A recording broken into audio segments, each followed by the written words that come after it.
11.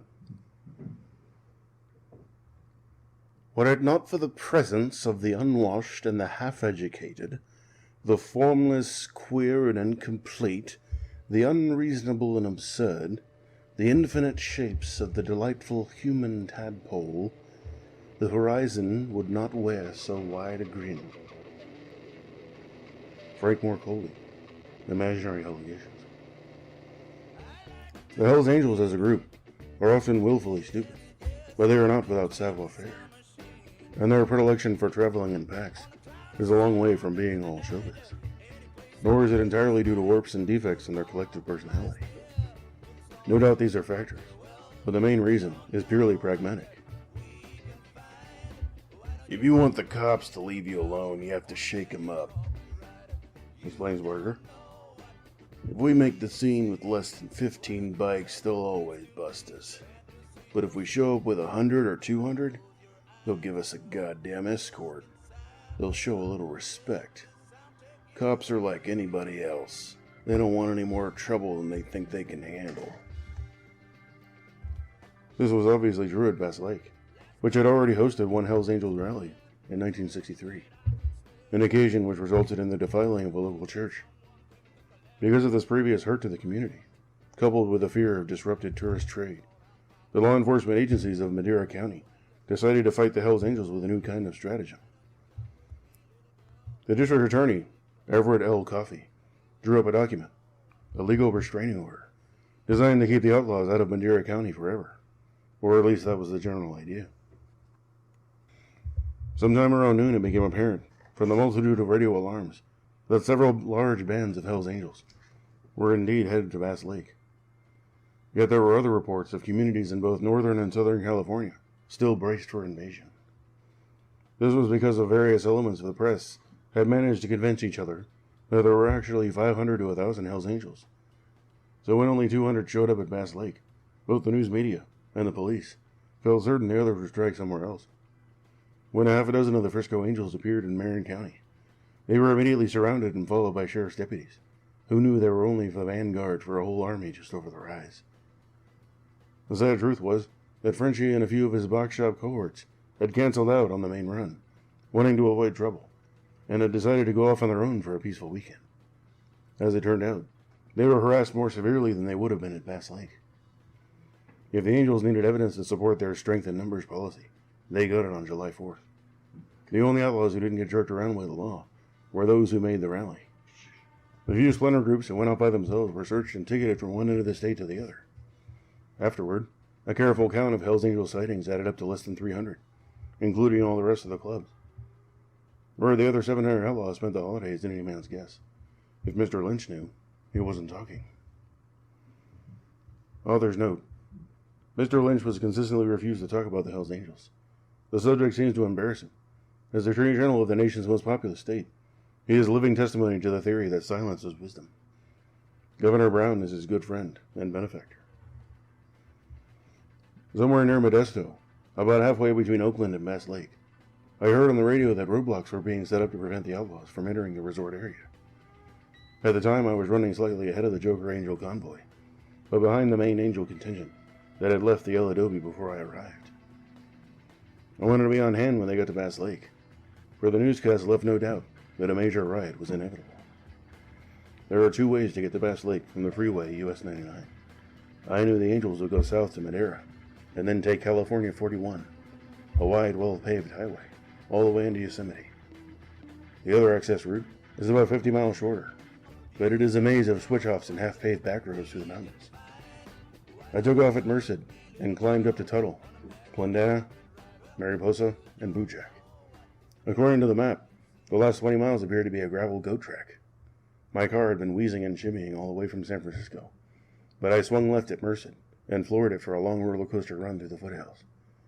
Only two of the outlaws, both strays, made the mistake of taking the same route. I passed one.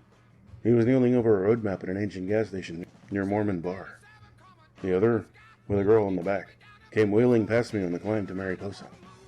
The temperature at noon was 105 degrees, and the brown California hills looked ready to burst into flame at any moment. The only green in the landscape was the fringe of scrub oaks looking down on the valley. People who claim to know say these naughty little trees exist in only two places, California and Jerusalem. In any case, they burn well, and if a fire gets started in the grass below, the main job of the standby fire crew is to keep it from reaching the oaks, which squat there in the dry wind like an army of nourished virgins, a firestorm waiting to spark.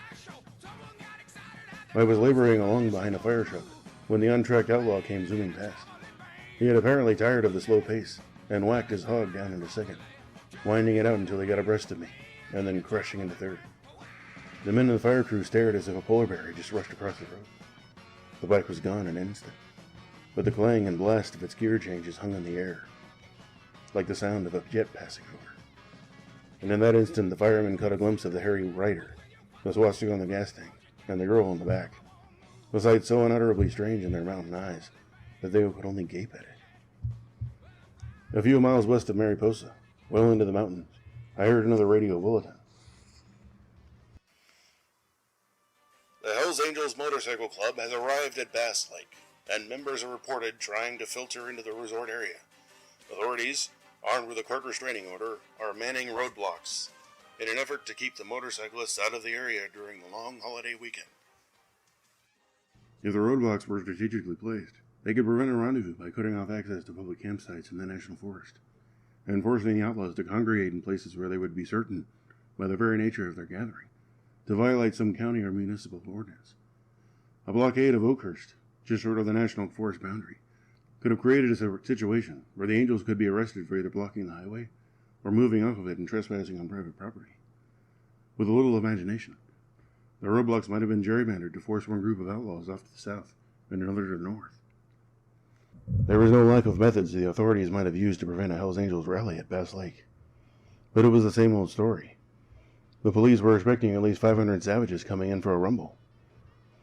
Roadblocks would detain them, but for how long? And what then?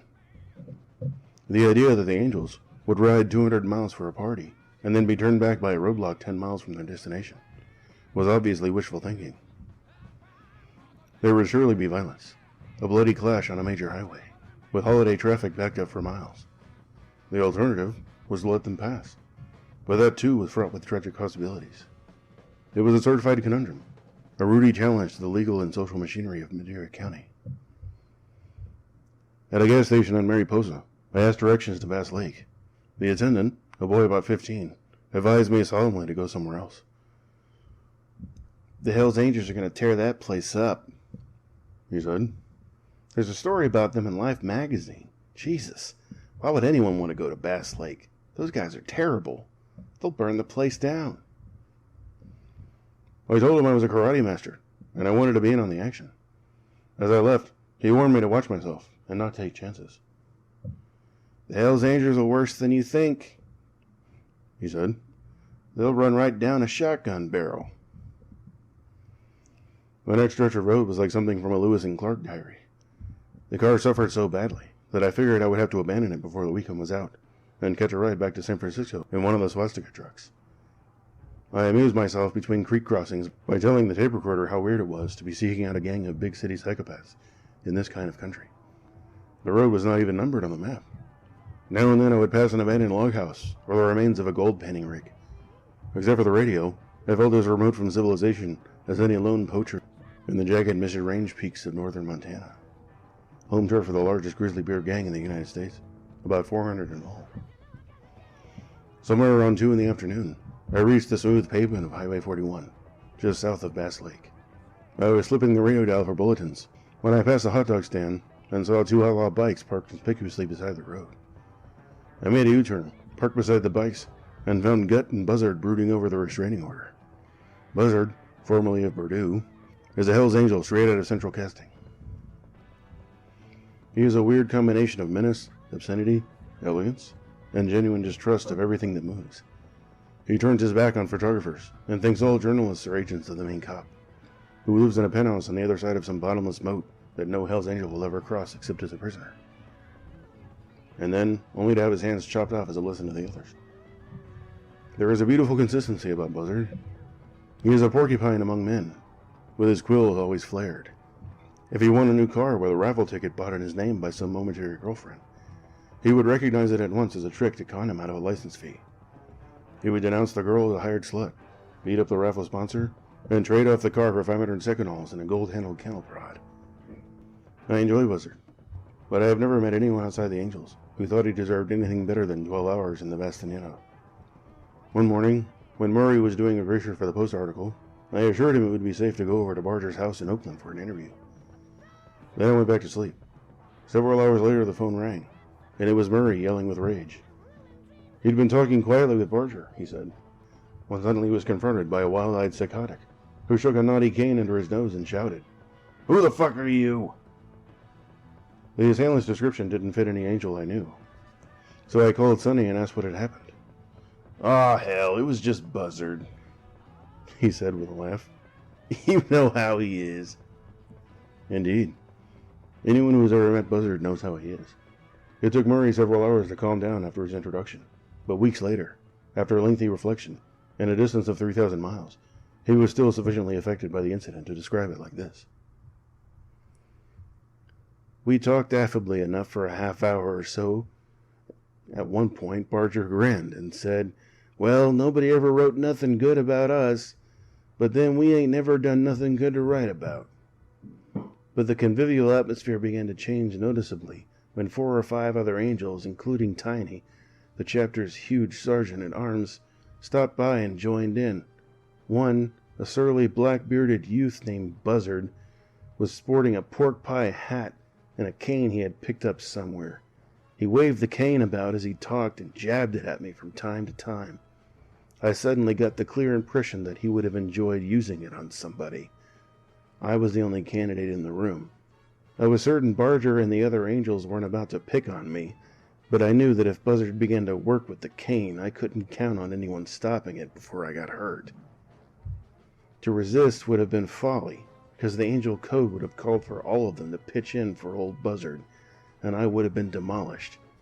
I sensed menace in the room, and as soon as I could manage it, without giving the impression that I was bolting, which might have been a fatal mistake, I said goodbye to Sonny and strolled out of the house. I quote Murray because he gives me a sense of balance. His perspective on the Angels was very different from mine. Buzzard was the only one who really gave him a jolt. The others only made his flesh crawl. The fact of their existence was an insult to everything he considered decent. He may have been right, and in a way I hope he was, for it would add to the satisfaction, the sense of culture and old-world solidity that I got from agreeing with him now and then. Actually, Buzzard is not that dangerous. He has a keen dramatic sense and a taste for weird props. The pork pie hat Murray referred to was an expensive straw Panama with a Madras band. They sell them for about $18 at the best shops in San Juan, and are worn by American businessmen all over the Caribbean. Buzzard's cane, which Murray saw as a cudgel of some kind, is an integral part of his uniform, his image. Next to Zorro, Buzzard is the Angel's fashion plate. Except for his colors and his neatly trimmed black beard, he looks almost collegiate. In his late 20s, he is tall, wiry, and articulate. During the daylight hours, he is easy enough to joke with, but at dusk, he begins to eat seconal, which affects him in the same general way that a full moon affects a werewolf. His eyes glaze over.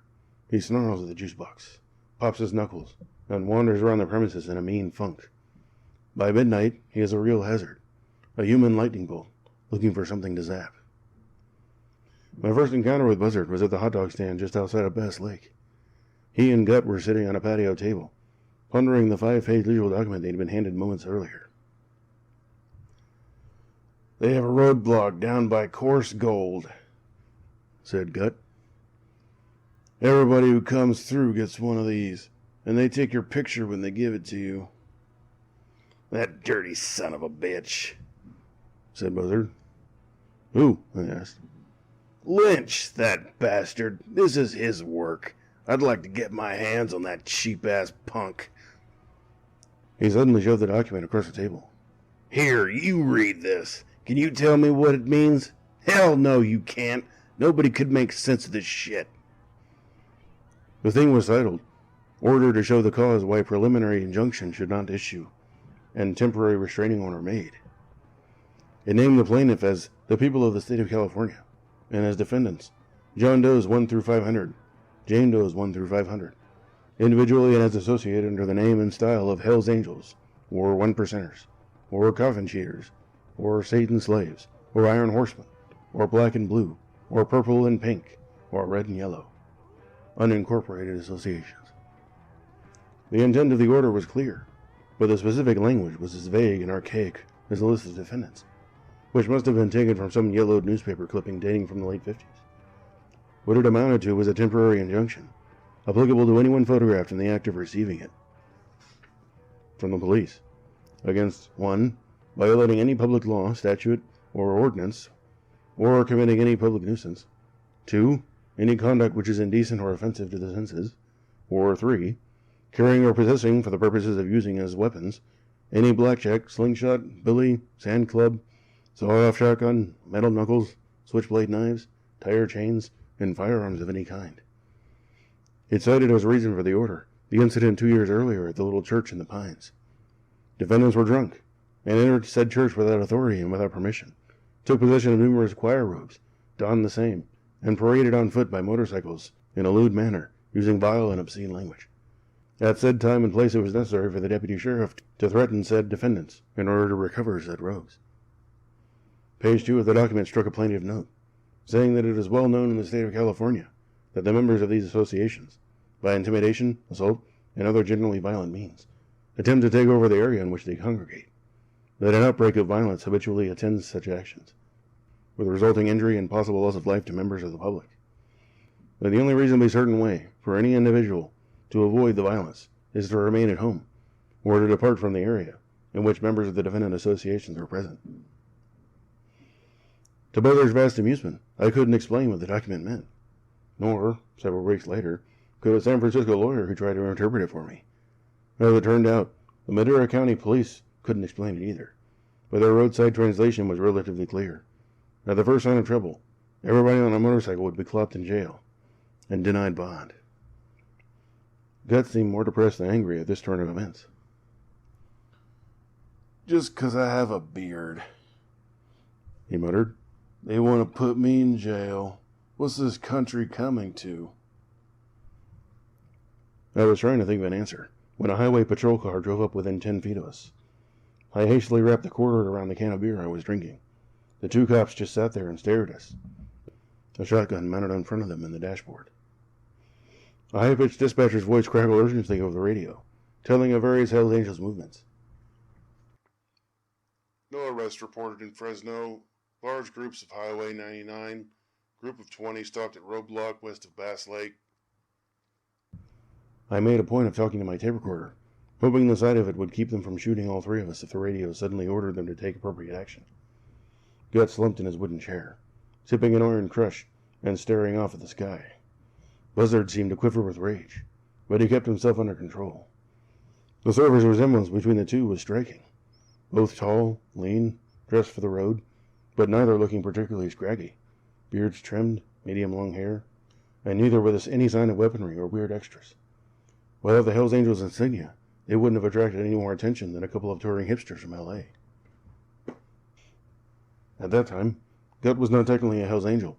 Several years earlier, he had been one of the charter members of the Sacramento chapter, which, like the Frisco chapter, began with a distinctly bohemian flavor.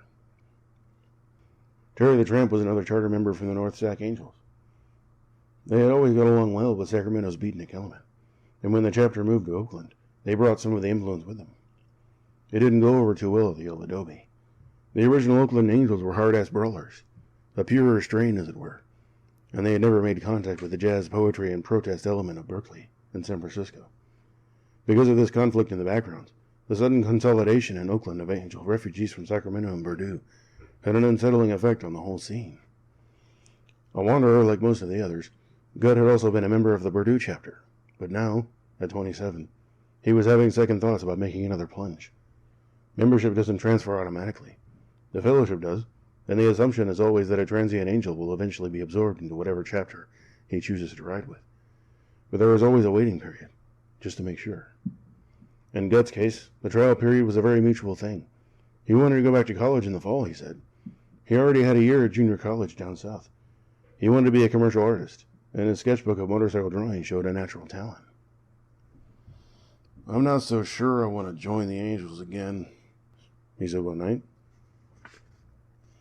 but I hate to lose friends. Sometimes I think I'd like to drop the club and settle down to something different, but it's hard to tell the angels that. A friend of Guts, a non-angel, predicted, "He'll join again. Hell, he doesn't know how not to." Others note, Gut eventually drifted away from the angels and into the Berkeley LSD scene.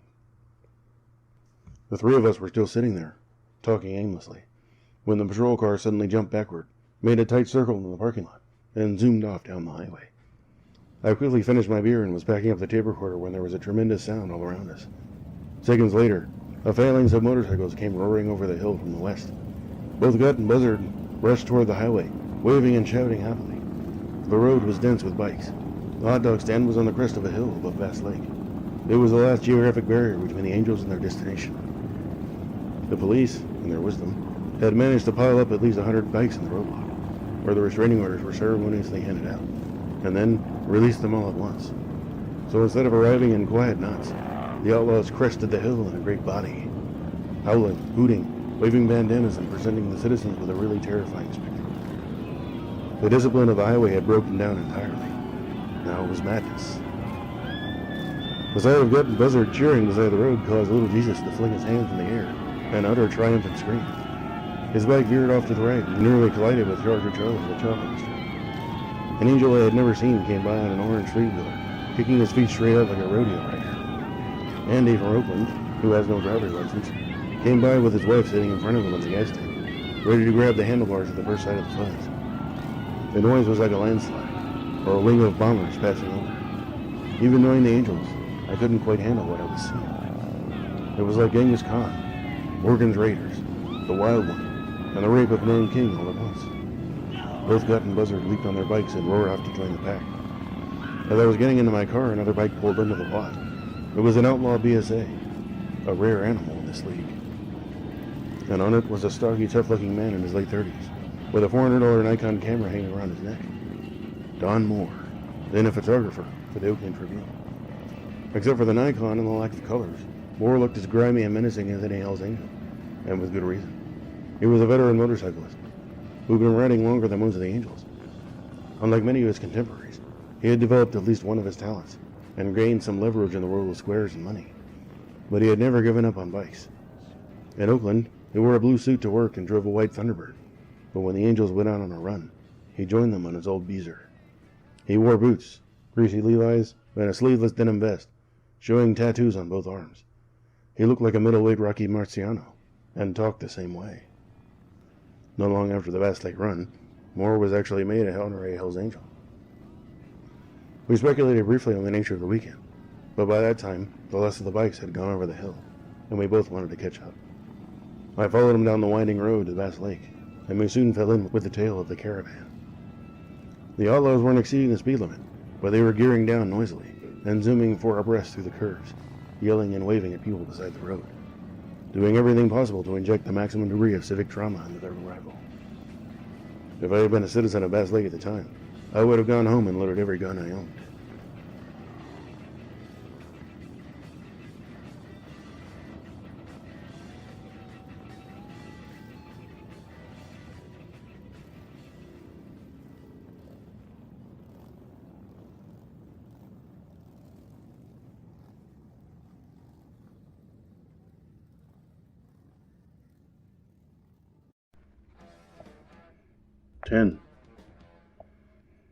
Man, when you were 15 or 16 years old, did you ever think you'd end up as a Hell's Angel?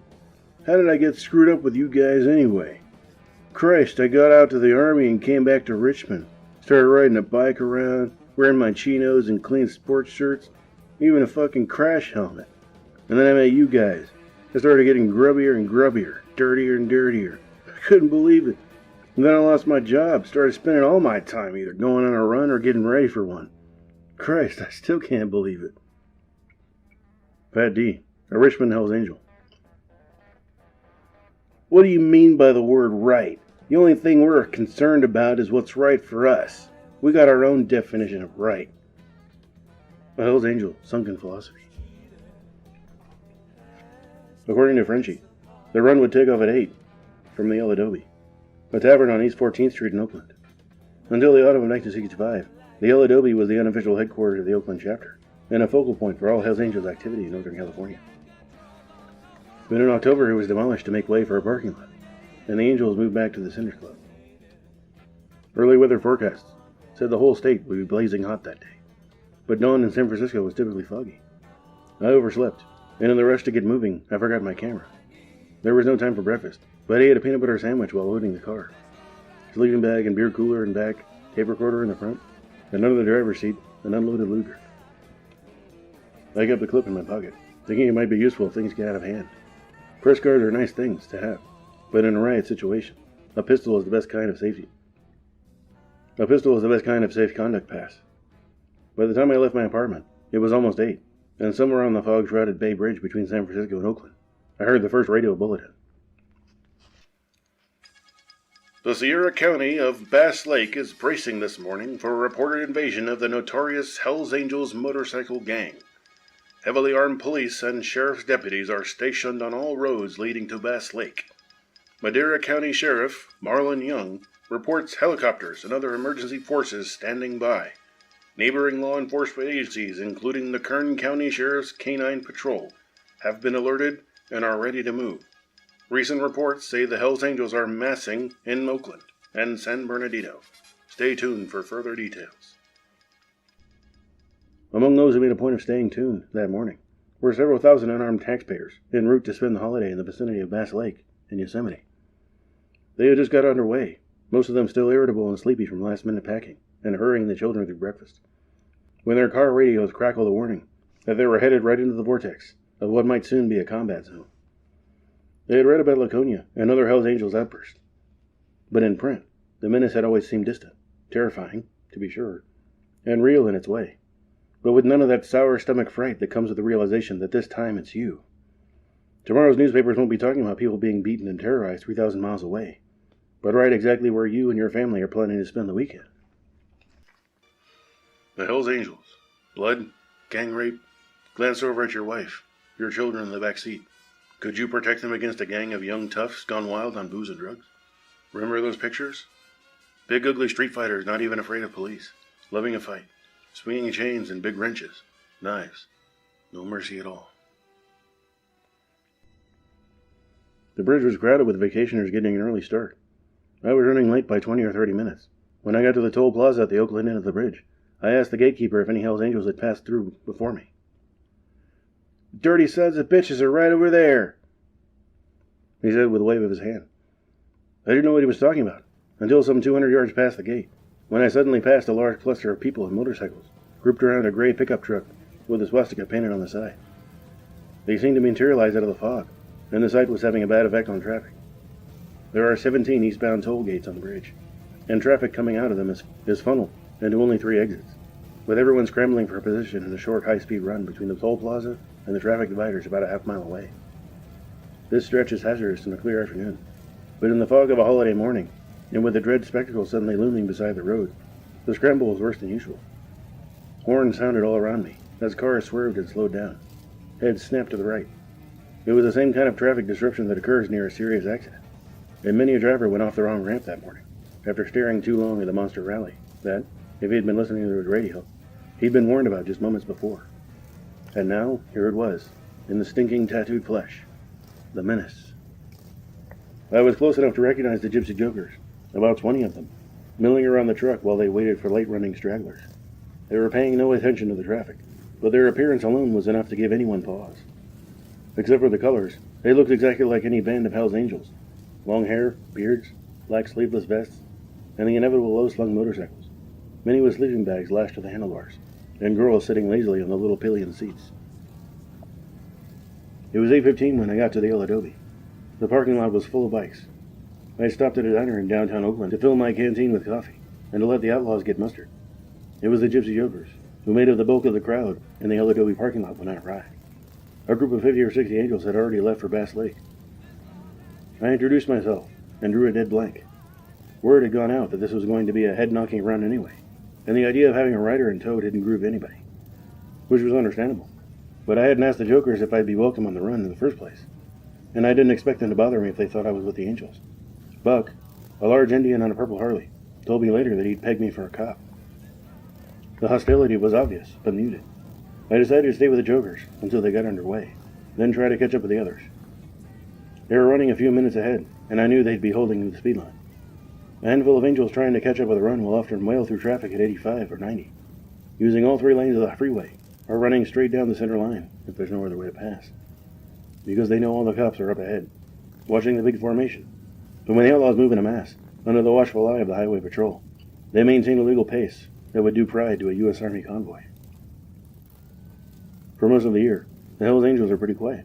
Around home, on their own turf, they cultivate a kind of forced coexistence with the local police. But on almost any summer weekend, one of the half-dozen chapters might decide to roam on its own, 20 or 30 strong, booming along the roads to some small town with a token police force, to descend like a gang of pirates on some hapless tavern owner, whose only solace is a soaring beer profit that might be wiped out at any moment by the violent destruction of his premises.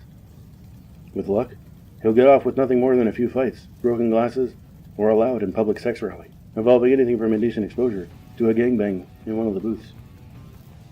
These independent forays often make news, but it is on their 2 major runs, Labor Day and the 4th, that the hell and headlines break loose.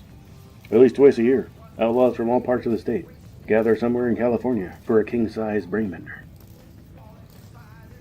A run is a lot of things to the Angels: a party, an exhibition, and an exercise in solidarity. You never know how many Angels are there until you go on a big run, says Zorro. Some get snuffed, some drop out, some go to the slammer, and there's always new guys who've joined. That's why the runs are so important. You find out who's on your side. It takes a strong leader like Barger to maintain the discipline necessary to get a large group of Hell's Angels to the run's destination. Trouble can break out almost anywhere. The Angels won't admit it, but one of the main kicks they get on a run comes from spooking and jangling citizens along the way. They'd have no problem getting from the Bay Area to Bass Lake if they wanted to travel incognito, dressed like other weekenders, and riding in Fords or Chevrolets. But this is out of the question. They wear their party clothes, making themselves as conspicuous as possible. People are already down on us because we're Hell's Angels, Zorro explained. This is why we like to blow their minds. It just more or less burns them, that's all. They hate anything that's not right for their way of living. Anybody who has ever seen the Angels on a run will agree that rural Californians are likely to reject the spectacle as not right for their way of living. It is a human zoo on wheels. An outlaw, whose normal day-to-day appearance is enough to disrupt traffic, will appear on a run with his beard dyed green or bright red, his eyes hidden behind orange goggles, and a brass ring in his nose. Others wear capes and Apache headbands, or oversized sunglasses, and peaked Prussian helmets. Earrings, Wehrmacht headgear, and German iron crosses are virtually part of the uniform, like the grease-caked Levi's, the sleeveless vest, and all those fine tattoos. Mother, Dolly, Hitler, Jack the Ripper, swastikas, daggers, skulls, LSD, love, rape, and the inevitable Hell's Angels insignia. Many wear other, more esoteric decorations. Symbols, numbers, letters, and cryptic mottos. But few of these had any public meaning until the outlaws began talking to reporters. Among the first to be exposed was the numeral 13, indicating a marijuana smoker. This one is almost as common as the 1%er badge. Others, like the patch saying DFFL, dope forever, forever loaded, and the Playboy Rabbit, mocking birth control, were exposed by True Magazine, which also explained the various colored pilot's wings. Red wings indicating the wearer has committed cunnilingus on a menstruating woman, black wings for the same act on a negress, and brown wings for buggery. California has laws against outraging the public decency, but for some reason they are rarely applied to the Hells Angels, whose very existence is a mockery of all public decency. When you walk into a place where people can see you, you want to look as repulsive and repugnant as possible, said one.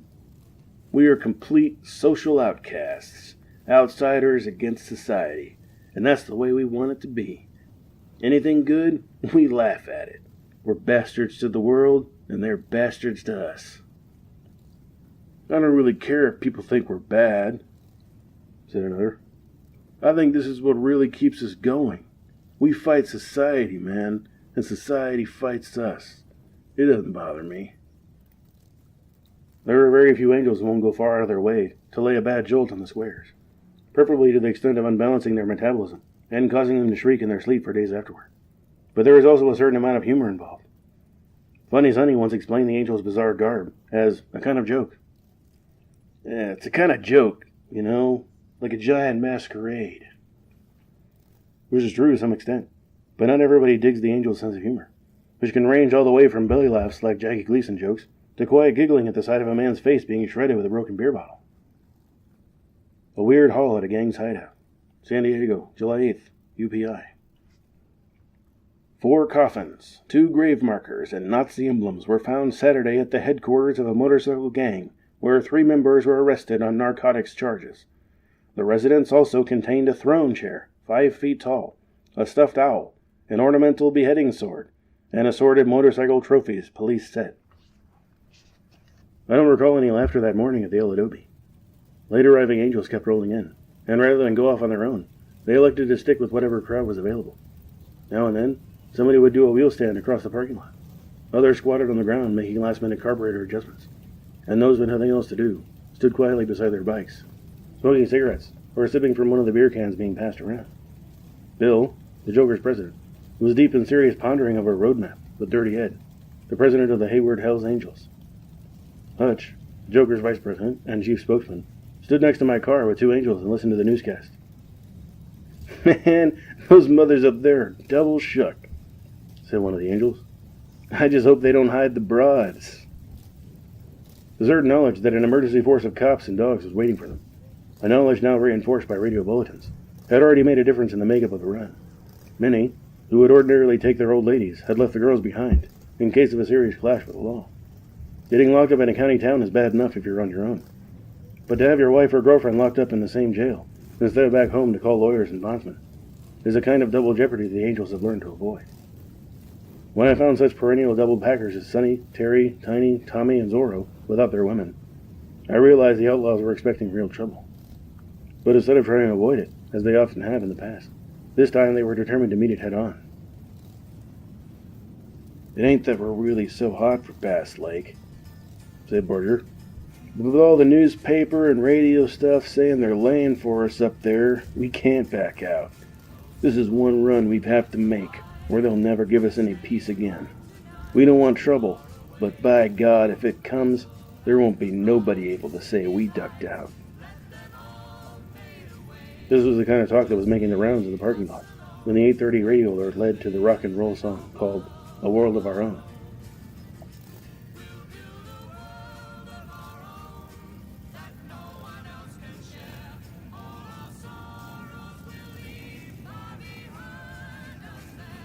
The song made the whole scene gel. As I sat there in the car, sipping coffee from an Army surplus canteen, on a mean cold morning, when all of us should have been home in bed, I tried to fit the lyrics to the scene I was a part of. At first, it seemed just like another teenage pipe dream, with a good swinging beat.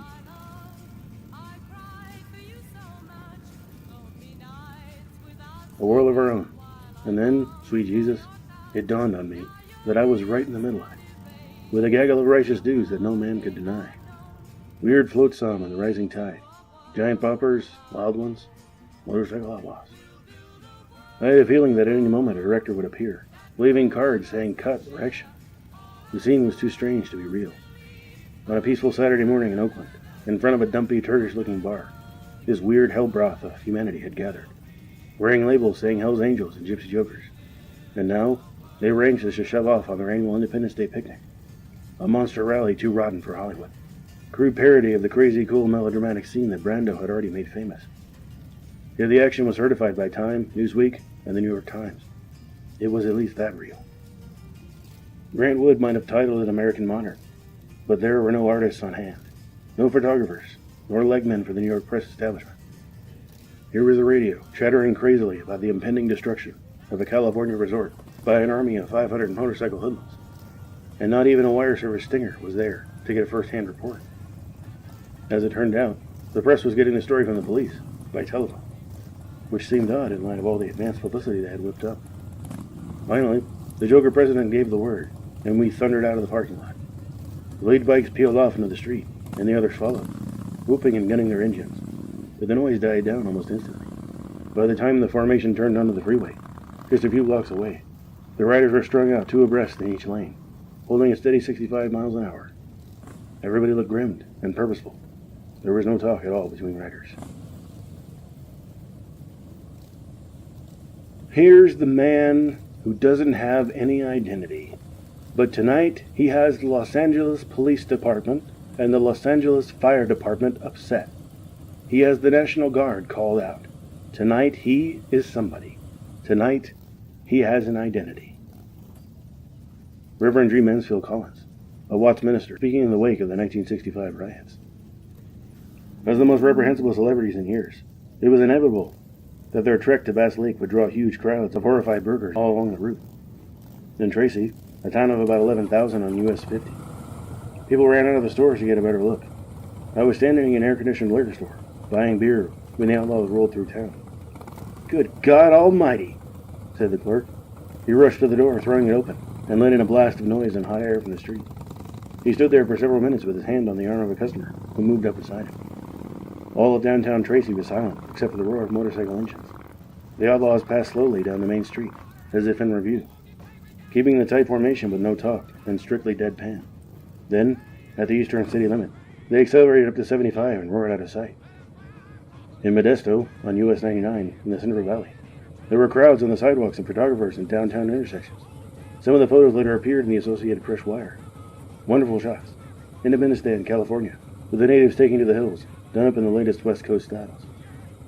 While the main cluster of outlaws rolled in lawful splendor toward the destination, there were others, late-running stragglers, and double-tough independents who were hustling to catch up. Somewhere near the Manteca turnoff, a quartet of hangmen from the El Cerrito came thundering past. They materialized out of traffic in my rearview mirror. I saw them coming before I heard the noise, and suddenly they were right next to the car, filling the sunshine peace of the morning with a roar that drowned out the radio. Traffic veered to the right as if to make room for a fire engine. In front of me was a station wagon with several children in the back. They pointed excitedly as the hoodlums passed, almost close enough to reach out and touch. The whole line of traffic slowed down. The bikes went by so fast that some people probably thought they'd been buzzed by a low-flying crop duster. But that wouldn't have bothered anyone for more than an instant. What made the sudden appearance of the outlaws unnerving was the element of intrusion. The Central Valley is healthy, rich-looking farmland. There are hand-painted signs along the road, advertising fresh corn, apples, and tomatoes for sale at wooden stands. In the fields, tractors moved slowly along the furrows, their drivers shielded from the sun by yellow umbrellas mounted above the seats. It is an atmosphere as congenial to crop-dusting airplanes as to horses and cattle, but not to outlaw motorcyclists. They seemed as out of place as a crowd of black Muslims at the Georgia State Fair. The sight of these refugees from big city saloon society running around loose in Norman Rockwell country was hard to accept. It was brazen, unnatural, and uppity.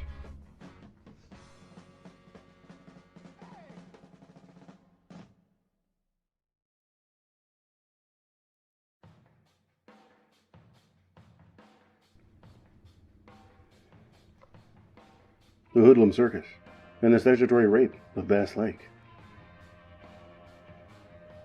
9. How did the angels grow to be such disliked hellraisers? The answer is that it wasn't easy. They worked overtime at being crafty, cruel, and cowardly.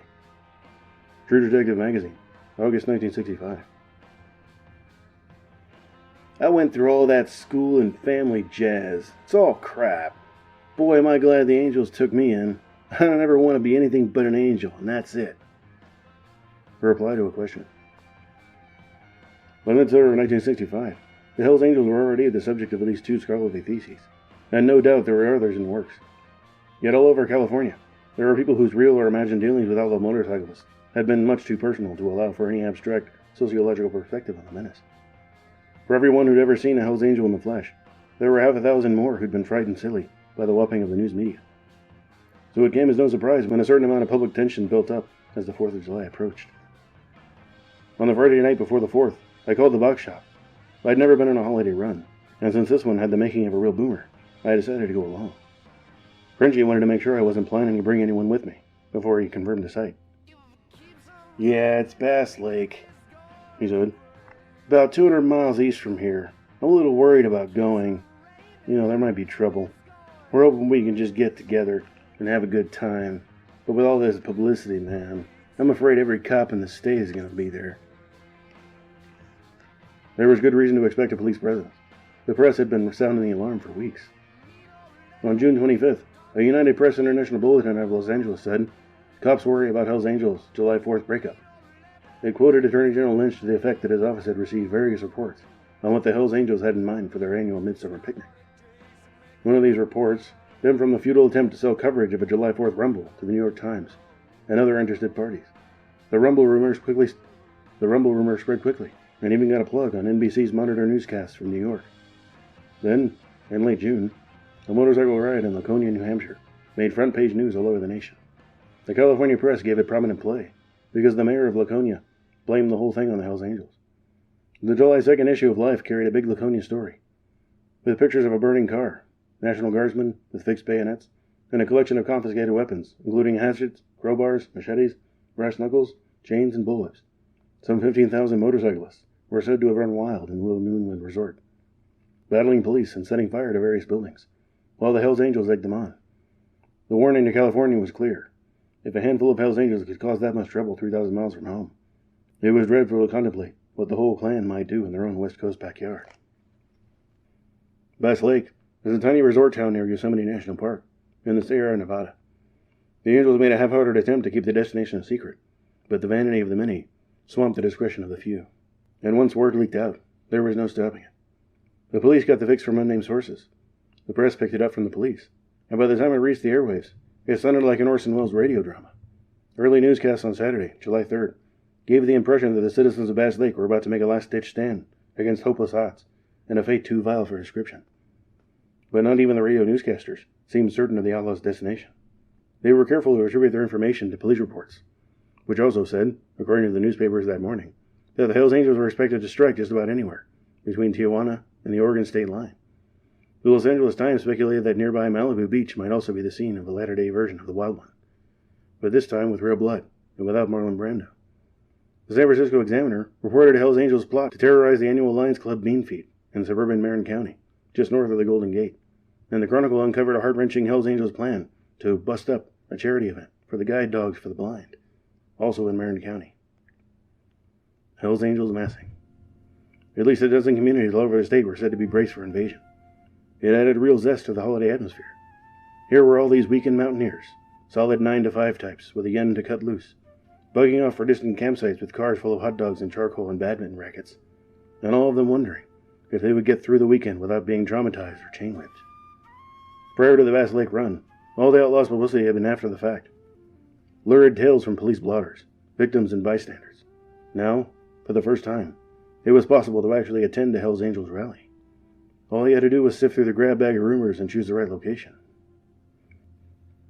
The California Highway Patrol had announced the existence of a new elaborate tracking network, a radio communication system designed to pinpoint any gathering of motorcycle outlaws and broadcast their movements to police all over the state, so that no community would be taken by surprise. But there was no announcement of any plans to neutralize the threat. A widespread misapprehension of the Hells Angels, as that they are prima facie illegal, and that every one of their potentially explosive runs could be nipped in the bud by simply arresting the whole gang the moment they appeared on the highway.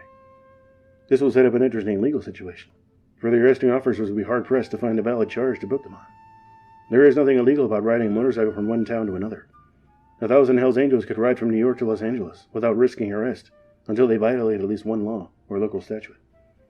The Angels are well aware of this, and before setting out on a run, they go over their route on a map and exchange information about which towns along the way might be dangerous. Because of abnormally tight speed limits, lack of signs, unusual laws, or anything else that could get them hung up. Most have been riding motorcycles all over California for years, and they know from experience which towns are likely to be unfriendly. About 30 miles south of San Francisco, for example, is a village called Half Moon Bay, where motorcycle outlaws are arrested on sight. The Angels know this and try to avoid the place. If they wanted to make an issue of such an obvious harassment policy, they could almost certainly get any arrest thrown out of court. But to do that would take time and money, and Half Moon Bay isn't that important to them. It is not much of a party town. Reno is in a different category. For many years, the Angels made their July 4th run to Reno, but after a dozen Angels destroyed a tavern in 1960, the biggest little city in the world passed a law making it illegal for more than 2 motorcyclists to ride together inside the city limits. There are no signs proclaiming this along the many approaches to town, and the law would surely be knocked down in court if a trio of touring cyclists from the east was ever clapped in jail for simply riding together through the city. But that is unlikely. The law was designed to give Reno police a legal weapon against the Hells Angels, and even the Angels could probably beat it in court if any one of them were willing to. But they would have to 1. Spend a holiday weekend in jail, 2. post a minimum of $100 in bail money. 3. Return to Reno several weeks later with a lawyer to plead not guilty and be advised of a trial date. 4. Make another trip to Reno again with a lawyer to argue the case in court. And 5. In all likelihood, return for a third appearance in either Reno or nearby Carson City to appeal the conviction in a higher court. And 6. Come up with enough money to pay a lawyer for the time and effort it would take to prepare a brief with enough impact to convince a Nevada state court that one of Reno's local statutes is unconstitutional, irrational, and discriminatory. Author's note. The Angels understand the popular bias against them well enough to avoid court appearances whenever possible. An outlaw faced with a jury trial knows he will have to chop off his hair, shave his beard, and borrow a necktie from somewhere. The experience has taught them well. The experience has taught them to play it straight in court. A Frisco Angel once beat an assault charge because the arresting officer couldn't identify him at the trial. Without his hair and his colors, he looked like 10,000 other people. Justice is not cheap in this country, and people who insist on it are usually either desperate or possessed by some private determination bordering on monomania. The Hells Angels are not of this persuasion, not even when it means giving up the pleasures of Reno. They try to avoid places where the odds are stacked against them, legally or otherwise, and they are usually pretty shrewd about knowing what the odds really are. Runs are primarily parties, not war games, and small-town jails are dull. Consider the alternatives available to a chief of police in a rural town of 20,000, with a police force of 25 men. When he gets word that anywhere from 300 to 500 motorcycle outlaws are due to converge on him in the matter of hours. The worst thing he's had to contend with in 9 years was a bank holdup involving an exchange of a dozen shots with 2 hoods from Los Angeles. But that was a long time ago, and since then, his job has been placid. Highway accidents, teenage rowdies, and weekend drunk fights in some of the local bars. Nothing in his experience has prepared him to face an army of half-human hoodlums, a modern-day James gang. Infamous thugs, who would just as soon stomp on a cop as they would on a toad. And once they get out of hand, the only way to handle them is with brute force. Even if he has emergency legal powers and a jail big enough to hold them all, there is still the problem of forcing them to submission. 2 of his men are sick, 2 are on vacation, so that leaves 21. He jots down some figures on a desk pad. 21 men, each with a pump-action shotgun, 5 shots, and a revolver, 6 shots. Gives them an outside chance in a carefully staged ambush of taking out 200 of the enemy, leaving hundreds more suddenly gone wild with fear and rage. They could do incredible damage, and an ambush is out of the question anyway, because of the nightmarish publicity. What would the governor of the nation's most progressive state have to say about the deliberate massacre of 200 citizens by a backwoods police force on Independence Day? The alternative is to let the outlaws enter the town and try to keep them under control, at least until they start something. But that might lead to a close-quarter struggle, without warning. The enemy would have had time to get doped up and drunk, time to unlimber his weaponry, and choose his terrain. With an all-night effort, some 50 or 75 reinforcements might be rallied from neighboring towns and counties. But on a holiday weekend, no police force has many men to spare, and even those would be subject to instant recall in case the outlaw pack suddenly veered off course and stopped for a beer break at some unexpected place. The whole battle plan would have to be changed on the spur of the moment. The Angels have never fought a pitched battle with the forces of law and order, but they have attacked individual cops, or as many as 3 or 4, so often that the police in most towns either treat them gently or confront them with as much force as possible. The outlaws don't share the middle-class respect for authority and have no reverence for the badge. They measure a cop's authority by his power to enforce it. Some of the stories from the original Hollister fracas in 1947 tell of local police being locked in their own jail by rampaging cyclists who then took over the town. But the only Hells Angels now riding who was actually present at Hollister discounts most of the tales that have grown up over the years. "We were just there for a party," he explains. "As far as punching on the citizens and stuff like that, we didn't do it. Sure, we made a lot of noise, and we chased some people who started throwing rocks at us. When the cops got panicky, we put a couple of them in garbage cans and stacked their bikes on top of them. But that's all." In 1948, a year after Hollister, 1,000 or so motorcyclists had a party in Riverside, near Los Angeles. They raced through the streets, hurled firecrackers at the cops, and generally terrorized the citizenry. One grinning pack halted the car of an Air Force officer in the middle of town. When the airman honked his horn, the cyclist jumped on the hood of his car and caved it in, smashed every window, slugged the driver, and pawed his terror-stricken wife, before letting them go with a warning not to honk at pedestrians. Sheriff Kerry Rayburn cornered one bunch of invaders and ordered them out of town, but they contemptuously slapped him around, ripped off his badge, and tore his uniform. When the sheriff called for reinforcements, the outlaws fled. Long before the era of mutual assistance pacts between neighboring police forces, the embryo wild ones had better sense than to fight seriously with armed cops. Even now, they will only challenge police if the situation obviously calls for restraint on the part of the law. A riot in the making, a roust in front of TV cameras, or any confrontation that draws a crowd and makes shooting out of the question. Author's note. In August 1966, 3 angels were jailed for attacking police, who broke up a Hells Angels funeral wake in South San Francisco. Your conduct can't be tolerated, said Judge W. Howard Hartley, as he pronounced the sentence.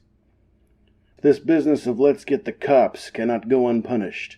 You have acted like parasites. You show no respect for the public or yourselves. Your hostility to the law is beyond comprehension. The 3 angels had pleaded guilty to what was then a new law, making it a felony to injure a law enforcement officer. So instead of copping a minor resisting arrest plea, they had laid themselves open to newer and stiffer penalties. One, Lou Roseberry, 22, of Hayward, got a year in jail and 5 years probation. Ray Hutchins III, also 22, was granted mercy because of his honorable discharge from the Air Force. He received only 6 months in jail and 3 years probation. 22-year-old Ken Craik cited his record as a former Explorer Scout and got off with 90 days in jail. Because of this, a pack of Hells Angels on a run to a resort area is a hellish thing for rural cops to deal with. The trick is to control them without any provocation. But outlaws are very easily provoked. Once a showdown gets out of control, there are bound to be injuries, bad publicity, and the chance of a career-tarnishing reprimand for any cop who loses his head and takes extreme measures. Like shooting into a melee and hitting the wrong person. American law enforcement procedures have never been designed to control large groups of citizens in rebellion, but to protect the social structure against specifically criminal acts or persons. The underlying assumption has always been that the police and the citizenry form a natural alliance against evil and dangerous crooks, who should certainly be arrested on sight and shot if they resist. There are indications, however, that this natural alliance might be going the way of the Maginot Line. More and more often, the police are finding themselves in conflict with the whole blocks of the citizenry. None of them criminals in the traditional sense of the word, but many as potentially dangerous to the police as an armed felon. This is particularly true in situations involving groups of Negroes and teenagers. The Watts riot in Los Angeles in 1965 was a classic example of this new alignment. The whole community turned on the police with such a vengeance that the National Guard had to be called in. Yet few of the rioters were criminals, at least not until the riot began. It may be that America is developing a whole new category of essentially social criminals, persons who threaten the police and the traditional social structure, even when they are breaking no law. Because they view the law with contempt and the police with distrust, and this abiding resentment can explode without warning at the slightest provocation. Some of the Hells Angels' most spectacular crimes are technically misdemeanors, such as lewd and lascivious behavior, and disturbing the peace. These are routine offenses, generally appearing on police blotters as vague lewd. Thousands of people are booked every year for obscenity in public places, for fighting in bars, and racing vehicles in populous areas. But when 500 delegates from some apparently subhuman species converge on a peaceful community, they begin pissing in the streets, hurling beer cans at each other, and racing loud motorcycles along the village square. The shock effect on the citizenry is more severe than a Dillinger-style machine gun assault on the local bank, which is, after all, insured. Few men will break down and weep at the prospect of the Federal Deposit Insurance Corporation having to pay off a claim, but reports of 100 filthy thugs en route to a mountain resort area can throw the whole population into armed panic. This was the situation on July 3rd, 1965. Bass Lake had been tense for days. Copies of the July 2nd Life, featuring Laconia, were prominently displayed on racks in the village markets. The locals were expecting the worst. Judging from all the publicity, the most optimistic forecast called for drunken brawling and property damage, civic fear, and possible injury at any moment. It was also probable that the outlaws would buy up the town's entire beer supply, as is their wont. And if the brutes lived up to their reputation, there was every reason to suspect a holocaust of arson, looting, and rape. As the weekend began, the atmosphere at Bass Lake was reminiscent of a Kansas hamlet preparing for a tornado.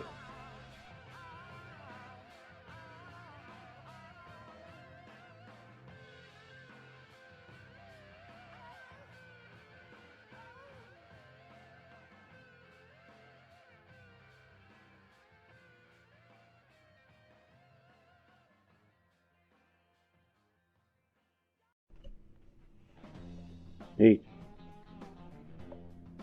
These punks with their cycles and their Nazi trappings have it in for the world, and everyone in it.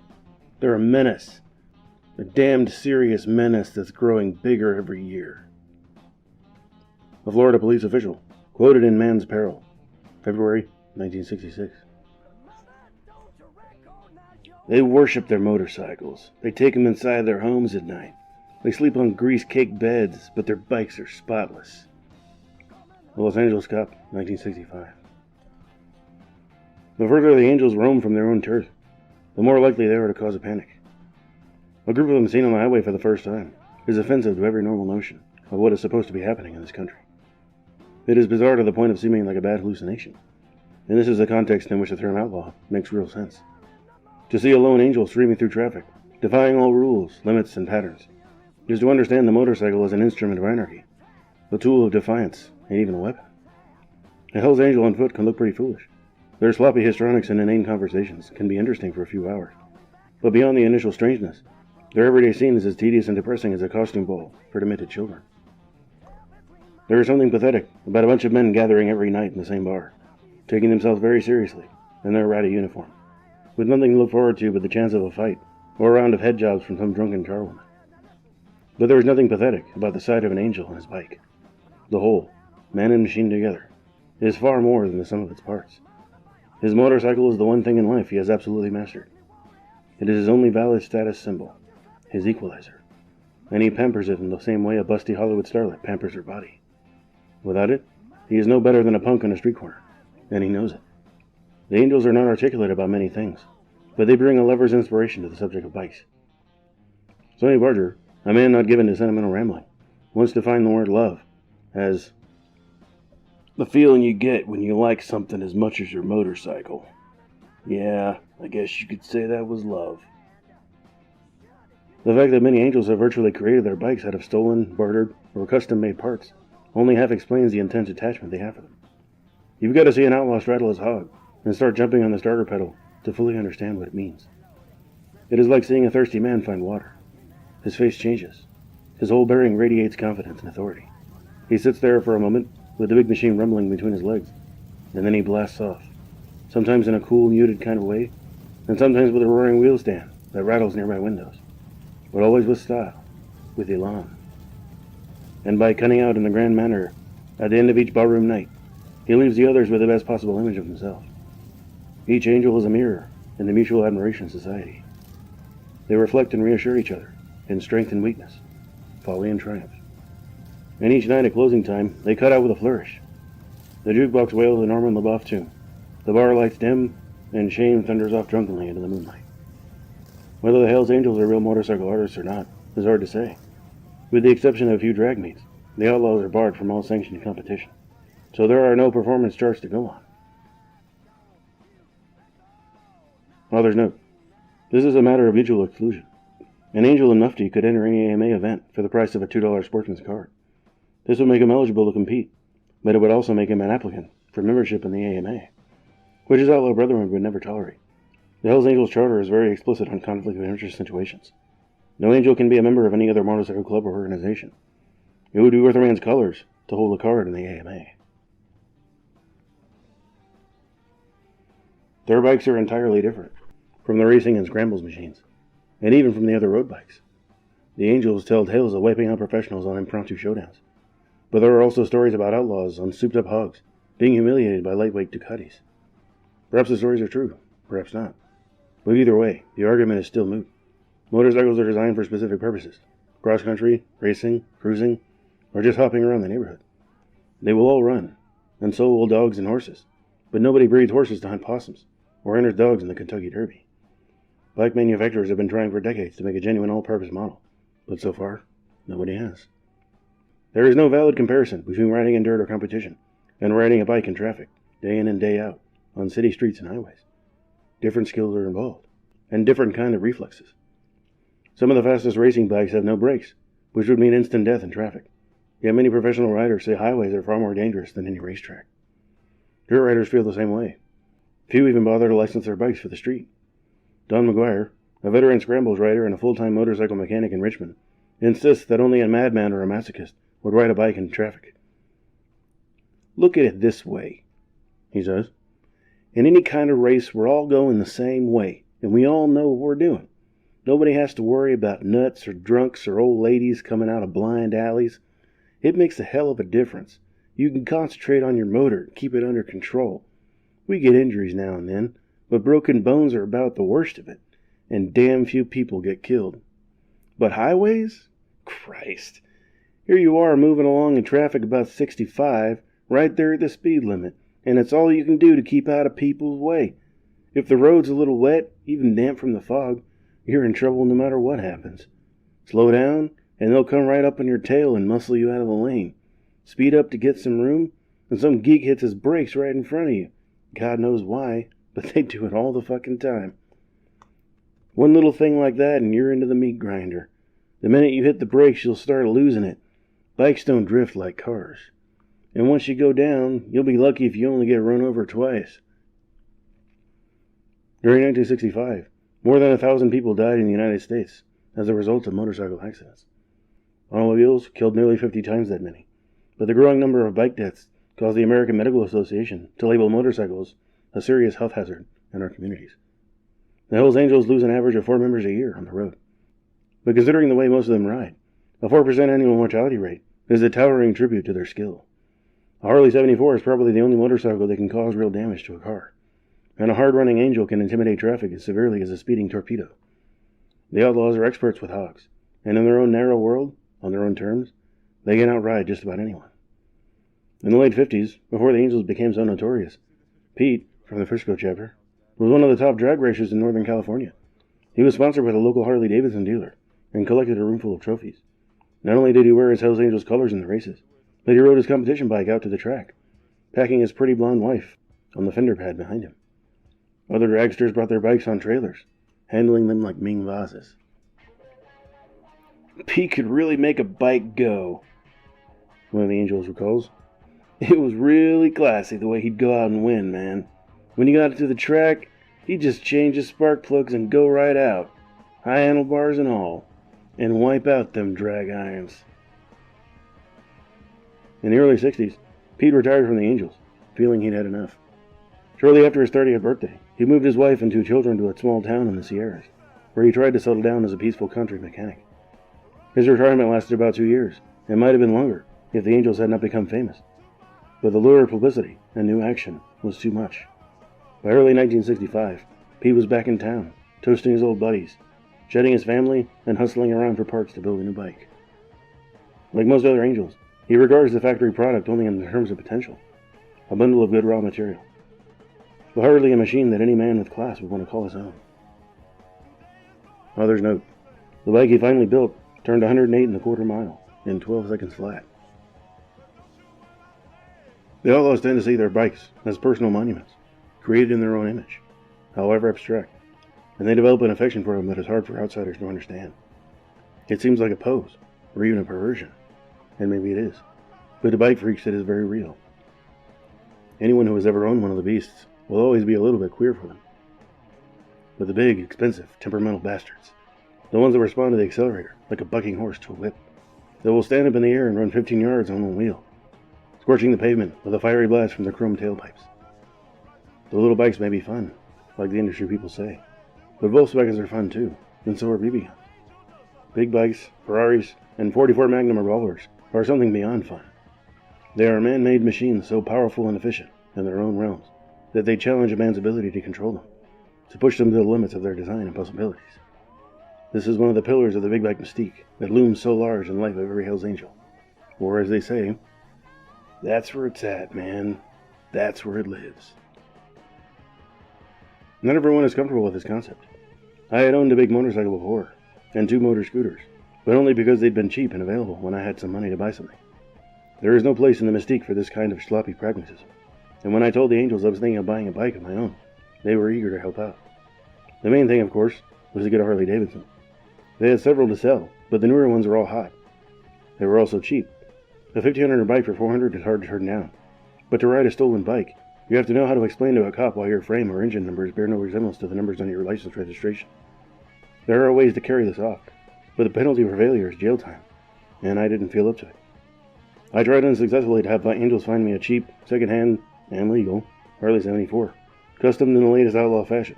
Then, like some of the outlaw avant-garde, I decided on the lighter, hotter Harley Sportster. After pressure from the respectable camp, I tried the Triumph Bonneville, and even the staid BMW. In the end, I narrowed it down to the Sportster, the Bonneville, and the BSA Lightning Rocket. All three will run circles around a stock Harley 74, and even the Angel version of the Hog, which is anything but stock, can't run with the newest and the best production models, without extensive alterations and a very savvy rider. That I eventually bought the BSA is immaterial. The point is that it took me 4 weeks of hard asking and thinking, with 1,500 hours in the balance, to realize that stripped-down Harleys weren't basically superior machines. Later, after riding a few months, I understood that the difference between a Hell's Angel on a Hog and a white-collar bike buff on a race-tuned Triumph is not all in the engine. The Angels push their luck to the limit. They take drastic risks, with no thought at all. As individuals, they've been busted, excluded, and defeated in so many ways that they are not about to be polite or careful in the one area where they have an edge. The special relationship between an Angel and his bike is obvious even to people who know nothing at all about motorcycles. While gathering data for his Saturday Evening Post article, Bill Murray watched a half-hour television documentary made by a Los Angeles station with the hazy cooperation of the Purdue Angels. One of the 4 specimens was, in Murray's words, an almost inarticulate brute behind glass-bottom eyeglasses who was known as Blind Bob. He spoke fiercely of what would happen to anybody who tried to mess with his girl. "If she's with me, she's with me," he said, grinding his jaw. Murray's view of the Angels was wholly contemptuous, but he was very much taken with the sight of at least one of the brutes on a Hog. "The most vivid moment of the television program," he said, "came when Blind Bob, an inarticulate, earthbound slob during the interview, had been shown riding his cycle down the highway. He handled that big, powerful machine with consummate ease, steering it casually with one hand, like Valenzuela bringing Kelso from the starting gate, the wind blowing hard into his face and his mouth set in a tight grin of pure enjoyment. Planted on the back of his Hog, this oaf had acquired instant grace." With rare exceptions, the outlaw bike is a Harley 74, a giant of a motorcycle that comes out of the Milwaukee factory, weighing about 700 pounds, but which the Angels stripped down to about 500. In the argot of the cycle world, the Harley is a Hog, and the outlaw bike is a chopped Hog. Basically, it is the same machine all motorcycle cops use, but the police bike is an accessory-loaded elephant compared to the lean, customized dynamos the Hells Angels ride. The resemblance is about the same as that of a factory-equipped Cadillac to a dragster's stripped-down essence of the same car. The Angels refer to standard 74s as garbage wagons, and bylaw number 11 of the Charter is a put-down in the grand manner. "An Angel cannot wear the colors while riding on a garbage wagon with a non-Angel." A chopped Hog, or chopper, is little more than a heavy frame, a tiny seat, and a massive 1,200 cubic centimeter, or 74 cubic inch engine. This is nearly twice the size of the engines in the Triumph Bonneville, or the BSA Lightning Rocket, both 650 cubic centimeter machines, capable of 120 to 130 miles an hour. The Honda Superhawk has a 305 cubic centimeter engine, and a top speed of just under 100. A columnist for the Los Angeles Times once described Hogs as the kind of cycle the German couriers used to run down dogs and chickens, and people, in World War II.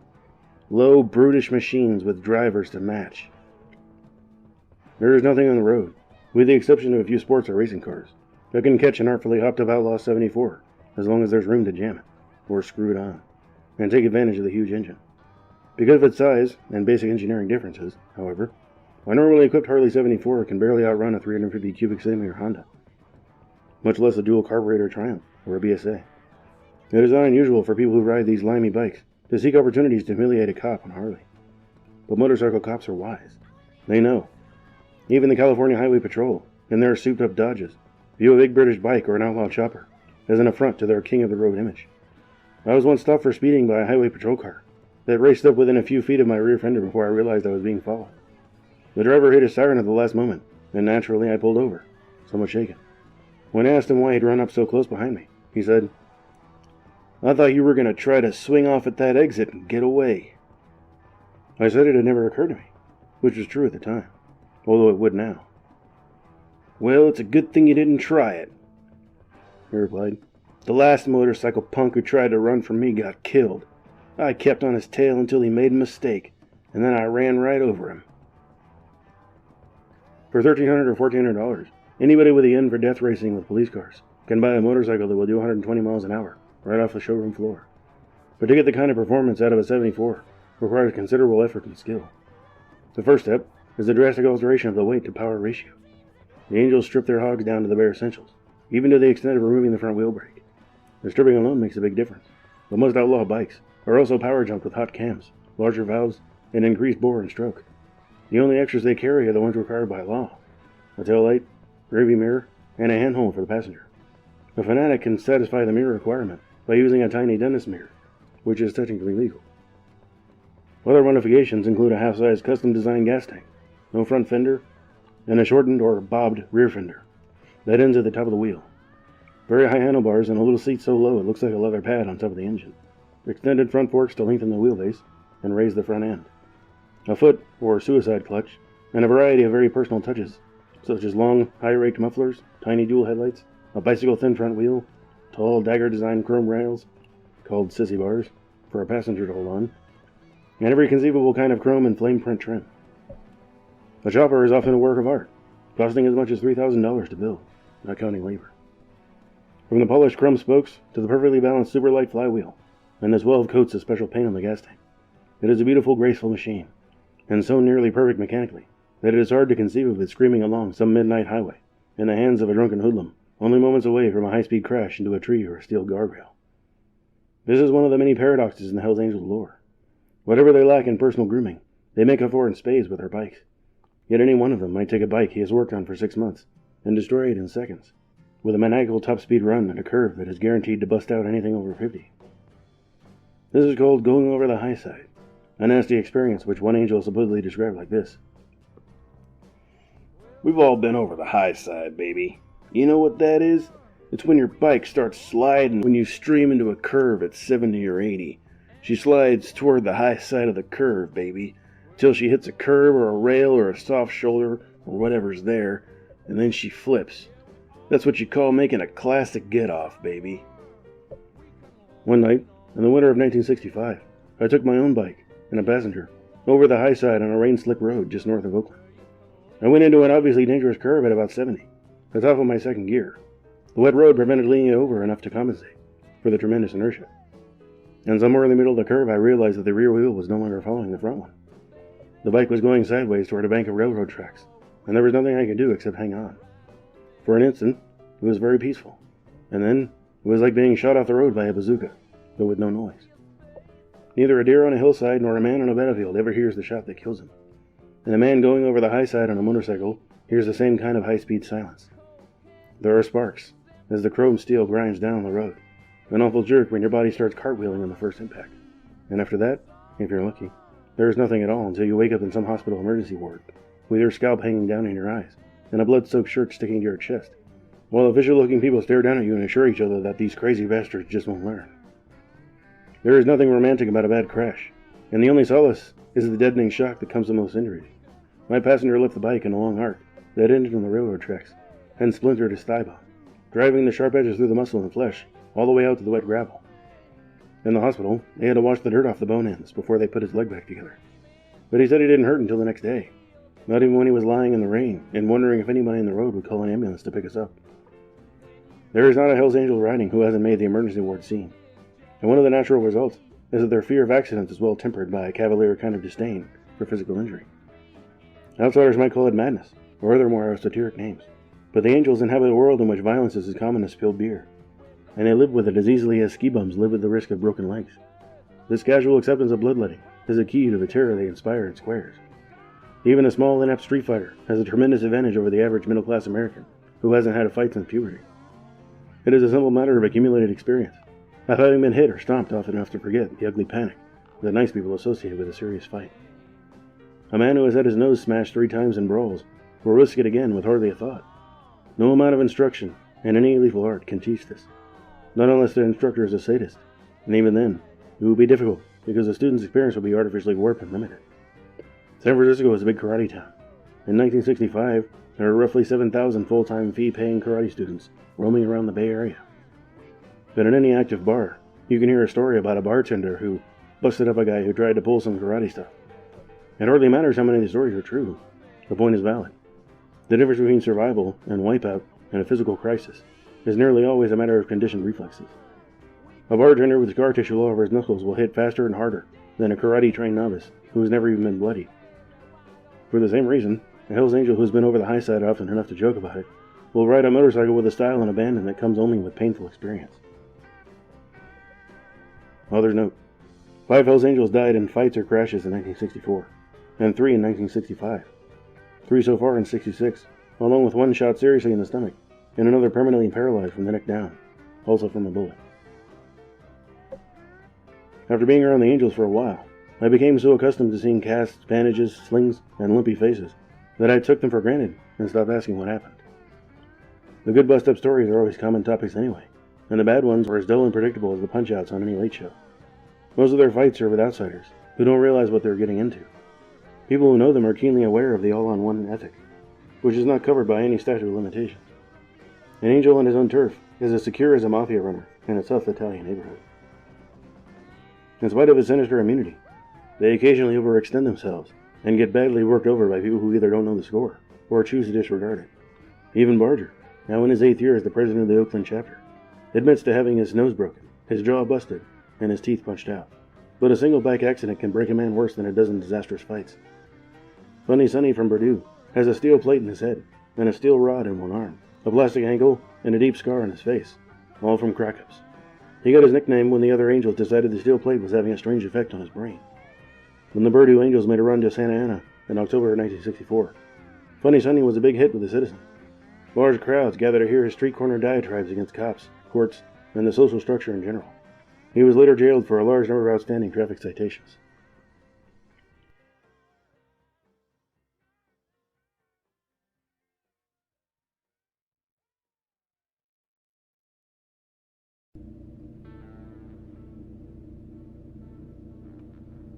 In a prosperous democracy, there is also a society of winners and losers. Any man without an equalizer, or at least the illusion of one, is by definition underprivileged. Senor Cazador, a sporting type of sorts, with a knowledge of triggers and a good eye for the openings. They're a bunch of mean hair fairies, that's all. They're enough to make anyone sick. A San Francisco drag queen.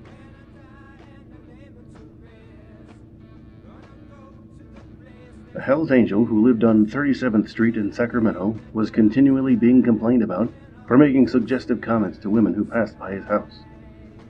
"Let's make it, baby," or "Hey, beautiful, come sit on Papa's face." A patrolman, checking one of these complaints, first threatened the outlaw with jail, and then asked him contemptuously if he couldn't find something better to do. The Angel thought for a moment, and then replied, "Not unless it was to be fucking a cop," from a conversation with a Sacramento policeman. The current boom in lightweight bikes relates to outlaw motorcycles the same way the bogus Hells Angels fan club t-shirts relate to the real Hells Angels. The little bikes are fun, handy, and relatively safe, while the big ones are two-wheeled bombs, and the outlaws who ride them would rather walk than be seen on a Honda, Yamaha, or Suzuki. Safety and respectability are the last things they want. Their machines are dangerous, temperamental, and expensive in every way. Author's note: in 1966, a California license tag for a year-old Harley 74 cost $48. There has never been an outlaw who saw his bike as anything but a King Kong equalizer, and there has never been one either who had anything but contempt for the idea of good, clean fun, which is one of the reasons they shun even the minimum safety measures that most cyclists take for granted. You will never see a Hells Angel wearing a crash helmet, nor do they wear the Brando Dillon-style silver-studded Phantom Phillip. Nor do they wear the Brando Dillon-style silver-studded Phantom leather jackets, commonly associated with motorcycle hoodlums and leather fetish cults. This viewpoint is limited to people who know nothing about motorcycles. Heavy leather jackets are standard, even for New York's Madison Avenue Motorcycle Club, an executive-leveled gang whose members include a dentist, a film producer, a psychiatrist, and a United Nations official. Ted Devilat, the film producer, has lamented the image problem that he and the others run into with their leather jackets. "You see, but if you're practical, you have to dress that way," he explained. "If you take a skid, it's a lot cheaper to shred that leather than to scrape off your own skin, man. It's also a lot less painful. An 8-inch circle of raw flesh on your back is awkward to live with, and slow to heal. Professional motorcycle racers, who have learned the hard way, wear helmets, gloves, and full-length leather suits, but not the Hells Angels. Anything safe, they want no part of. They'll stoop to wearing shades or weird goggles on the road, but more for show than protection. The Angels don't want anyone to think they're hedging their bets. The leather jackets were in vogue until the mid-50s, and many of the outlaws sewed their colors on. But as their reputation grew, and the police began closing in, one of the Frisco Angels came up with the idea of removable colors, to be snatched off and hidden in a time of stress. This marked the era of the sleeveless denim vest. In the beginning, most outlaws wore the colors on top of the leather jackets, but in Southern California, it was too hot for that. So the Purdue chapter pioneered the idea of wind in the armpits, no jackets at all, only colors. The next step, logically, will be the dropping of Levi's, and then the image will be complete. Nothing but boots, beards, vests, and a bizarre decorations of the genitalia. A few of the older outlaws still wear leather jackets, especially around the Bay Area, where the winters are cold. But they are definitely not the style. And any independent making a pitch for Angel membership would be rejected as corny and chicken shit if he showed up in leather. A mass of Hell's Angels on the road is a sight no one who ever sees it will forget. Their arrival at a gas station causes panic among attendants. There is simply no way to cope with a caravan of nationally known thugs rolling in, each demanding a gallon or two of gas. One Saturday morning here in Oakland, I pulled into a service station on Highway 50 and was talking amiably with the attendant about the broiling heat and the general perfidy of machinery, when the station suddenly filled up with outlaw motorcyclists, gunning their engines, yelling, and darting back and forth between the pumps. "Holy Jesus," said the attendant. His manner became distracted. He forgot how much money I owed him, and left me to fill my own radiator, while he kept a terrified eye on the outlaws. It was a big, brand-new station, with 4 attendants, and the combined Hells Angels Gypsy Joker contingent was completely in command from the moment they arrived. They pumped their own gas, tossed beer cans back and forth, and rummaged through the racks, looking for 50-weight motorcycle oil. The 5 or 6 motorists at the pumps simply sat in their cars and watched. The attendants moved around cautiously, hoping that none of the outlaws would try to steal something in front of their eyes. Overt theft would call for action, and nobody wanted it. Anyone who has ever dealt with the Angels in a mass will agree this is one of the worst aspects. At what point do you start protesting minor theft, insult, or damage? At the risk of starting an argument that might end in a bloody fight? Is it cheaper to let a hoodlum caravan get off with 10 quarts of oil and 5 tanks of gas, unpaid for? Or should a man risk his teeth in his plate glass windows by insisting that the outlaws pay, to the last penny, for everything they leave with? The dilemma is especially bad for an employee. A filling station attendant faced with a gang of Hell's Angels is like a salaried bank teller faced with an armed hold-up man. Should a pump jockey risk a beating any more than a teller should risk his or her life to save a bank's insured money? If the Angels had good sense, they would only patronize gas stations operated on a lease basis by absentee owners. The difference is easily discernible, in less than a minute's time, to anyone who has ever pumped gas for a living, and many of the outlaws have. But as a group, they scorn foresight and rely on a colorful willful ignorance that brings them now and then to pick on a gas station whose owner works 12 hours a day on the premises, has his life savings tied up in the franchise, and whose body bloats with adrenaline at the prospect of being victimized by a gang of punks. People like this keep revolvers in the cash registers, in the tool rack, and even in rougher robbery-style neighborhoods, in shoulder holsters under their friendly service jackets. Most of the Angels gas station incidents involve proprietors who panic and go into a rage at the very sight of them. Some people can make the tough act work, but others will blow up badly. The Angels fear these nuts, as they call them, because they are just as likely to shoot for no reason at all as for the very best of reasons. But God's mercy on a man who pulls a gun on a group of Hell's Angels and then has it taken away from him. There are some awful stories about this. In every case, the victim could have saved themselves by shooting first and later pleading self-defense. On the Angel side of values, the only thing worse than a faint with a loose or a frightened mouth is a loud antagonist who can't follow through. People like this get the full measure of retribution, the natural attack on any human obstacle, plus the hyped-up hell-grinding contempt for a man who tries and fails to deal with them in their own terms, or at least what seems to be their own terms, if only by default. The odd truth is that the Angels only have a wavering respect for their own terms, or, again, what seems to be their own terms, and they are generally receptive in any action beyond their own turf to people who haven't prejudiced them to the extent of assuming they have to be dealt with violently. They are so much aware of their mad dog reputation that they take a perverse kind of pleasure in being friendly. A filling station near the Sierra town of Angels Camp, the site of Mark Twain's story, The Celebrated Jumping Frog of Calaveras County, recalls his first confrontation with the Hells Angels in tones of fear and wonderment. About 30 of them roared into my station one night. They said they needed a place to work on their bikes. I took one look at them and told them the place was theirs, and got the hell out of there in a hurry. It was a normal enough reaction for a man running a no-help station at night in the mountains, for even a decision to fight to the death wouldn't have accomplished much against 30 hoodlums. After an hour or so, I finally summoned the courage to go back and see if my place was still standing. He said, "The angels are just finishing up." I was never so surprised in my whole life. The place was spotless. They had washed every tool they used with gasoline and hung it back where they found it. They even swept the floor. The place was actually cleaner than when they first came in. Stories like this are common, even among cops. There is the testimony of a bar owner in Porterville. "Sure, they rode their motorcycles into my place, even tore up the tile doing it. But before they left, they paid for every bit of damage, every broken glass. And I never sold so much beer in my goddamn life. They're welcome here anytime." Many a groveling merchant has made a buck off the Hells Angels. All they ask is tribute, and naked fear is a very pure form of it. Any man who tacitly admits to being terrified is safe from them, unless he overdoes it. And this happens often, with overt homosexuals gone long on booze or drugs, and unable to control themselves in the presence of so much rough trade. The outlaws will nearly always flip out a bad time. I recall a party one night when they decided to have an offending Berkeley student set on fire. Then, when the host protested, they looped a rope around the victim's ankles and said they were going to drag him away behind a motorcycle.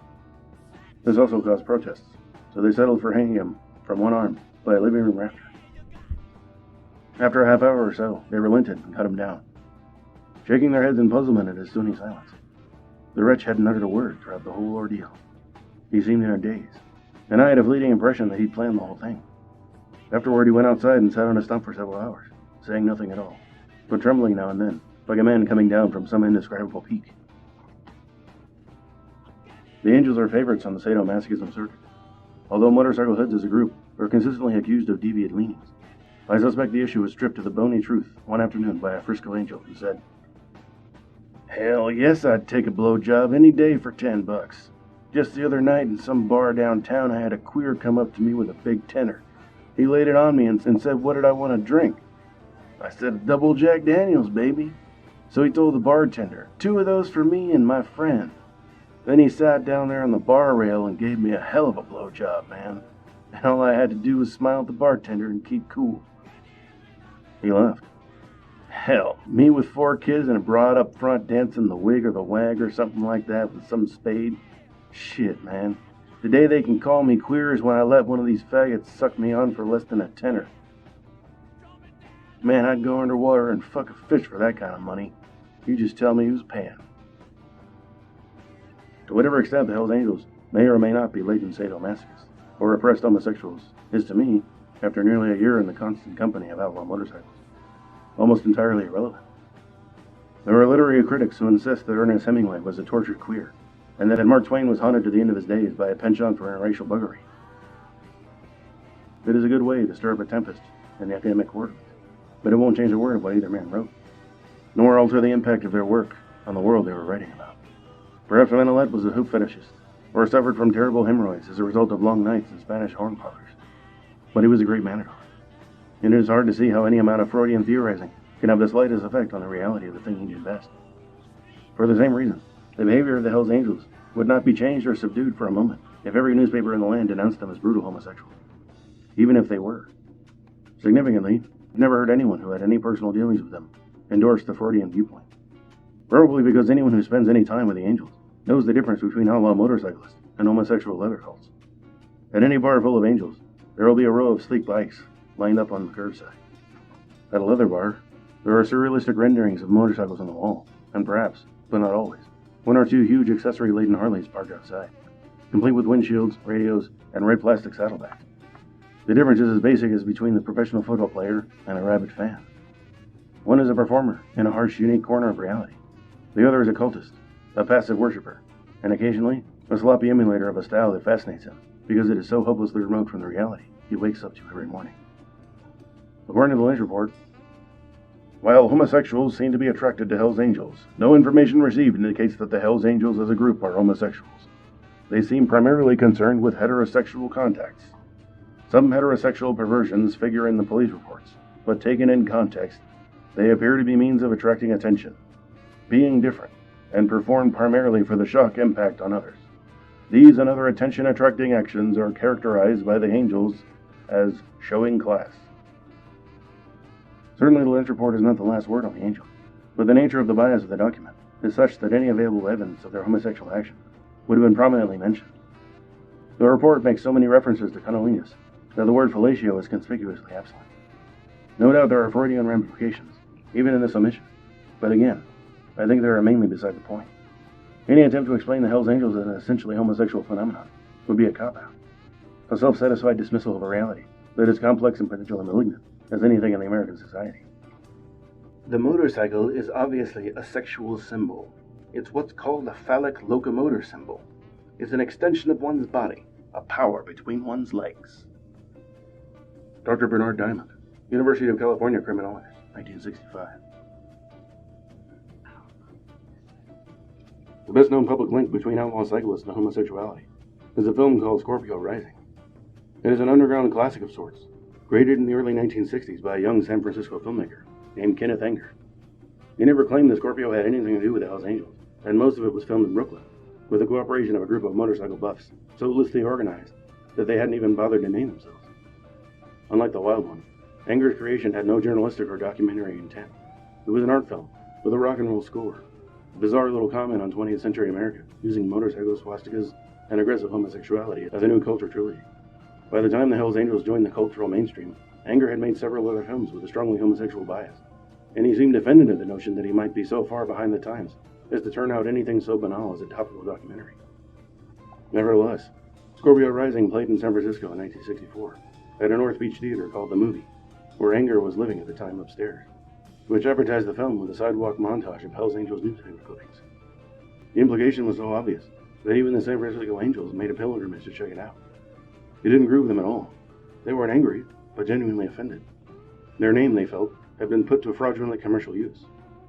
"Hell, I liked the film," said Frenchie. "But it didn't have nothing to do with us.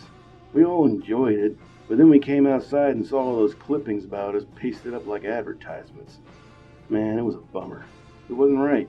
A lot of people got conned, and now we have to listen to all this crap about us being queers. Shit, did you see the way those punks were dressed? And those silly goddamn junk wagon bikes? Man, don't tell me that has any connection with us. You know it doesn't." Anger seemed to agree, but quietly. There was no need to spoil a new boom for the film. And besides, one of the keenest talents in the homosexual repertoire is the ability to recognize homosexuality in others, very nearly without exception. So the phenomenon emerged. The Angels provided the realism that Scorpio lacked. The secret queer factor gave the press an element of strange whimsy to mix in with the rape reports. And the outlaws themselves were relegated to new nadirs of sordid fascination. More than ever before, they were wreathed in an aura of violent and erotic mystery. Brawling satyrs, ready to attempt congress with any living thing in any orifice.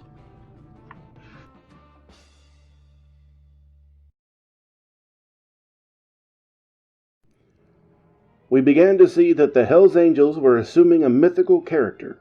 They had become folk heroes, vicarious exemplars of behavior most youth could only fantasize, unless swept away in mob activity, and legendary champions who would come to the rescue of the oppressed and persecuted.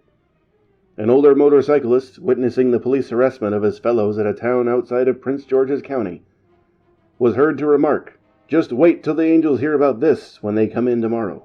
They'll tear this place apart."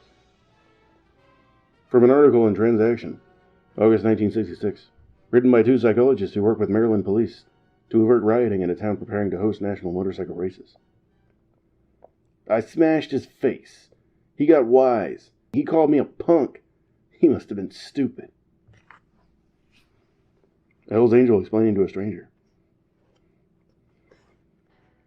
Of all their habits and predilections that society finds alarming, the outlaws' disregard for the time-honored concept of an eye for an eye is the one that frightens people the most. The Hells Angels try not to do anything halfway, and outcasts who deal in extremes are bound to cause trouble, whether they mean to or not. This, along with a belief in total retaliation for any offense or insult, is what makes the Angels such a problem for police, and so morbidly fascinating to the general public. Their claim that they don't start trouble is probably true more often than not, but their idea of provocation is dangerously broad, and one of their main difficulties is that almost nobody else seems to understand it. Yet they have a very simple rule of thumb. In any argument, a fellow angel is always right. To disagree with a Hell's Angel is to be wrong, and to persist in being wrong is an open challenge. Despite everything psychiatrists and Freudian castrators have to say about the Angels, they are tough, mean, and potentially dangerous as a pack of wild boar. the moment a fight begins. Any leather fetishes or inadequacy feelings are entirely beside the point, as anyone who has ever tangled with them will sadly testify. When you get in an argument with a group of outlaw motorcyclists, your chances of emerging unmaimed depend on the number of heavy-handed allies you can muster in the time it takes to smash a beer bottle. In this league, sportsmanship is for old liberals and young fools. Many of their assault victims are people who have seen too many Western movies. They are victims of the John Wayne complex, which causes them to start swinging the moment they sense any insult. This is relatively safe in some areas of society, but in saloons frequented by outlaw motorcyclists, it is the worst kind of folly. They're always looking for somebody to challenge them, said a San Francisco policeman. And once you're involved with them, it's all or nothing. A stranger who doesn't want anything to do with them, if one of the bums says something to his woman, he can't take offense or he'll have to fight 4 or 5 angels, not just the one. People should understand this. One of the Frisco's angels explained it without any frills. Our motto, man, is all on one and one on all. You mess with an angel, and you've got 25 of them on your neck. I mean, they'll break you, but good, baby. The Outlaws take the all-on-one concept so seriously that it is written into the club charter, as bylaw number 10. When an angel punches a non-angel, all other angels will participate. The Outlaws never know, from one moment to the next, when they might have to grapple with some foe bent on humiliating the colors. Here is a hazy yet fairly instructive account of a clash with an ex-angel named Phil and his ex-KE Jaguar. For several hours prior to the incident, Phil had been drinking and arguing in a roadhouse with a half-dozen members of the Oakland chapter. Finally, they told him to leave or get stomped. Phil went outside, backed his car off about 50 yards from the row of bikes at the club, then plowed into them like a bulldozer, breaking the leg of one angel who tried to get on his bike out of the way. This is how the Lynch report told it. On November 4th, 1961, a San Francisco resident driving through Rodeo, possibly under the influence of alcohol, struck a motorcycle belonging to a Hells Angel parked outside a bar. A group of angels pursued the vehicle, pulled the driver from the car, and attempted to demolish the rather expensive vehicle. The bartender claimed he had seen nothing, but a cocktail waitress in the bar furnished identification to the officers concerning some of those responsible for the assault. The next day, it was reported to officers that a member of the Hells Angels gang had threatened the life of this waitress, as well as another woman waitress. A male witness, who definitely identified 5 participants in the assault, included the president of the Vallejo Hells Angels and the Vallejo Road Rats, since absorbed by angels, advised officers that because of his fear of retaliation by club members, he would refuse to testify to the facts he had previously furnished. Motorcycles were knocked over by cars every day, all over the nation. But when the incident involves outlaw motorcyclists, it's something else again. Instead of settling the thing with an exchange of insurance information, or, at the very worst, an argument with a few blows, the Hells Angels stopped the driver, a former member, and attempted to demolish the vehicle. I asked one of them whether the police exaggerated this aspect, and he said no. They had done the natural thing, smashed the headlights, kicked in the doors, broken windows, and torn various components off the engine. Another instructive clash occurred soon after the Monterey incident, when the outlaws were still feeling tough. It began as an everyday act of revenge, but it didn't come off. Perhaps for this reason, the police report was unusually restrained. On September 19, 1964, a large group of Hells Angels and Satan's slaves converged on a bar in Southgate, Los Angeles County, parking their motorcycles and cars in the street in such a fashion as to block one half of the roadway. They told officers that 3 members of the club had recently been asked to stay out of the bar, and that they had come to tear it down. Upon their approach, the bar owner locked the doors and turned off the lights, and no entrance was made. But the group did demolish a cement block fence. On arrival of the police, members of the club were lying on the sidewalk and in the street. They were asked to leave the city, which they did reluctantly. As they left, several were heard to say that they would be back and tear down the bar. In all, it was a pretty quiet outrage, except for the demolition of a fence. It went into the books as a routine victory for law and order. It was also a good example of the total retaliation ethic. When you're asked to stay out of a bar, you don't just punch the owner. You come back with your army and tear the place down. Destroy the whole edifice and everything it stands for. No compromise. If a man gets wise, smash his face. If a woman snubs you, rape her. This is the thinking, if not the reality, behind the whole Hells Angels act. It is also the aspect of the story that gets to the editors of news magazines. The combined testimony of 104 police departments is proof enough that the outlaws are unable to enforce their savage codes on any level of society but their own. And yet, the white-collar button-down world is obviously alarmed to hear that these codes exist at all. Which they do. And they are also adhered to, as noted in the concluding paragraphs of the California Attorney General's report. The group seeks to exploit the so-called gangsters' code of group loyalty and threats to persons who might appear in court against them. There have been instances of Hell's Angels punishing witnesses by physical assault.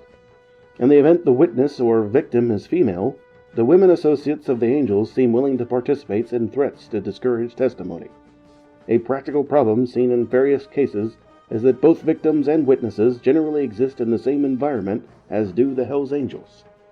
While gang rapes and forced sex perversions may have occurred, the victims and witnesses frequently are not of a higher social strata, and thus are vulnerable to the mores of saloon society.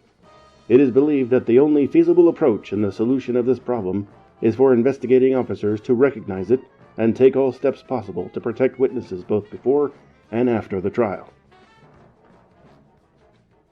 Not many members of the saloon society will find consolation in these words.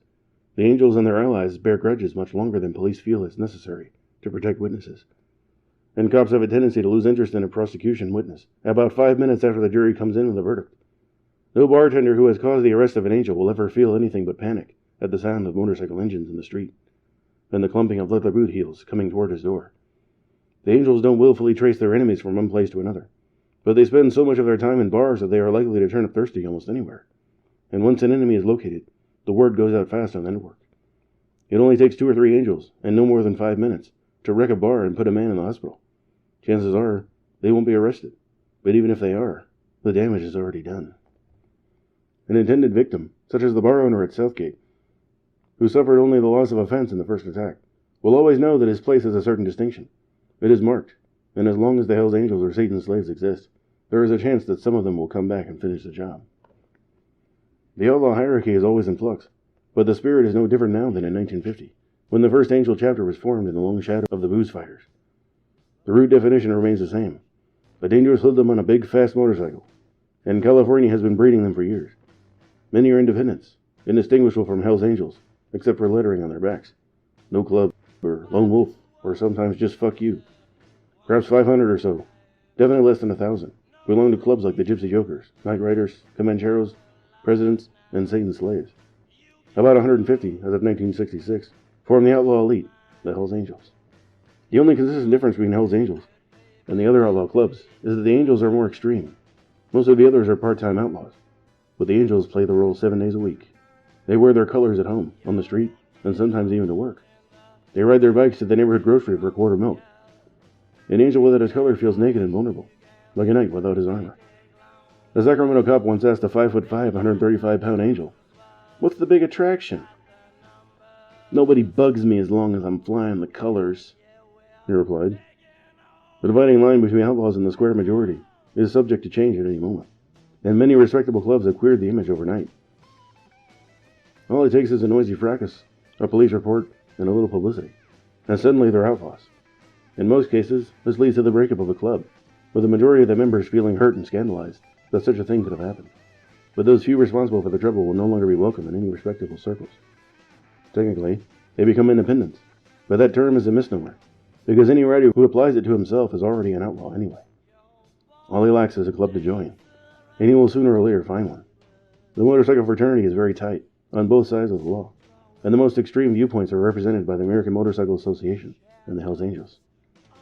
There is no status in the middle, and people who are serious enough about motorcycles to join an AMA club will not take rejection lightly. Like converts to communism or Catholicism, Hells Angels who are once AMA members take their outlaw role more seriously than others. The Angels are too personally disorganized to have any clear perspective on the world, but they admire intelligence, and some of their leaders are surprisingly articulate. Chapter presidents have no set term in office, and a strong one, like Barter, will remain unchallenged until he goes to jail, gets killed, or finds his own reasons for hanging up the colors. The outlaws are very respectful of power, even if they have to create their own image of it. Despite the anarchic possibilities of the machines they ride and worship, they insist that the main concern in life is to be a righteous angel, which requires a loud obedience to the party line. They're intensely aware of belonging, of being able to depend on each other. Because of this, they look down on independence, who usually feel so wretched once they've adopted the outlaw frame of reference that they will do almost anything to get in the club. I don't know why, said an ex-Hells Angel, but you almost have to join a club. If you don't, you'll never be accepted anywhere. If you don't wear any colors, you're sort of in between, and you're nothing. This desperate sense of unity is crucial to the outlaw mystique. If the Hells Angels are outcasts from society, as they freely admit, then it is all the more necessary that they defend each other from attack by the others. Mean squares, enemy gangs, or armed agents of the main cop. When somebody punches a lone angel, every one of them feels threatened.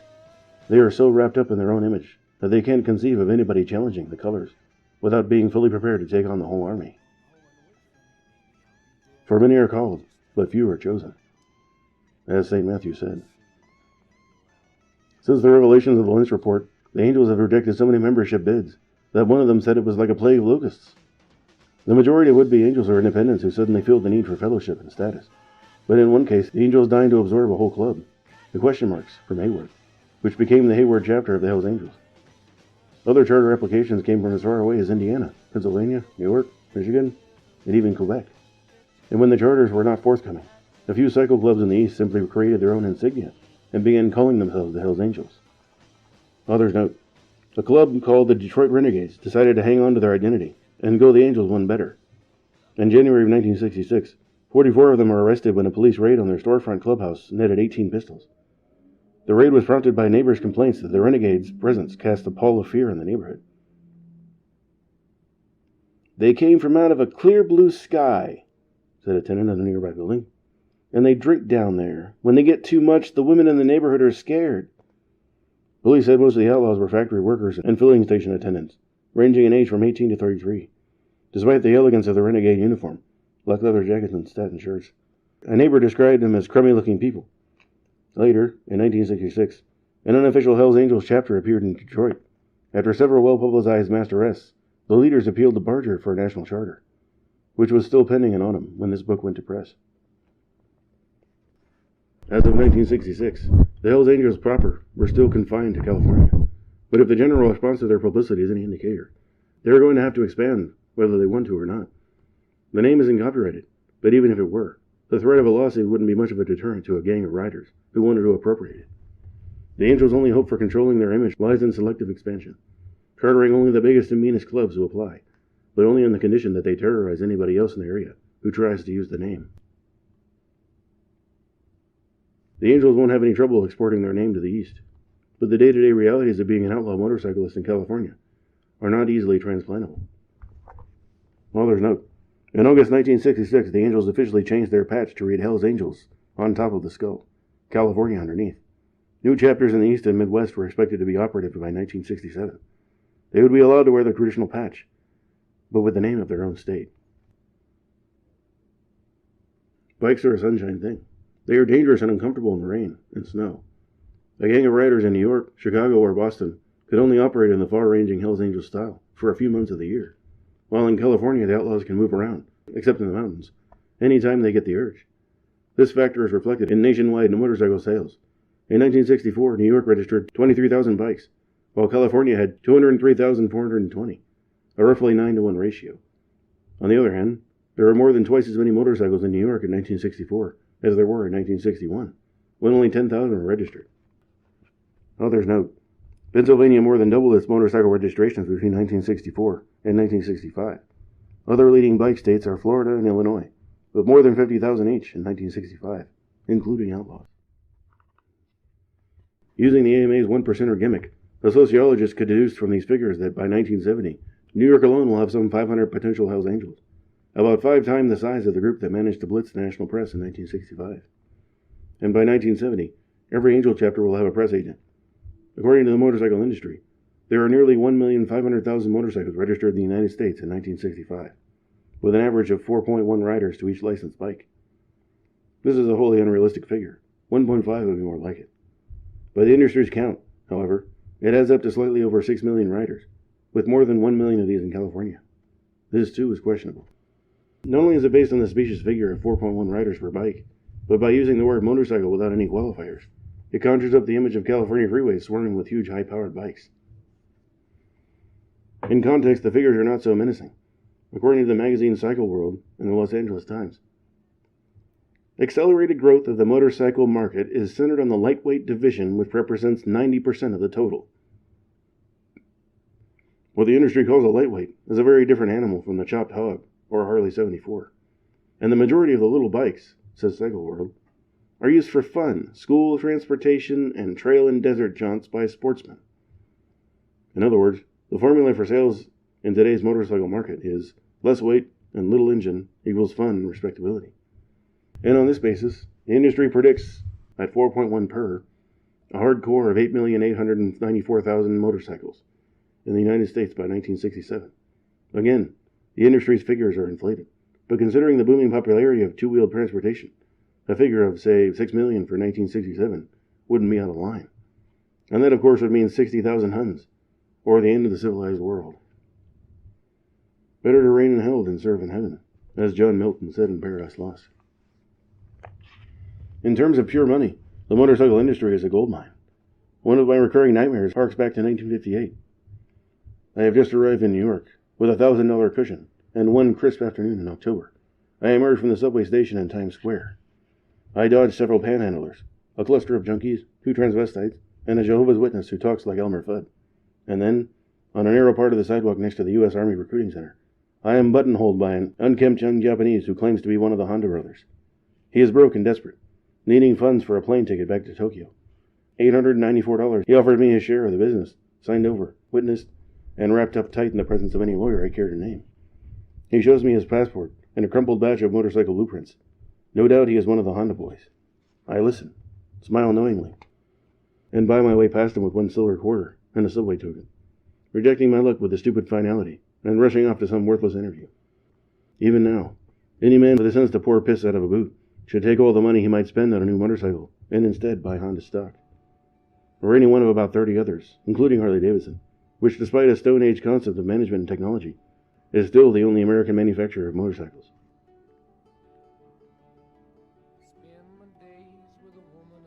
Author's note. According to Forbes magazine, September 15, 1966, Harley-Davidson sales went from $16 million in the fiscal year of 1959 to $29,600,000 in 1965. During the same period, American Honda sales jumped from a niggardly $500,000 to $77 million and kept booming in 1966 to $106 million. The story of Harley-Davidson in the domestic motorcycle market is one of the gloomiest chapters in the history of American free enterprise. At the end of World War II, there were less than 200,000 motorcycles registered in the United States, very few of them imports. During the 1950s, while HD was consolidating its monopoly, bike sales doubled and then tripled. Harley-Davidson had a gold mine on its hands until 1962 and 63, when the import blitz began. By 1964, registrations had jumped to nearly 1 million, and lightweight Hondas were selling as fast as Japanese freighters could bring them over the ocean. The Harley-Davidson Brain Trust was still pondering this oriental duplicity when they were zapped by the opposite flank of Birmingham Small Arms Limited of England. BSA, which also makes Triumphs, decided to challenge Harley on its own turf and in its own class, despite the price-boosting handicap of a huge protective tariff. By 1965, with registrations already up 50% over the previous year, the Harley-Davidson monopoly was sorely beset on 2 fronts. The only buyers they could count on were cops and outlaws, while the Japanese were mopping up on the low-priced field, and BSA was giving them hell on the racetrack. By 1966, with the bike boom still growing, Harley was down less than 10% of the domestic market, and fighting to hold even that. With all its machinery and thinking geared toward 1,200 cubic inch engines, the company has little hope of competing on the light and middleweight markets until at least 1970. But they still have plenty of muscle in the heavyweight class, and in 1966, Harleys were winning as many big races as BSAs or Triumphs. This hazy equality has not been maintained, however, in the marketplace. Most Harley-Davidson riders are custom-built originals, made to order from some of the best riders in America, and with much larger engines than their British competitors. Harley has yet to come up with a production model that can compete with the Japanese or European imports, on the street, the track, or in dirt, in terms of weight, price, handling ability, or engine size. There is surely some powerful lesson in the failure of Harley-Davidson to keep pace with a market they once controlled entirely. It is impossible to conceive of a similar situation in the automobile market. What if Ford, for instance, had been the only American manufacturer of autos at the end of World War II? Could they have lost more than 90% of the market by 1965? A monopoly with a strong protective tariff should be in a commanding position even on the yo-yo market. How would the yo-yo king feel if he were stripped in less than a decade of all his customers except Hell's Angels and cops?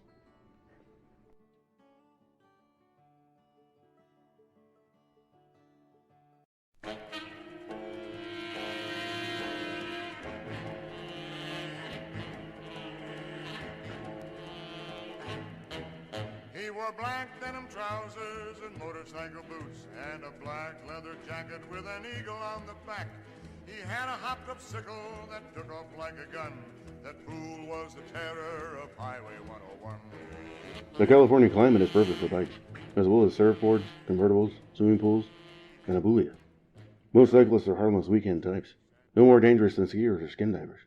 But ever since the end of World War II, the West Coast has been plagued by gangs of young wild men on motorcycles, roaming the highways in groups of 10 or 30, and stopping whenever they get thirsty or road cramped to suck up some beer and make noise. The hell broth of publicity in 1965 made the phenomena seem brand new. But even in the ranks of the Hells Angels, there are those who insist that the outlaw scene went over the hump in the mid-50s, when the original faces began drifting off to marriage and mortgages and time payments. The whole thing was born, they say, in the late 1940s, when most ex-GIs wanted to get back to an orderly pattern. College, marriage, a job, children, all the peaceful extras that come with a sense of security. But not everybody felt that way. Like the drifters who rode west after Appomattox, there were thousands of veterans in 1945 who flatly rejected the idea of going back to their pre-war pattern. They didn't want order, but privacy, and time to figure things out. It was a nervous downhill feeling, a mean kind of angst that always comes out of wars. A compressed sense of time on the outer limits of fatalism. They wanted more action, and one of the ways to look for it was on a big motorcycle. In 1947, the state was alive with bikes, nearly all of them powerful American-made irons, from Harley-Davidson and Indian. 24 gleaming, stripped-down Harleys filled the parking lot of a bar called the El Adobe. The Angels were shouting, laughing, and drinking beer, paying no attention to two teenage boys who stood on the fringe of the crowd looking scared. Finally, one of the boys spoke to a lean, bearded outlaw named Gut. "We like your bikes, man. They're really sharp." Gut glanced at him, and then at the bikes. "I'm glad you like 'em," he said. "They're all we have." September 1965.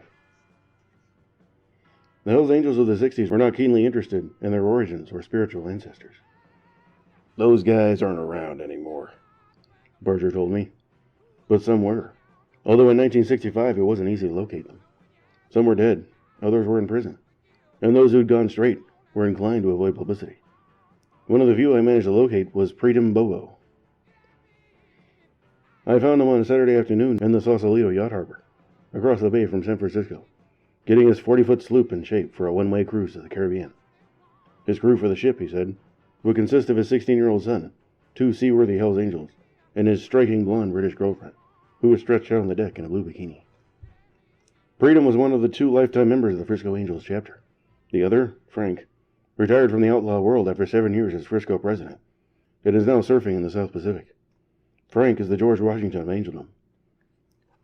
His name is mentioned with reverence among the other chapters as well as Frisco. "He was the best president we ever had," they say.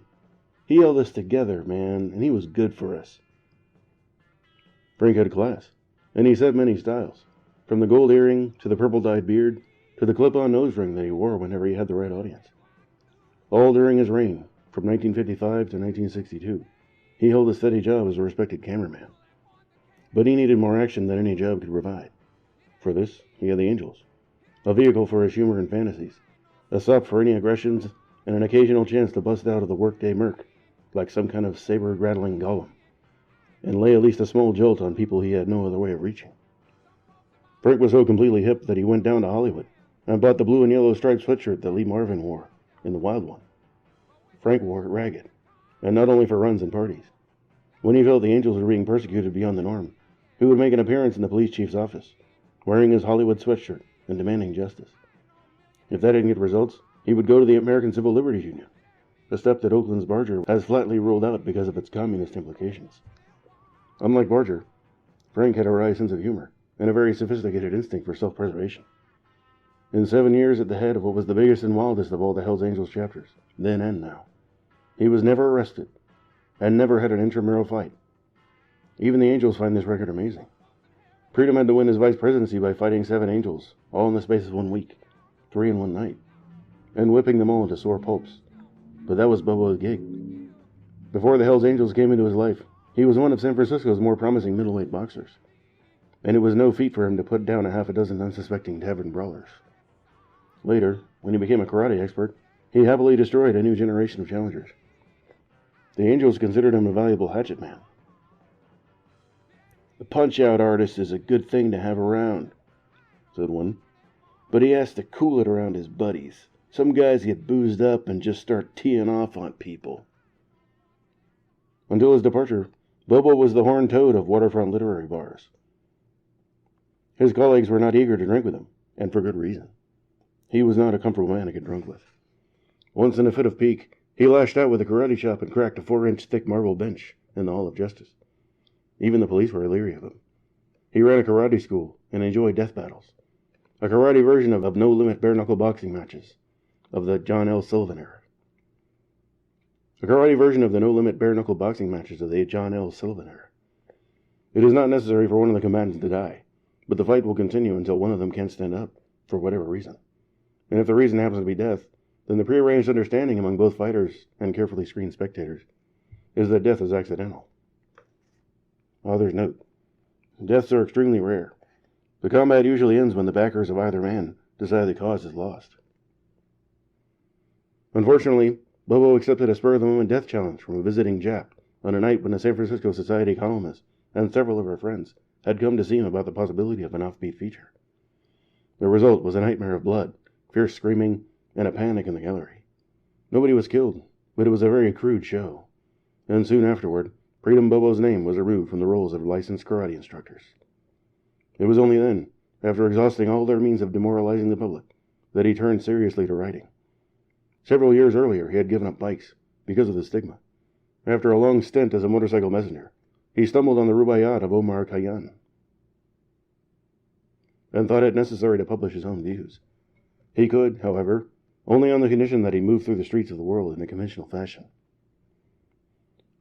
"I felt like a whore," he says, "but I told the editor I'd play it straight. Hell, I didn't want to spend the rest of my life as a delivery boy." Freedom Bobo was a study in something, but I was never sure what to call it. He is a walking monument to everything the Hells Angels would like to stand for, but which few of them do. Freedom is the complete outlaw, and he somehow makes it work. Like Frank, he went through his whole activist period without ever being arrested. "All it takes is a sense to be quiet around cops," he says. "Whenever we had trouble with the law, I just drifted off to the side and kept my mouth shut. If a cop ever asked me a question, I'd answer politely and say, 'Sir.' In those situations, man, a cop appreciates somebody calling him sir. It's the smart thing to do, that's all. And besides, it's a hell of a lot cheaper than going to jail." Bobo was a motorcyclist long before he was a Hells Angel. He remembers one night when he passed the corner of Leavenworth and Market in downtown San Francisco, and he saw a bunch of bikers outside a pool hall called Anton's. He stopped by to say hello, and soon afterward he was part of a loosely knit group of riders who called themselves, half-jokingly, the Market Street Commandos. Motorcycles were comparatively rare in the early 1950s, and people who rode them were happy to find company. "You could go by there any hour of the day or night," Freedom recalls, "and there'd always be at least 10 bikes out in front. Sometimes on weekends there'd be 50 or 60. It was a police problem even then. Businessmen were complaining the bikes kept customers from parking in front of their stores." The Market Street Commandos drifted on, without much action, for about a year. Then, in early 1954, the Wild One came to town, and things changed. "We went up to the Fox Theater on Market Street," said Freedom. "There were about 50 of us, with jugs of wine in our black leather jackets. We sat up there in the balcony and smoked cigars and drank wine and cheered like bastards. We could all see ourselves right there on the screen, man. We were all Marlon Brando. I guess I must have seen it 4 or 5 times." The Commandos were still in the grip of the Wild One when the second new wave hit, in the person of the Wild Prophet Rocky, the Messiah, bringing the word from Southland. 10 years later, Bernie Jarvis, a San Francisco Chronicle police reporter, former Hells Angel, described the moment of truth in an article. "One hot summer day in 1954, a swarthy, handsome devil sporting a pointed beard and a derby. Broad slid his Harley-Davidson to a screeching halt at a motorcycle hangout in San Francisco. His faded blue Levi jacket, the sleeves roughly hacked off with a knife, was emblazed with the leering winged death's head that has become so well known to Californian lawmen. You could see the sweat-stained armpits of his checkered shirt. He wrestled the 4-foot-high handlebars into position. With a flick of his wrist, he blasted the afternoon quiet of a Sunday on Market Street. He laid his bike over on the kickstand, polished the glistening chrome of his XA spring forks, 4 inches longer than stock, with a ragged handkerchief. He looked around him, nonchalantly wiping his greasy hands on his oil-crusted jeans. This was Rocky. Nobody cared what his last name was, because he was classical, and he was a Hell's Angel from down Burdue way. 30 cyclists with polished boots and neatly barbered hair had watched his arrival, not without suspicion, because he was, at that time, a stranger, and all of them had been riding pals for a long time. The welcoming committee was primed for membership in the Hells Angels. Although completely square compared to the latter-day Angels, the street-corner gang had constant brushes with the law. Rocky was elected president of the new batch of the Hells Angels because he could really ride, and because he had style. He could spin donuts on that hog with his feet on the pegs, and man, he was a wiggy cat. A member of the Angels recalled. The cyclists found a seamstress who could duplicate Rocky's sinister emblem, and it wasn't long before nearly 40 Angels were roaring out of San Francisco. The neat Hells Angels fresco surrounding the grinning skull with wings cost $7.50 and was ordinarily sewn on a Levi jacket. The white background of the red lettering soon became spotted with grime and blood from the many barroom battles that ensued. "Listen, man, those beefs ain't our fault," said a battle-scarred veteran of beer hall punch-outs. "We'd go into a bar and someone would mouth off or try to move in on our chicks, and then we'd fight. What else could you do?" Police reports kept pouring in as the Angels were forced to move from one hangout to another. A hangout, usually an all-night restaurant or a pool hall, would last about a week until complaints of noisy or rowdy behavior brought the law. "We chased those bike bums off Market Street because they were having drag races right through the traffic. A lot of them were stealing motorcycles, and we'd check them all out," said Terrible Ted, a motorcycle policeman who once called several of the Hells Angels his friends. "We called that bike heap Terrible Ted because he really was a bad man. Why, he'd ride like a nut to catch us, and then he'd throw the book at us." Author note: in 1966, Terrible Ted ran a red light in an unmarked police car and collided with a Greyhound bus. The crash killed his wife, destroyed the car, and critically injured the patrolman. "It got so I had to go to work just so as I could pay off my tickets and stay out of the slammer," said an Angel who lost his license to drive 4 times because of his driving record. One humorous incident connected with the Hells Angels insignia several years ago was still a source of amusement to the hard-riding cycle gang. An Angel known as the Mute was stopped for speeding by a policeman near the beach in Santa Cruz one Sunday afternoon. The Mute was proudly displaying his colors on a ragged Levi jacket. "Take that off," the patrolman jotted down on a notepad politely offered by the Mute, who was deaf and dumb. The Mute stripped off his Levi jacket, exposing another Angel decal on his leather jacket. "Take that off, too," the irate patrolman ordered, again using the Mute's notepad and pencil. And under the leather jacket was a wool shirt, also emblazoned with the club colors. "Off with it," the officer scribbled angrily. Under the shirt was an undershirt. It, too, had been stenciled with the club insignia. "Okay, wise guy, take that off, too," the nonplussed patrolman wrote. With a smirk, the Mute removed his undershirt, and puffing out his chest, brought into full view the Hells Angels' grinning death's head, which had been tattooed on his body. The policeman threw up his hands in disgust, handed the Mute a ticket, and sped off in his patrol car. But the Mute had the last laugh. He was prepared to go all the way. His trousers and shorts were also stenciled. He was a way-out mother, the Mute's friends agree. People are already down on us because we're Hell's Angels. That's why we like to blow their minds, man. It just more or less burns them, that's all. Zorro. Many of the Angels were graduates of other outlaw clubs, some of which, like the Booze Fighters, were as numerous and fearsome in their time as the Angels are today. It was the Booze Fighters, not the Hells Angels, who kicked off the Hollister riot, which led to the filming of The Wild One. That was in 1947, when the average Hells Angel in the 1960s was less than 10 years old. Hollister at that time was a town of about 4,000, a farming community, an hour's fast drive south of Oakland, off in the foothills of the Diablo Mountain Range. Its only claim to fame in 1947 was the producer of 74% of all the garlic consumed in the United States. Hollister was, and remains to some extent, the kind of town that Hollywood showed the world in the film version of East of Eden. A place where the commander of the local American Legion post is by definition a civic leader. So it came to pass, on July 4th of that year, that the citizens of Hollister gathered together for the annual celebration, the traditional Independence Day rites. Flags, bands, baton virgins, etc. were scheduled to precede a more contemporary event, the annual motorcycle hill climb and speed tests, which the previous year had drawn contestants from miles around. Valley boys, farmers, small-town merchants, veterans, just a crowd of decent fellows who happened to ride motorcycles. The 1947 Hollister Hill Climb and races also drew contestants from miles around. Many miles and many contestants.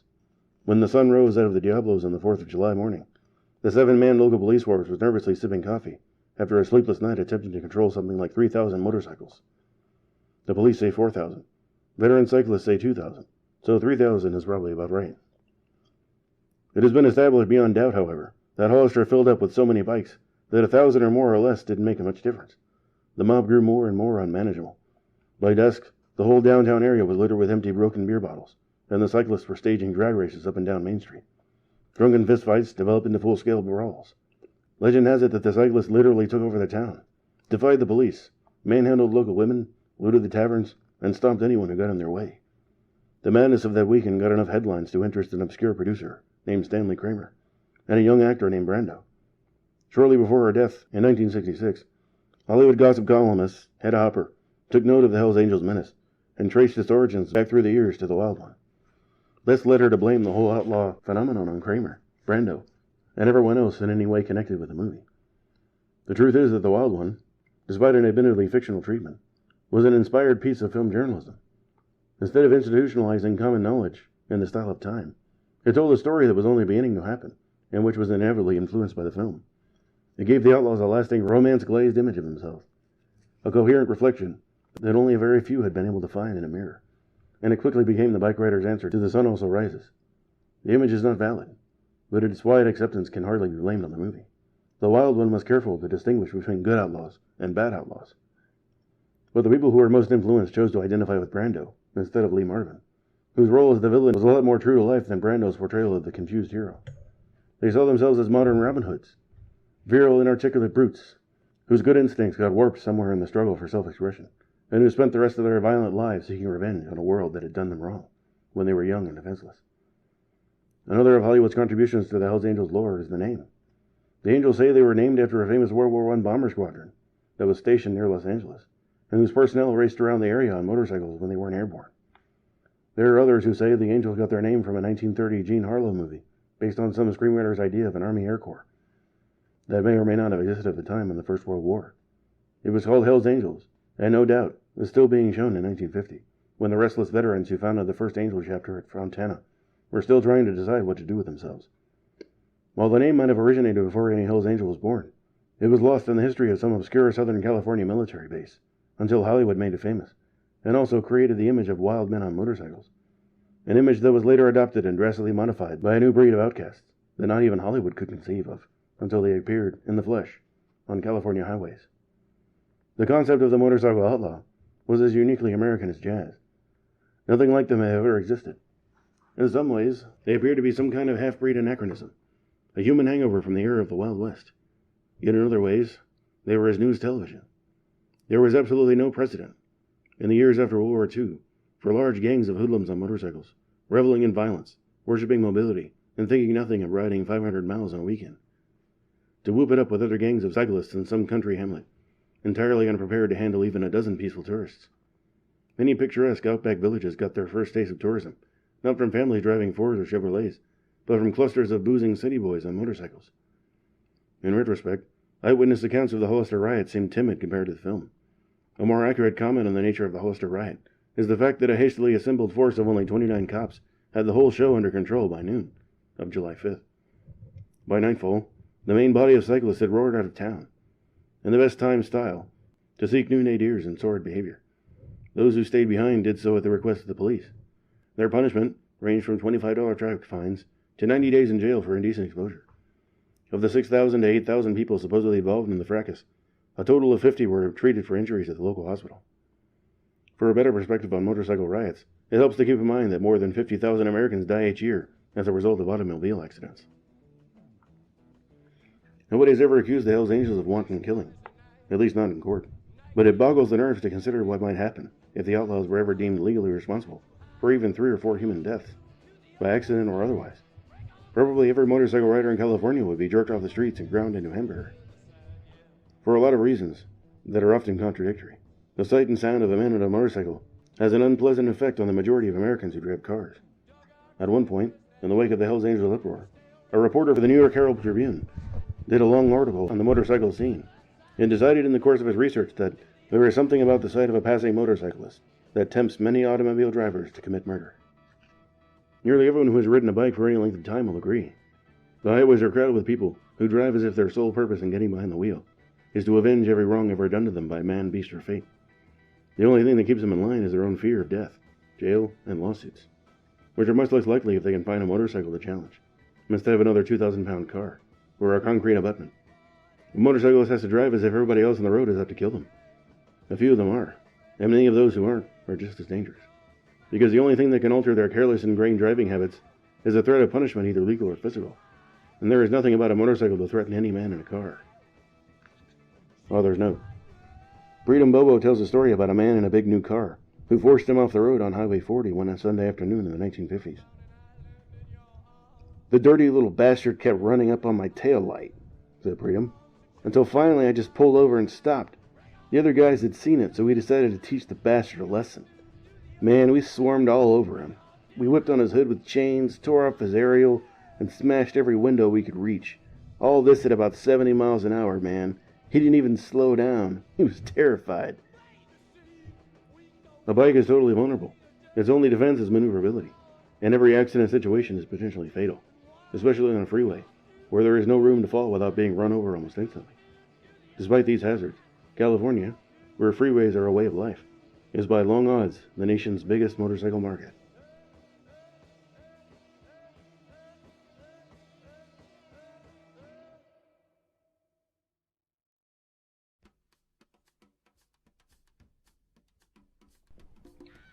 Or they're the Wild Bill Hickoks, the Billy the Kids. They're the last American heroes we have, man. Ed, Big Daddy Roth. Go get those punks. Newsweek, March 1965. Not all the outlaws were happy to be celebrities. The Frisco Angels had been severely burned after the series in the Chronicle, and viewed reporters as pilot fish for disaster. Across the bay in Oakland, the reaction was more varied. After 7 years of being virtually ignored by the press, the East Bay Outlaws were more curious than wary, except among the newer arrivals, especially those from Purdue. They had come up to Oakland for refuge, not publicity, and the last thing they needed was a press photographer. Several were wanted in Southern California on charges of theft, assault, and non-support. Even a chance photo or a name shouted carelessly across the parking lot might set off a chain of events that would land them in jail. A photograph taken in Oakland, or an interview mentioning names, could be picked up by a wire service and published in San Bernardino the next morning. After that, it would only be a matter of hours before the hounds found the trail again. The publicity also had a bad effect on their employment picture. At the end of 1964, perhaps 2/3 of the outlaws were working, but a year later, the figure was down to about 1/3. Terry was summarily fired from his assembly line job at General Motors a few days after the True article appeared.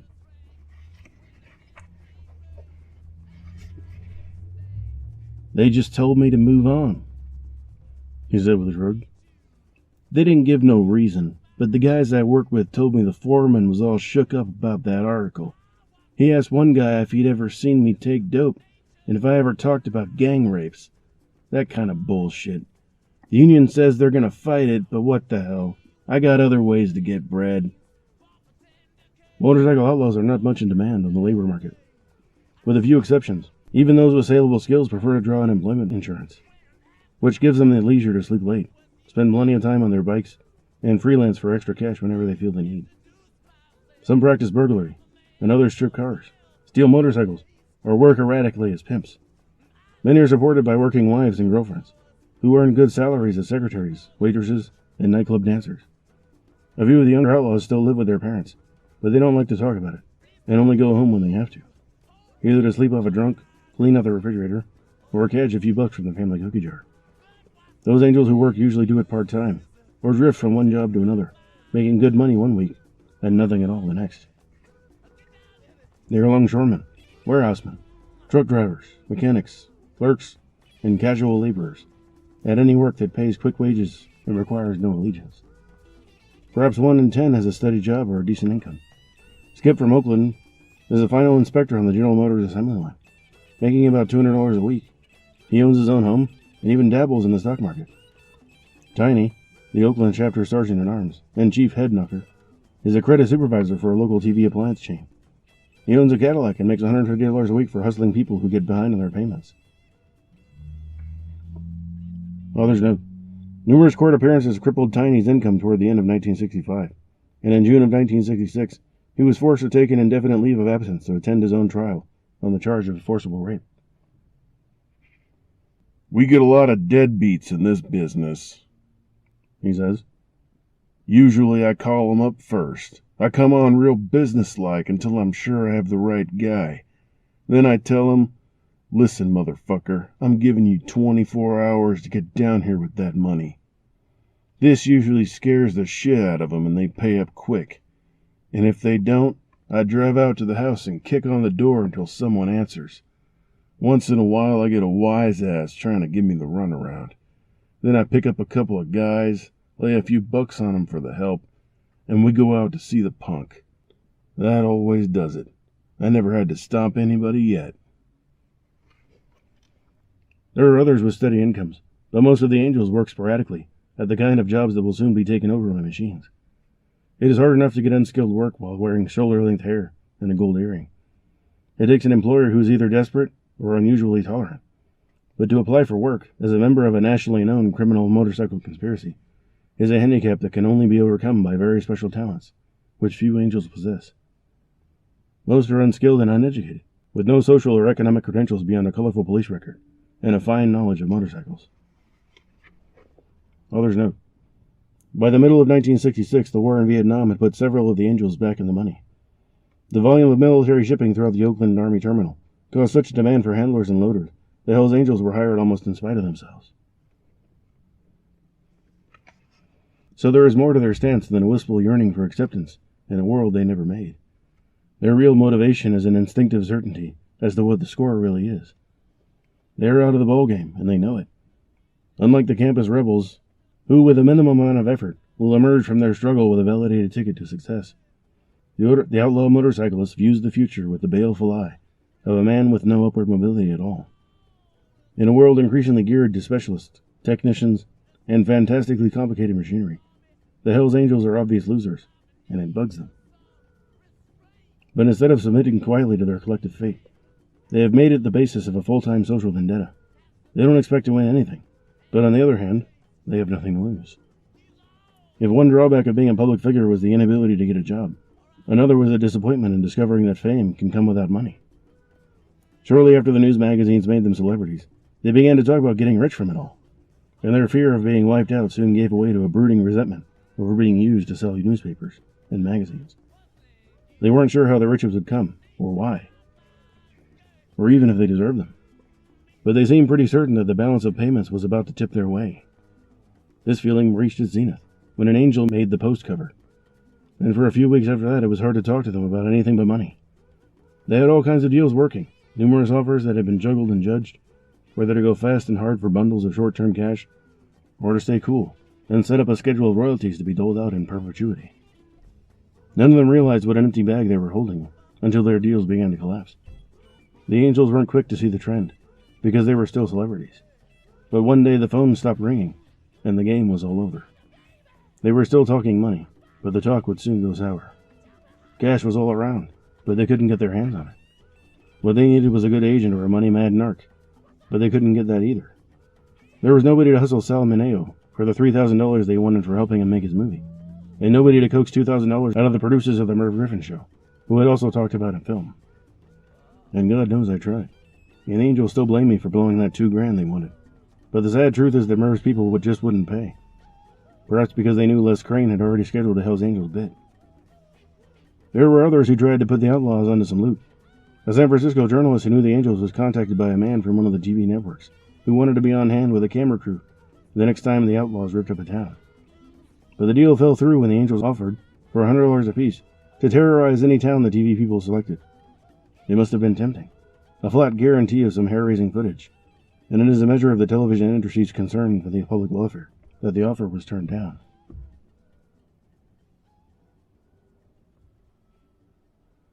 Would ye deny the public prince? An Anglo-Saxon motto.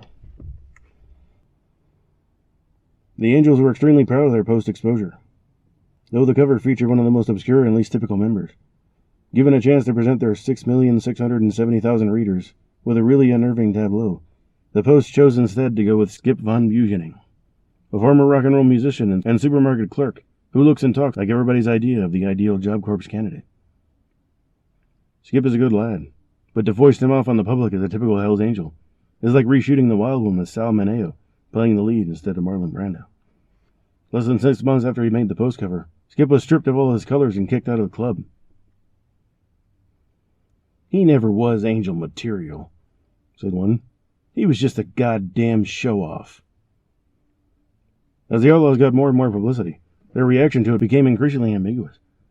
At first, when nearly everything written about them was taken from the Lynch Report, they were outraged that responsible journalists could be so sloppy and biased. They spoke of editors and porters as so much human garbage, hopelessly corrupt and not worth talking to under any circumstances. Every unfavorable article produced outbursts of bitterness, but they enjoyed being interviewed and photographed, and instead of withdrawing into angry silence, they kept trying to even the score by giving new interviews to set the record straight.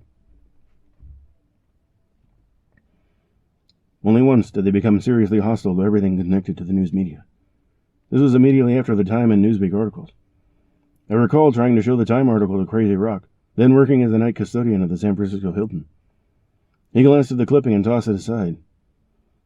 "I'd go nuts if I started reading that stuff," he said. "It don't make any fucking sense. It's all bullshit." The Frisco Angels wanted to give me a chain whipping on general principles. Later, when I met the Oakland Angels, there was talk of setting me on fire because of what Newsweek had done.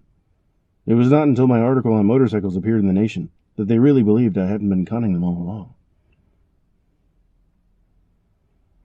Yet later in the year, and especially after they made their political debut, in a clash with the Berkeley Peace Marchers, the Angels stopped laughing at their press clippings. The tone of the coverage was changing notably in Hearst's San Francisco Examiner and William Nolan's Oakland Tribune, even in the San Francisco Chronicle, a paper that had never done anything but laugh at the Angels. The late Lucius Bebe devoted one of his Sunday columns to sneering at the Berkeley Marchers, and ended it by saying, "The Hells Angels would appear to be possessed of a sense of fitness and realism that is lacking elsewhere on the East Bay scene." At this point, it was a toss-up as to whether the Angels were bamboozling the press or vice versa. Impartial observers and newspaper buffs found the truce very strange. Here was the Examiner, which had always viewed the Angels with fear and loathing, suddenly presenting them as misunderstood patriots.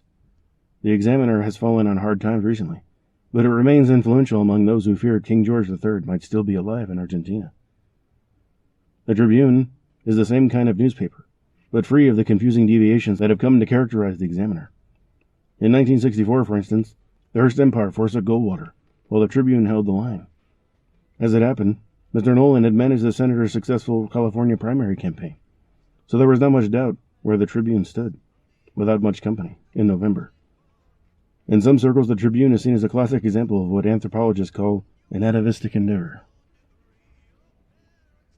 Others note, it also turns a profit, unlike the Examiner, which in 1965 finally threw in the towel and merged with the Chronicle, now the only morning daily in San Francisco. Rather than fold altogether, the Examiner switched to afternoon publication.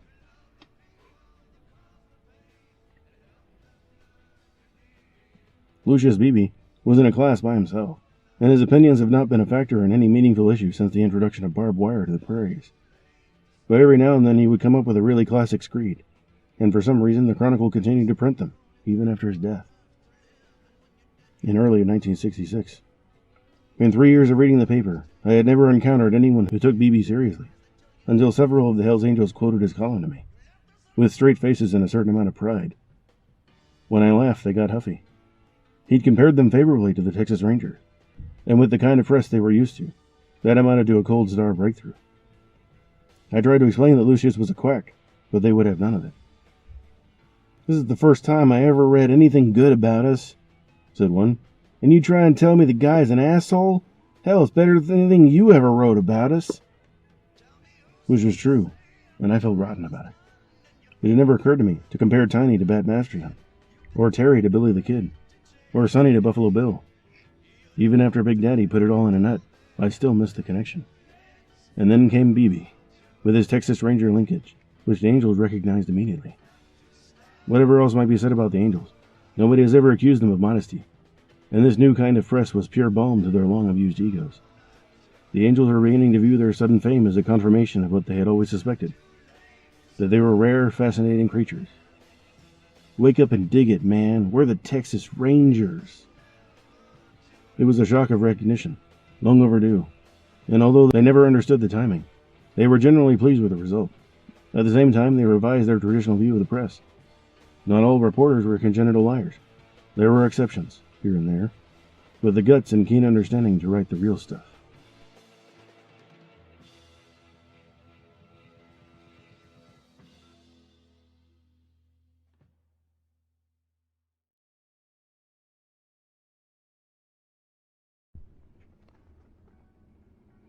Three. Indeed, I tremble for my country when I reflect that God is just. Thomas Jefferson. According to Attorney General Lynch's own figures, California's overall crime picture makes the Angels look like a gang of petty jackrollers. The police counted 463 Hells Angels, 205 around Los Angeles, 233 in the San Francisco-Oakland area, and the rest scattered widely around the state. These woeful departures from reality made it hard to accept their statistics. The dubious package cited Hells Angels convictions on 1,023 misdemeanor counts and 151 felonies, primarily vehicle theft, burglary, and assault. This was for all years and all alleged members, including many long since retired.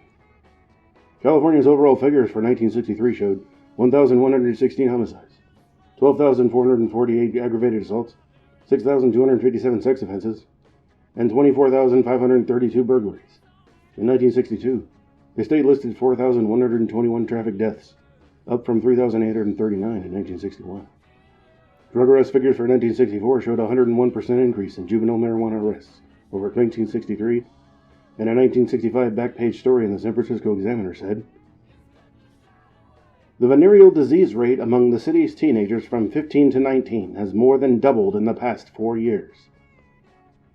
Even allowing for the annual population jump, juvenile arrests in all categories are rising by 10% or more each year. Late in 1965, Governor Edmund Pat Brown, a Democrat, was berated by Republicans in the legislature for remaining aloof to the threat of the rising crime rate, which they said had jumped 70% during his 7 years in office. Against this background, it is hard to see how it would make any difference to the safety and peace of mind of the average Californian if every motorcycle outlaw in the state, all 901 according to the police, were garroted within 24 hours. If the Hells Angels saga proved any one thing, it was the awesome power of the New York press establishment. The Hells Angels as exist today are virtually created by Time, Newsweek, and the New York Times. The Times is the heavyweight champion of American journalism. On 9 stories out of 10, the paper lives up to its reputation. Yet the editors make no claims to infallibility, and now and then they will blow the whole Duke. It would be senseless to try and list these failures.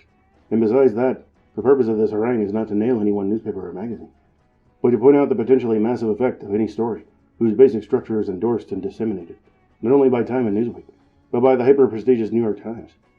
The Times took the Lynch report at face value and simply reprinted it in a very condensed form. The headline said, California takes steps to curb terrorism with ruffian cyclists. The bulk of the article was straight enough, but the lead was pure fiction. A hinterland tavern is invaded by a group of motorcycle hoodlums. They seize a female patron and rape her. Departing, they brandish weapons and threaten bystanders with dire reprisals if they tell what they saw. Authorities have trouble finding a communicative witness, let alone arresting and prosecuting the offenders. This incident never occurred. It was created as a sort of journalistic montage by the correspondent who distilled the report. But the Times is neither written nor edited by fools, and anyone who has worked on a newspaper for more than 2 months knows how technical safeguards can be built into even the wildest story, without fear of losing reader impact. What they amount to, basically, is the art of printing a story without taking legal responsibility for it. The word alleged is a key to this art. Other keys are so-and-so said, or claimed. It was reported, and according to. In 14 short newspaper paragraphs, the Times story contained 9 of these qualifiers. The 2 most crucial had to do with the Hollywood lead and the alleged gang rape, last Labor Day, of 2 girls, 14 and 15 years old, by 5 to 10 members of the Hells Angels gang on the beach at Monterey. Nowhere in the story was it either reported or implied that the Monterey charges had long since been dropped, according to page 1 of the report being quoted. The result was a piece of slothful, emotionally biased journalism, a bad hack job that wouldn't have raised an eyebrow or stirred a ripple had it appeared in most American newspapers. But the Times is a heavyweight, even when it's wrong, and the effect of this article was to put the seal of respectability on a story that was, in fact, a hysterical, politically motivated accident. Had Time and Newsweek never touched the story, the New York-based mass media would have jumped on it anyway. The social cancer had been uncovered by the nation's leading newspaper. And then, 1 week later, came the Time Newsweek double-barrel blast that really put the Angels over the top. What followed was an orgy of publicity. The long-dormant Hells Angels got 18 years' worth of exposure in 6 months, and naturally, it went to their heads. Until the Monterey rape, they were Bush League hoods, known only to California cops and a few thousand psychopaths. For whatever it was worth, they were the state's biggest and most notorious motorcycle gang. Among outlaws, their primacy was undisputed, and nobody else cared. Then, as a result of the Monterey incident, they made the front page of every daily in California, including the Los Angeles, Sacramento, and San Francisco papers, which are scanned and clipped each day by researchers for Time and Newsweek. Some of the stories said the victims had been roasting weenies on the beach with their 2 dates, who fought like tigers to save them, when an advance party of some 4,000 Hells Angels suddenly surrounded the campfire and said things like, "Don't worry, kid, we're just going to break the girls in for you." And then, according to one account, the bearded one pressed his hairy lips to hers. She screamed and struggled. He and the other angel picked her up and hauled her off, screaming into the darkness. The piercing scream was followed by a deep-throated curse. Yet only 2 of the 18 specific outrages cited in the Lynch report occurred after Labor Day of 1964, and both of these were bar brawls. So the story was just as available to the press on the day after the Monterey rape as it was 6 months later, when the Attorney General called a press conference and handed it out in a neat white package, 1 to each newshawk. Until then, nobody had shown much interest, or they hadn't had time. For in the fall of 1964, the press was pulling every available talent on the national election story. It was, after all, a real humdinger. All manner of crucial issues were said to be hanging in the balance, and somebody had to keep tabs on the national pulse. Not even Senator Goldwater seized on the Angels issue. Crime in the streets is a winner for him. Millions of people felt threatened by gangs of punks, roaming, on foot, through the streets in the immediate vicinity of their homes and urban slums. Democrats called this a racist slur. But what would they have said if Goldwater had warned the voters about an army of vicious, doped-up Caucasian hoodlums, numbering in the thousands, based in California, but with chapters proliferating all over the nation, and even the globe, far faster than a man could keep track of them, and so highly mobile with their awesome machines that huge numbers of them might suddenly appear almost anywhere, at any moment, to sack and destroy a community. Filthy Huns breeding like rats in California, and spreading east. Listen for the roar of the Harleys. You will hear it in the distance like thunder, and then, wafting in on the breeze, will come the scent of dried blood, semen, and human grease. The noise will grow louder, and then they will appear on the west horizon, eyes bugged and bloodshot, foaming the lips, chewing some rooty essence smuggled in from a foreign jungle. They will ravish your women, loot your liquor stores, and humiliate your mayor on a bench in the village square. Now there was an issue. The mumbo-jumbo about crime in the streets was too vague. What Goldwater needed was an up-to-date concept like crime on the highways, motorized crime, with nobody safe from it. And the first time the Democrats challenged him, he could have produced photos of the dirtiest Hells Angels and read from newspaper accounts of the Monterey rape and other stories. They hauled her screaming into the darkness. The bartender, barely conscious, crawled toward the bar while the Angels beat a tattoo on his ribs with their feet. Unfortunately, Neither candidate picked up on the honorary story, and with no other takers, it quickly slipped from sight. From September 1964 to March of the next year, the Hells Angels fought a quiet, unpublicized series of skirmishes with police in both Los Angeles and the Bay Area. The massive publicity of the Monterey rape had made them so notorious in California that it was no longer any fun to be part of the act. Every minute on the streets was a calculated risk for any man wearing a Hells Angels jacket. The odds were worse than even, except in Oakland, and the penalty for getting caught was likely to be expensive. Author's note: there was a basic difference between the kind of pressure the Angels got in Oakland and the kind they felt elsewhere. In Oakland, it was not political, not the result of any high-level pressure or policy decision, but more of a personal thing, like arm wrestling. Barger and his people get along pretty well with the cops. In most cases, and with a few subtle differences, they operate on the same emotional frequency. Both the cops and the Angels deny this. The very suggestion of a psychic compatibility will be denounced by both groups as a form of communist slander. But the fact of the thing is obvious to anyone who has ever seen a routine confrontation or sat in on a friendly police check at one of the Angel bars. Apart, they curse each other savagely, and the brutal truce is often jangled by high-speed chases and brief violent clashes that rarely make the papers. Yet behind the sound and fury, they are both playing the same game, and usually by the same rules. At the peak of the heat, a former Frisco Angel told me, "If I was fired from my job tomorrow and went back to riding with the Angels, I'd lose my driver's license within a month, be in and out of jail, go away in debt to bondsmen, and be hounded by the cops until I left the area." By the time I pegged him as a hopeless paranoid. But then I bought a big motorcycle and began riding around San Francisco and East Bay. The bike was a sleek factory-style BSA, bearing no aesthetic resemblance to any outlaw Harley, and my primary road garb was a tan sheepherder's jacket, the last thing a Hells Angel might wear. Yet within 3 weeks after buying the bike, I was arrested 3 times, and accumulated enough points to lose my California driver's license, which I retained on a more or less day-to-day basis, only because of my fanatic insistence on posting large amounts of bail money, and what seemed like never-ending involvement with judges, bailiffs, cops, and lawyers, who kept telling me the cause was lost. Before buying the motorcycle, I had driven cars for 12 years, in all but 4 states of the nation, and been tagged only for 2 running violations, both the result of speed traps.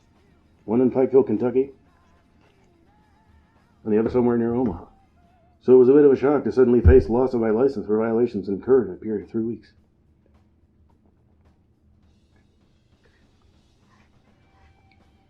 The heat was so obvious that even respectable motorcyclists were complaining of undue police harassment.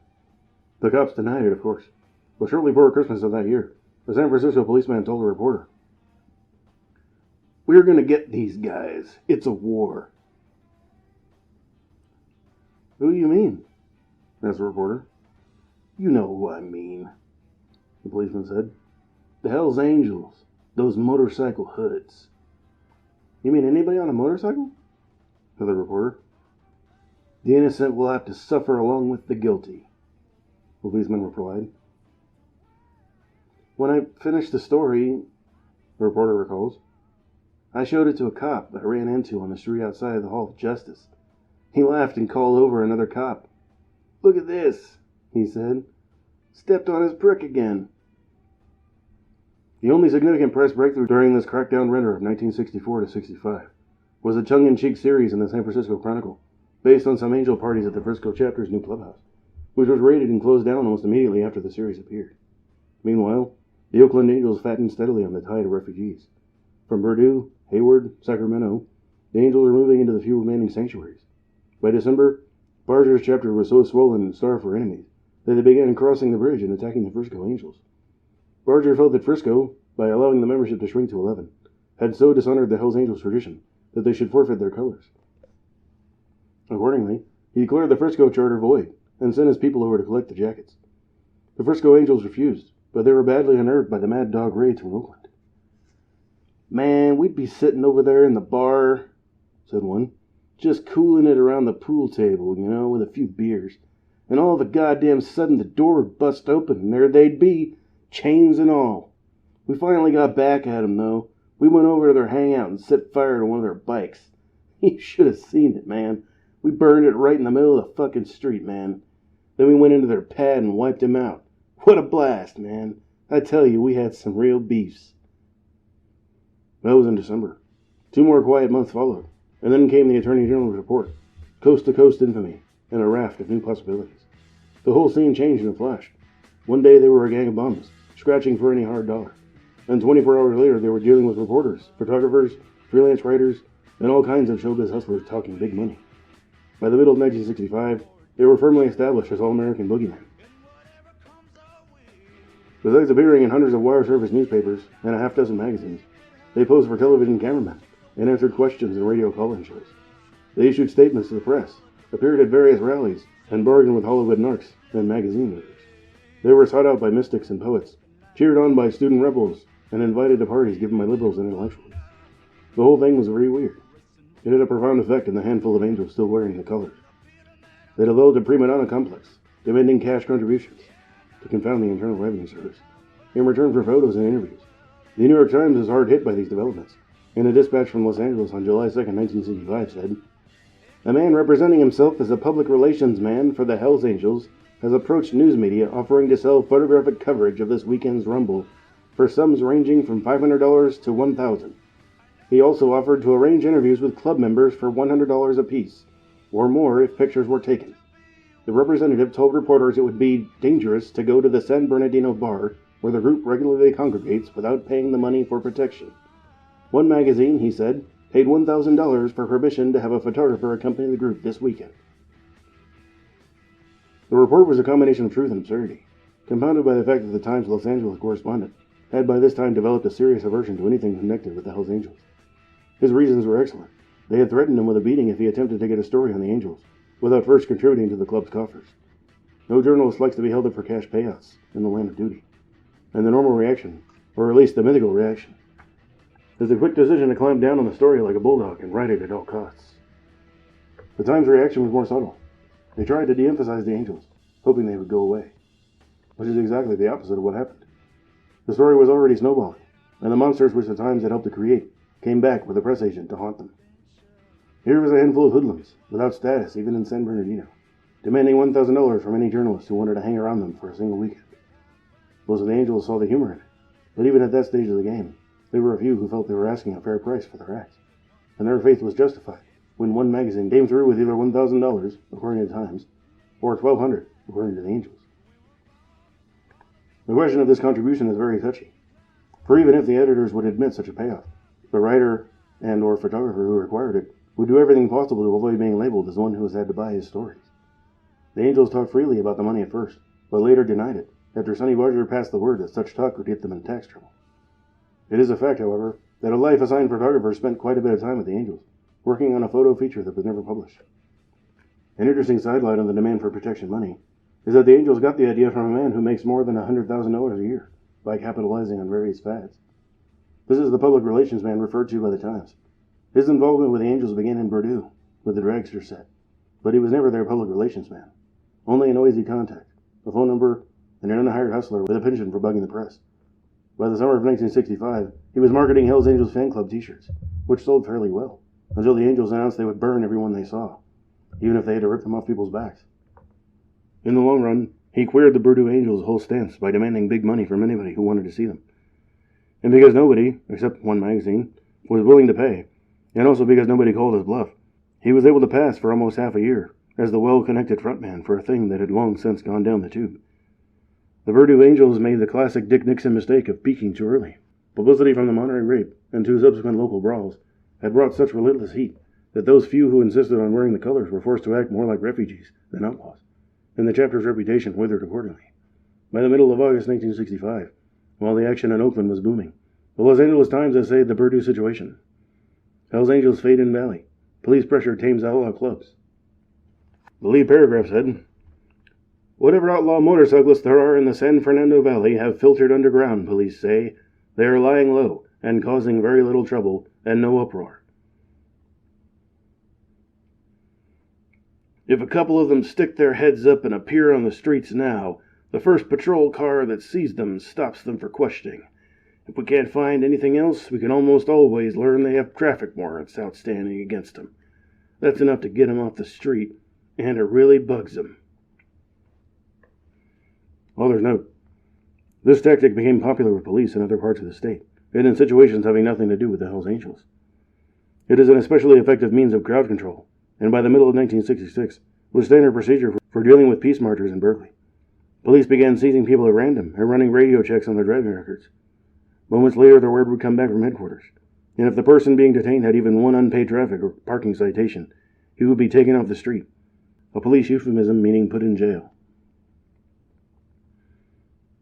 We maintain a checkpoint at Gorman on the Ridge route to stop and discourage them when groups from Northern California, where they are more active, try and move into Los Angeles. We have other checkpoints along the Pacific Coast Highway, especially near Malibu. They have become a very fluid bunch. We have a list of 25,000 names of members in the various clubs, but we don't even bother to try to keep addresses. They move constantly. They change their addresses, they change their names, they even change the color of their hair. In Fontana, our land of the Purdue chapter's turf, the Angels don't raise much hell in public, and they are not often rousted. 4 or 5 of them together, that's all right, said Police Inspector Larry Wallace. A whole bunch of them, 10 or 12 or more, and we busted up. In his private office, Wallace keeps a souvenir to remind himself of what the Angels mean to him. It's a 2x4 framed reproduction of a Modigliani woman he confiscated out of an angel pad. The lady is sleepy-looking, long-necked, with a prim little mouth. An iron cross has been scrawled over her head, and the word help is entwined in her hair.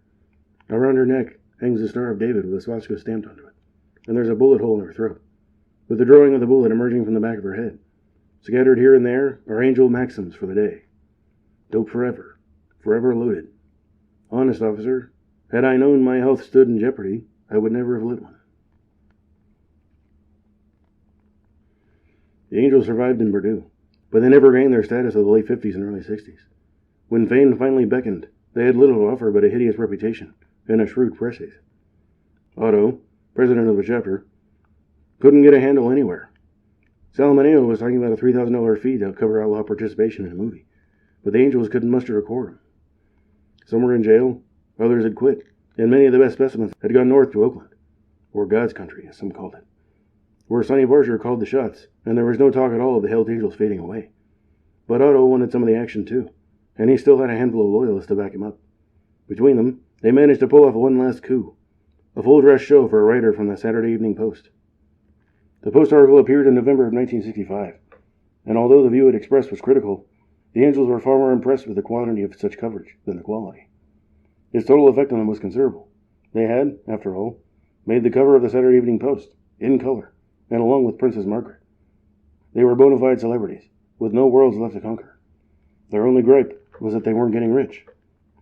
All these mothers are using us and making a scene, Barger told the Post reporter, and we ain't getting a damn cent out of it. It was true that the Oakland Angels had been cut out of Los Angeles bargaining, but they eventually got nearly $500 for the photos they sold to the Post, so it was difficult to view them as a wholly exploited minority.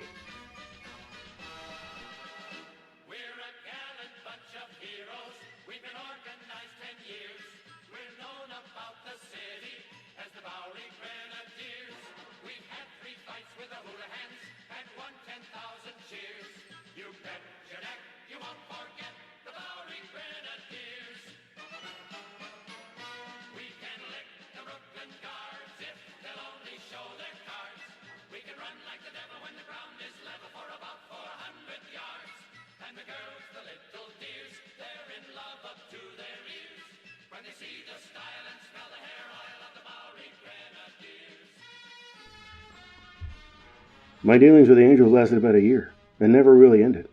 I came to know some of them well, and most of them well enough to relax with. But at first, due to numerous warnings, I was nervous about even drinking. I met a half-dozen Frisco Angels one afternoon, in the bar of a sleazy dive called the DePau Hotel, located in the South Industrial section of the San Francisco waterfront, and on the fringe of the Hungers Point ghetto. My contact was Frenchie. Note, that's Frenchie from Frisco, not Frenchie from Purdue. One of the smallest and shrewdest of the outlaws, who was then part owner of a transmission repair garage called the Box Shop, across Evans Avenue from the degraded premises of the DePau. Frenchie is 29, a skilled mechanic, and an ex-submariner for the Navy.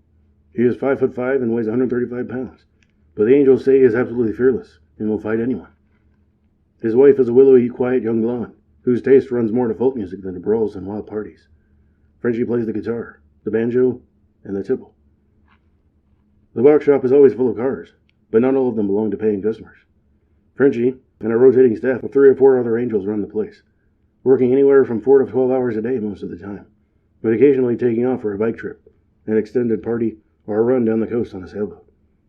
I talked to Frenchie on the phone and met him the next day at the Depow, where he was playing pool with Okie Ray, Crazy Rock, and a young Chinaman called Ping Pong. Immediately upon entering the bar, I took off my Palm Beach sport coat, in deference to the starkly egalitarian atmosphere, which the customers seemed to prefer. Frenchie ignored me long enough to make things uncomfortable, then nodded a faint smile, and wrapped a shot toward one of the quarter pockets. I bought a glass of beer and watched. Not much was going on. Ping Pong was doing most of the talking, and I wasn't sure what to make of him. He wasn't wearing any colors, but he talked like a veteran. Later, I was told he had an obsession about getting in, and spent most of his time hanging around the box shop in the Depow. He had no bike, but he tried to compensate by carrying a snub-nosed .357 Magnum revolver in his hip pocket. The Angels were not impressed. They already had one Chinese member, a mechanic for Harley-Davidson, but he was a quiet, dependable type, and nothing like Ping Pong, who made the Outlaws nervous. They knew he was determined to impress them, and was so anxious to show class, they said, that he was likely to get them all busted. When the pool game ended, Frenchie sat down at the bar and asked what I wanted to know. We talked for more than an hour, but his style of conversation made me nervous. He would pause now and then, letting a question hang, and fix me with a sad little smile, an allusion to some private joke that he was sure I understood. The atmosphere was heavy with hostility, like smoke in an airless room, and for a while I assumed it was all focused on me, which most of it was when I made my initial appearance, but the focus dissolved very quickly. The sense of menace remained. It is part of the atmosphere the Hells Angels breathe. Their world is so rife with hostility that they don't even recognize it. They are deliberately hard on most strangers, but they get bad reactions, even when they try to be friendly. I have seen them try to amuse an outsider by telling stories which they consider very funny, but which generate fear and queasiness in a listener whose sense of humor has a very different kind of filter. Some of the outlaws understand the communications gap, but most are puzzled and insulted to hear that normal people consider them horrible. They get angry when they read about how filthy they are, but instead of shoplifting some deodorant, they strive to become even filthier. Only a few cultivate a noticeable body odor. Those with wives and steady girlfriends bathe as often as most half-employed people, and make up for it by fouling their clothes more often. Author's note: the Angels' old ladies are generally opposed to B.O. My old man went for 2 months without taking a shower, a girl from Richmond recalls. He wanted to see what it would be like to live up to the reputation people gave us. I've got sinus, and I can't smell that good anyhow, but it finally got so bad, I says, go pull out the other mattress. I ain't gonna sleep with you till you shower. This kind of exaggeration is the backbone of their style. The powerful stench they are said to exude is not so much body odor as the smell of old grease in their crusty uniforms. Every Angel recruit comes to his initiation wearing a new pair of Levi's and a matching jacket, with the sleeves cut off and a spotless emblem on the back. The ceremony varies from one chapter to another, but the main feature is always the defiling of the inmate's new uniform. A bucket of dung and urine will be collected during the meeting, then poured on the newcomer's head in a solemn baptismal, where he will take off his clothes and stand naked, while the bucket of slop is poured over them, and the others stomp it in. These are his originals, to be worn every day until they rot. The Levi's are dipped in oil, then hung out to dry in the sun, or left under the motorcycle at night to absorb the crankcase drippings. When they become too ragged to be functional, they are worn over other, newer Levi's. Many of the jackets are so dirty that the colors are barely visible, but they aren't discarded until they literally fall apart. The condition of the originals is a sign of status. It takes a year or two before they get ripe enough to make a man feel like he has really made the grade.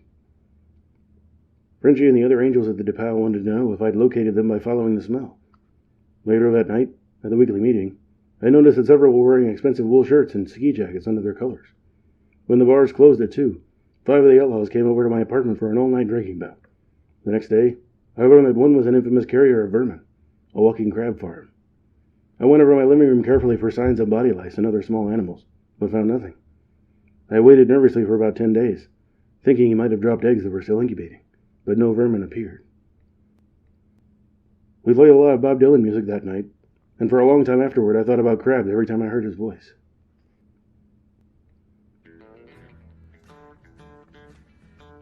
That was in the early spring of 1965.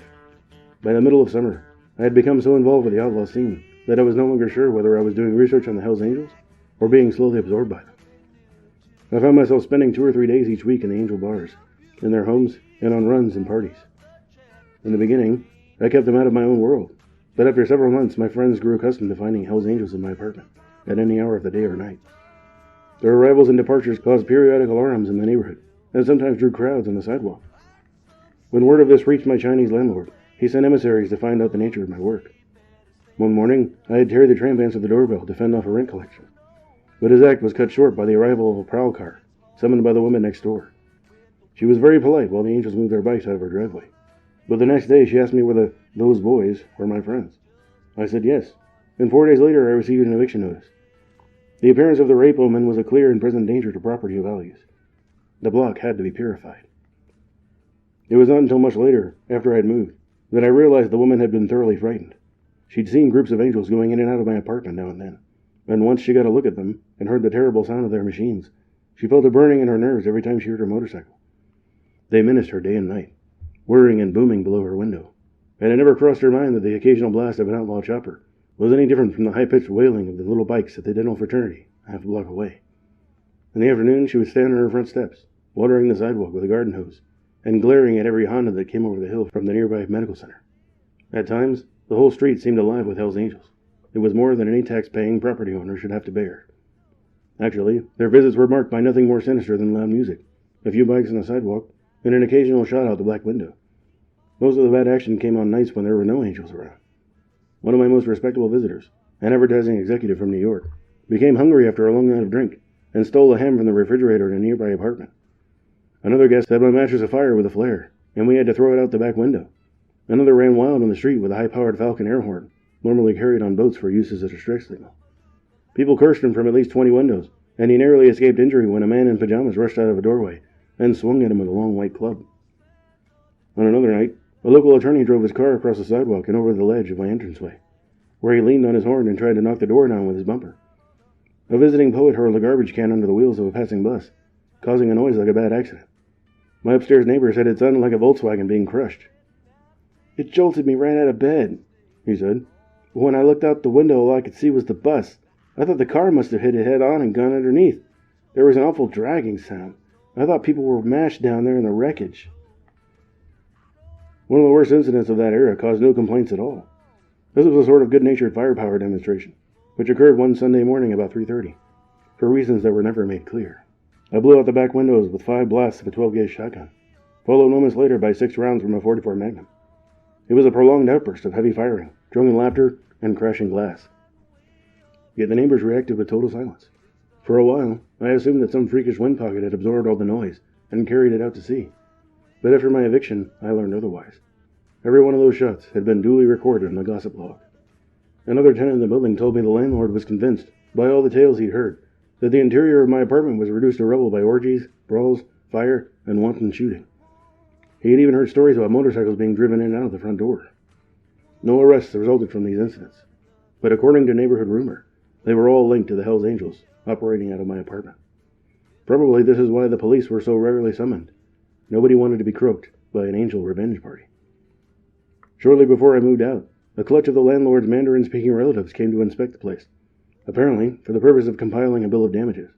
They seemed puzzled, but hugely relieved, to find no grave destruction. There were no signs of a Hells Angels presence, and the only motorcycle in sight was on the sidewalk. When they left, they stopped to look at it, chattering rapidly in their own tongue. I was a little worried that they might be talking about seizing my bike in lieu of back rent, but the one member of the group who spoke English assured me that they were admiring its elegance. The landlord himself had only a dim understanding of the Hells Angels' threat to his property. All complaints had to be translated into Chinese, and I suspect he found them inscrutable. With a personal frame of reference unfazed by the English-speaking mass media, he could have no way of knowing why my neighbors were so agitated. The people he sent to hustle me when the rent was overdue were similarly blank on the subject of outlaw motorcyclists. They were terrified of my Doberman pup, but they didn't blink an eye that morning when they rang the doorbell and came face to face with Terry the tramp. He had been up all night and was groggy from pills and wine. It was a cold, wet day, and on the way to my place he had stopped at a Salvation Army store and bought the shaggy remains of a fur coat for 39 cents. It looked like something Marlene Dietrich might have worn in the 20s. The ragged hem flapped around his knees, and the sleeves were like trunks of matted hair, growing out of the armholes of his Hells Angels vest. With the coat wrapped around him, he appeared to weigh about 300 pounds, something primitive and demented, wearing boots, a beard, and round black glasses like a blind man. Letting him answer the doorbell seemed like the final solution to the rent problem. As he stomped down the hallway, we opened a new round of beers and waited to hear the terrified cries and the sound of running feet. But all he heard was a quick mumbled conversation. Then seconds later, Terry was back in the living room. "Hell, they never even flinched," he said. "To them, I'm just another American. The two old ladies just grinned at me, and the little guy that spoke English was so polite I got shook up. I told them you were gone and I didn't know when you'd be back, but they said they'd wait." He'd been back in the room about 30 seconds when we heard a commotion on the street. The police had come for the bikes, and Terry hurried outside. The ensuing debate drew a crowd of about 24, but the Chinese paid no attention. They had come to talk about money, and they were not about to be lured off the scent by a senseless squabble between cops and something that looked like it had burrowed straight through the earth from Mongolia. Most people who had stopped to watch the argument had recognized the emblem on Terry's back, so they were able to view the scene from many different levels of involvement. Although the only real question was whether Terry and Moldy Marvin, who stayed inside, would be fined $15 each for blocking a driveway, or the law might opt for mercy and allow the bikes to be moved 10 feet up the hill to a legal parking space. The cops were obviously enjoying the whole thing. A routine parking complaint had led to a dramatic confrontation before a good crowd with one of the most notorious of the Hells Angels. The worst they could do was write 2 citations totaling $30, but it required 20 minutes to make the fateful decision. Finally, the cop who grabbed the initiative in the first moments of the drama brought it all to an end by abruptly pocketing his citation book and turning his back on Terry with a sigh of weary contempt. All right, he snapped. "Just get the goddamn things out of the way, will you? Christ, you should have them both towed in, but..." The cop was young, but he had a fine stage presence. It was like watching Bing Crosby shame the Amboy Dukes by refusing to press charges against one of their warlords, accused of spitting on the bells of St. Mary's.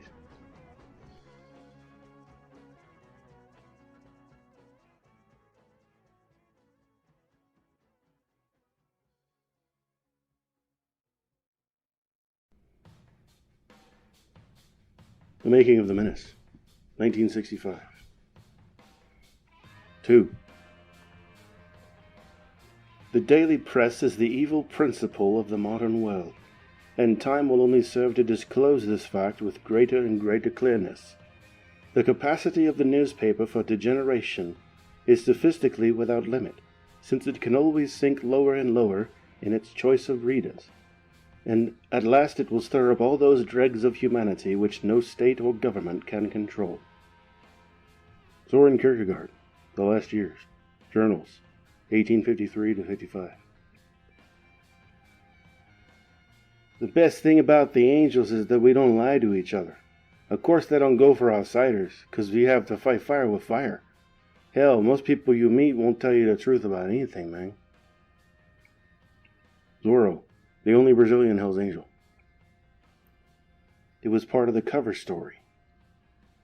Arthur Schlesinger Jr., explaining why he whapped the press with a bogus explanation of the Bay of Pigs invasion. Politicians, like editors and cops, are very keen on outrage stories, and State Senator Fred Farr of Monterey County is no exception. He is a leading light of the Carmel Pebble Beach set, and no friend of hoodlums anywhere, especially gang rapists who invade his constituency. His reaction to the Monterey headlines was quick and loud. Farr demanded an immediate investigation of the Hells Angels, and all others of that breed, whose lack of status caused them to be lumped together as other disreputables. In the cut-off world of big bikes, long runs, and classy rumbles, this new state-sanctioned stratification made the Hells Angels very big. They were, after all, number one, like John Dillinger. Attorney General Thomas C. Lynch, then new in his job, moved quickly to mount an investigation of sorts. He sent questionnaires to more than 100 sheriffs, district attorneys, and police chiefs, asking for information on the Hells Angels and other disreputables. He also asked for suggestions as to how the law might deal with them. 6 months went by before all replies were condensed into a 15-page report that read like a plot synopsis of Mickey Splain's worst dreams. But in the matter of solutions, it was vague. The state was going to centralize information on these thugs, urge more vigorous prosecution, put them all under surveillance whenever possible, etc. A careful reader got the impression that even if the angels were the monsters they seemed to be, there was not much the cops could do. And that indeed Mr. Lynch was well aware he'd been put, for political reasons, on a pretty weak scent. The report was colorful, interesting, heavily biased, and consistently alarming. Just the sort of thing to make a clean good item for the national press. There was plenty of man action, senseless destruction, orgies, brawls, perversions, and a strange parade of innocent victims that, even on paper, and in a careful police language, was enough to tax the credulity of the dullest police reporter. The demand was so heavy, in newspaper and magazine circles, that the Attorney General's office had to order a second printing. Even the Hells Angels got a copy. One of them stole mine. The heart of the report was a section called Hoodlum Activities, a brief account of outlaw activities dating back for almost a decade. To wit, on April 2nd, 1964, a group of 8 Hells Angels invaded the home of an Oakland woman, forcing her male friend out of the house at gunpoint and raping the woman in the presence of her 3 children. Later that same morning, female companions of the Hells Angels threatened the victim that if she cooperated with the police, she would be cut on the face with a razor. Early on the morning of June 2nd, 1962, it was reported that 3 Hells Angels had seized a 19-year-old woman in a small bar in the northern part of Sacramento, and while 2 of them held her down on the barroom floor, the third removed her outer clothing. The victim was menstruating at the time. Her sanitary napkin was removed, and the third individual committed cunnilingus upon her. Early in the morning of October 25th, 1964, 9 Hells Angels and 2 of their female companions were arrested by Gardenia police and sheriff's offices after a riot call had been received from a Gardenia bar. Police reported the group started ripping up the whole place after someone had splashed a mug of beer over one of the group. The bar was left in shambles. The pool tables covered with beer and urine. The Lynch report chronicled 18 such outrages and left hundreds more implied. Newspapers all over the state carried highlights, along with the Attorney General's assurance that police pressure would soon put an end to the problem. Most California editors gave the story prominent play for a day or so, then let it drop. The Hells Angels had made headlines before, and the Lynch report, based on a survey of old police files, contained little that was new or startling. The Angels seemed headed for obscurity once again, but the tide was turned by a New York Times correspondent in Los Angeles, who filed a lengthy and lurid commentary on the Lynch report. It appeared in the Times, dated March 16th, under a 2-column headline, which was all the impetus the story needed. The rumble was on. Time followed with a left hook, titled The Wilder Ones. Newsweek crossed with a right, titled The Wild Ones. And by the time the dust had settled, the national news media had a guaranteed grabber on their hands. It was sex, violence, crime, craziness, and filth, all in one package. Here is Newsweek's 1965 description of her Labor Day run to Porterville, a year and a half earlier.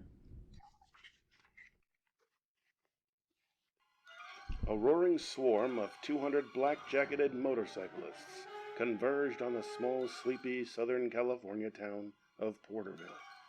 They rampaged through local bars, shouting obscenities.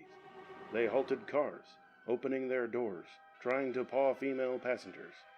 Some of their booted girlfriends lay down in the middle of the streets and undulated suggestively. In one bar, half a dozen of them brutally beat a 65-year-old man and tried to abduct the barmaid. Only after 71 policemen from neighboring cities and highway patrol, police dogs, and water hoses were brought into action did the cyclists jump on their Harley-Davidsons and roar out of town. Both Newsweek and Time compared the 1963 invasion of Porterville with a film called The Wild One, based on a similar incident in Hollister, California, in 1947, and starring Marlon Brando, which Time called a slice of seedy life picture about a pack of vicious, swaggering motorcycle hoods called the Black Rebels. But The Wild One passed quickly into oblivion, said Time, because the characters were too overdrawn, and the violence they wrought was too unrelieved to engage the credulity of its audience. Who, after all, could believe that a gang of 2-wheeled Huns might invade and terrify a whole California town? Not Time. At least not in 1947, when the first such incident occurred, and not in 1953, when the film was released, and not even 10 years later, when the same thing supposedly happened again, in a different town. But March 26, 1965, 18 years after the first so-called motorcycle riot in America, Time finally came to grips with the story, and the editors of the journal were alarmed. The Huns were real. They had been holed up somewhere for 18 years, polishing their motorcycles and greasing their chain whips until California's Attorney General decided to introduce them to the press. Time's West Coast legman lost no time in forwarding the terrible news to the loose fortress, where it was immediately transformed into 2 columns of supercharged hook'em for the National Affairs section. Last week, It, the Wild One, was back, and in real life. Lynch amassed a mountain of evidence about Hell's Angels, the thrust of which shows that the group has more than lived up to its sinister moniker. It was a rape case that ignited Lynch's investigation. Last fall, 2 teenage girls were taken forcibly from their dates and raped by several members of the gang. This was a fragrant libel, for in fact all charges against Terry, Marvin, Mother Miles, and Crazy Cross were dropped less than a month after their arrest.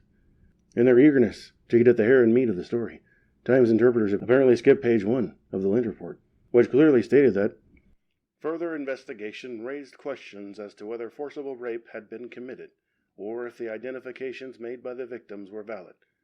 By a letter dated September 25, 1964, the District Attorney of Monterey County requested dismissal of charges in the Monterey Carmel Municipal Court, which request was with the concurrence of the grand jury.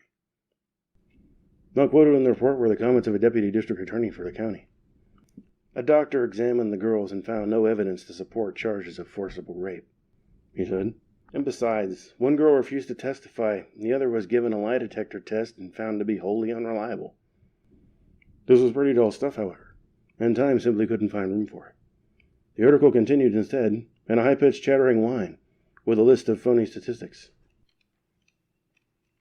Founded in 1950 at Fontana, a steel town 50 miles east of Los Angeles, the club now numbers 450 in California.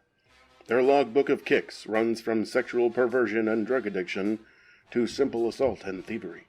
Among them, they boast 874 felony arrests, 300 felony convictions, 1,682 misdemeanor arrests, and 1,023 misdemeanor convictions. Only 85 have ever served time in prisons or reform schools. No act is too degrading for the pack. Their initiation rite, for example, demands that any new member bring a woman or girl, called a sheep, who is willing to submit to sexual intercourse with each member of the club. But their favorite activity seems to be terrorizing whole towns. Time then told the same Porterville invasion story that appeared simultaneously in Newsweek. The article continued. When they are not thus engaged, the angels, sometimes accompanied by the young children of a member, or by the unmarried females who hang out with the club, often rent a dilapidated house on the edge of a town, where they swap girls, drugs, and motorcycles with equal abandon. In between drug-induced stupors, the angels go on motorcycle stealing forays, even have a panel truck with a special ramp for loading the stolen machines. Afterward, they may ride off again to seek some new nadir in sordid behavior.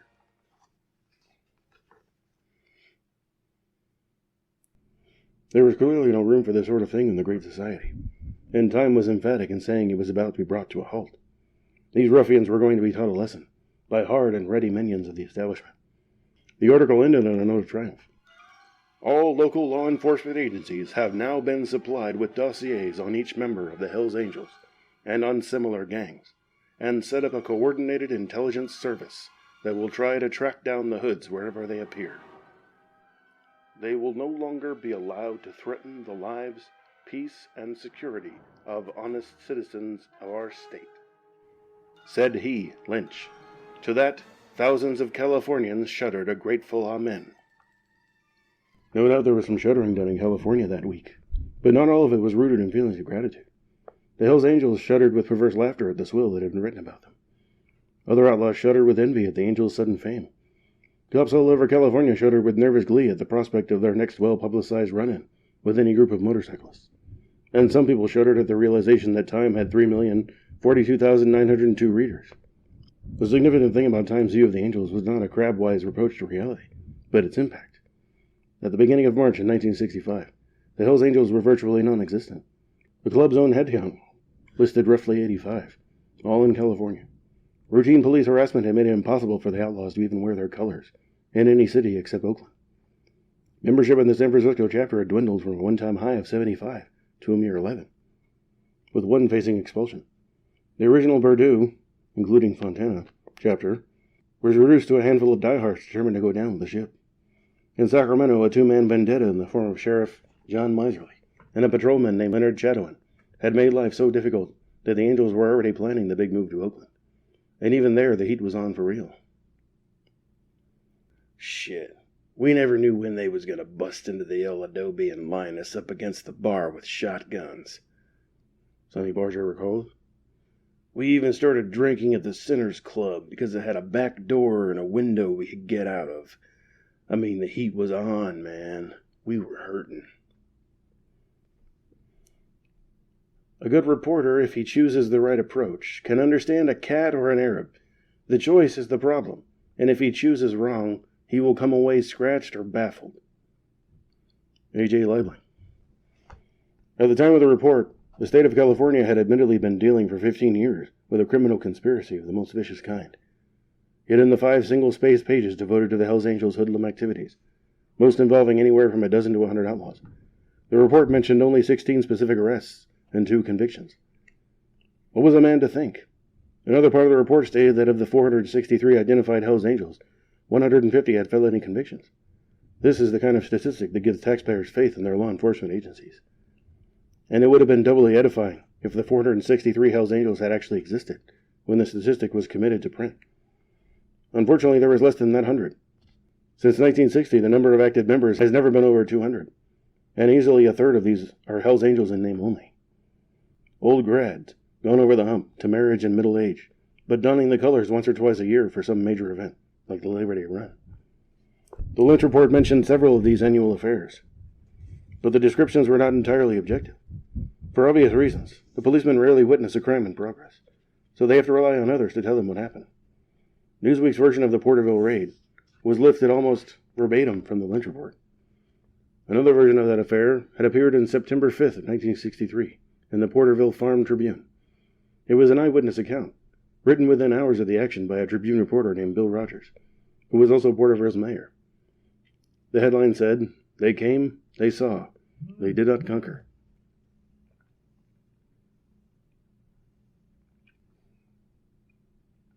Porterville police knew by Saturday morning that the motorcycle clan of California might hit Porterville during the weekend. By late afternoon, there were riders beginning to congregate at Main and Olive, with the Eagle Club as their drinking center. A few riders were in Murray Park. No one that we saw was out of line. By early evening, great numbers had begun to arrive, and there was a build-up at Main and Olive. Our phone got hot as people wanted to know what the city was doing about the situation. We were urged to call out the National Guard, to order wholesale arrests, to deputize citizens and arm them with axe handles and shotguns. Around 6:30 p.m. we checked Main Street. The show was starting. Perhaps 200 of the motorcycle clan, including some women and children, were becoming boisterous.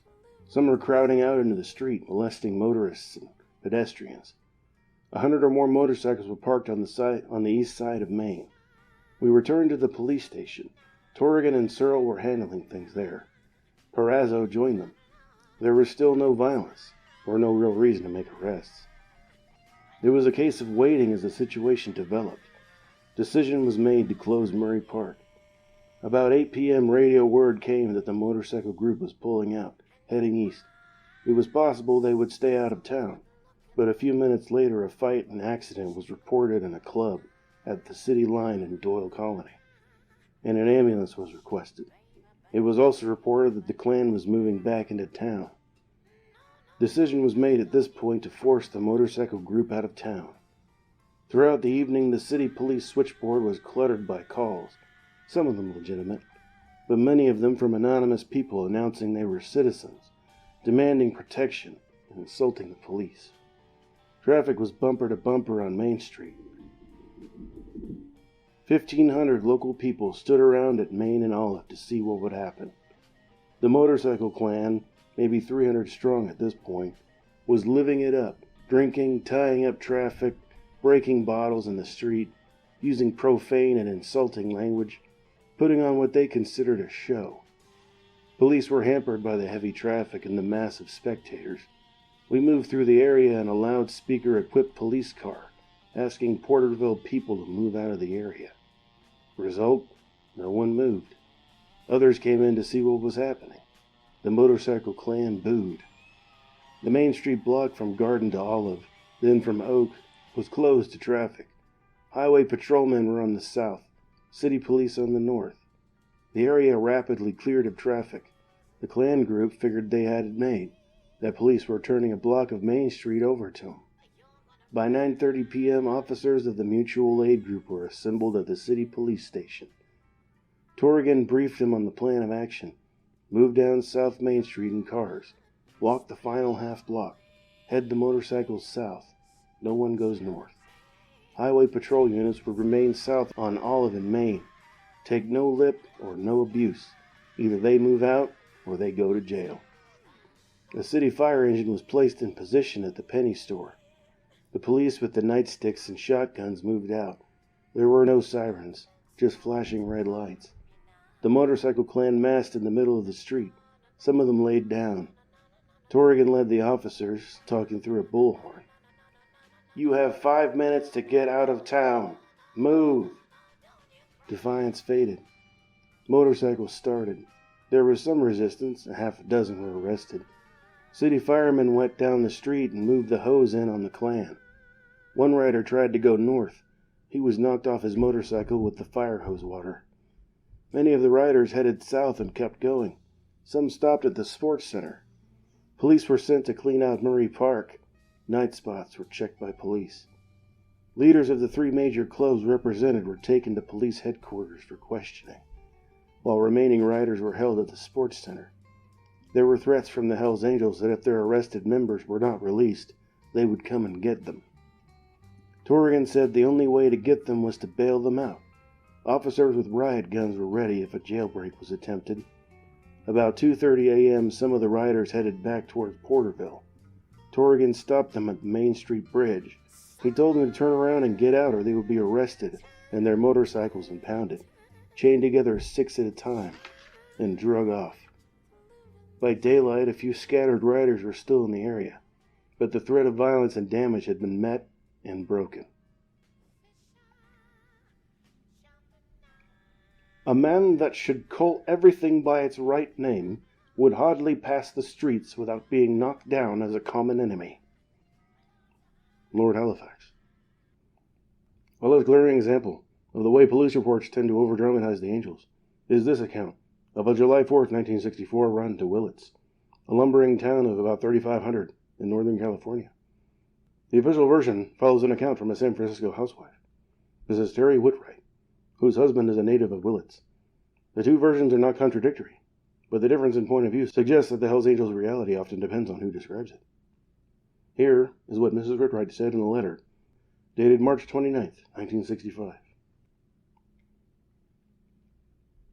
Dear Hunter, the first time I had ever seen the Hells Angels was on the 4th of July celebration in Willits, California. Willits is a very small town, approximately 100 miles north of San Francisco. Every 4th of July they have a Frontiers Day celebration, which includes a carnival, parade, dances, etc. We went up for it, and on Willits Main Street the Hells Angels were lined up for a block and a half, coming in and out of a very populated bar. We, that's Lori, Barbie, Terry, and I, were walking down the street, and one man, wearing a black leather jacket, boots, dirty black t-shirt, etc., grabbed Lori by the hand and talked to her for a while, asking her name, and all the time being very gentle and very nice. This was around 2:30 in the afternoon. Later that evening we went to an elderly woman's house, where we were staying while we were in town. She has a nephew by the name of Larry Jordan. He is a Williki Indian, about 27 or 28. He is also a brother to Phil Jordan, a professional basketball player who played for the New York Knickerbockers, and also the Detroit Pistons. Well, anyhow, to get back to Larry Jordan, about 7:30 that evening a girl came to the door, crying and shouting, "Eileen, Eileen, help me!" I came to the door, and there stood Larry, blood pouring down the side of his neck, and from his temple. Eileen, his aunt, completely fell apart, so I had to take him to the bathroom and clean him up. He had been cut severely with either a razor blade or a knife by a Hells Angel.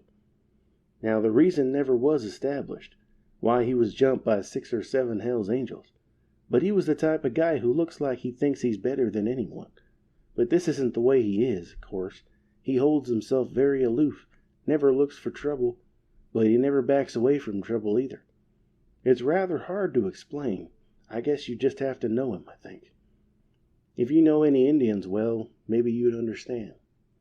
Terry came back, he had been at the store, and after some talking and persuading, he got Larry into the car and to the hospital. Of course, everyone was drinking, and they all wanted to get a bunch together and run the Hells Angels out of town, but they didn't. One other acquaintance of ours, by the name of Fritz Bassey, also got beat up by him. He went home to get a gun, and the local police threw him in jail for the night. All in all, there wasn't too much damage done, but an air of uneasiness hung over the town.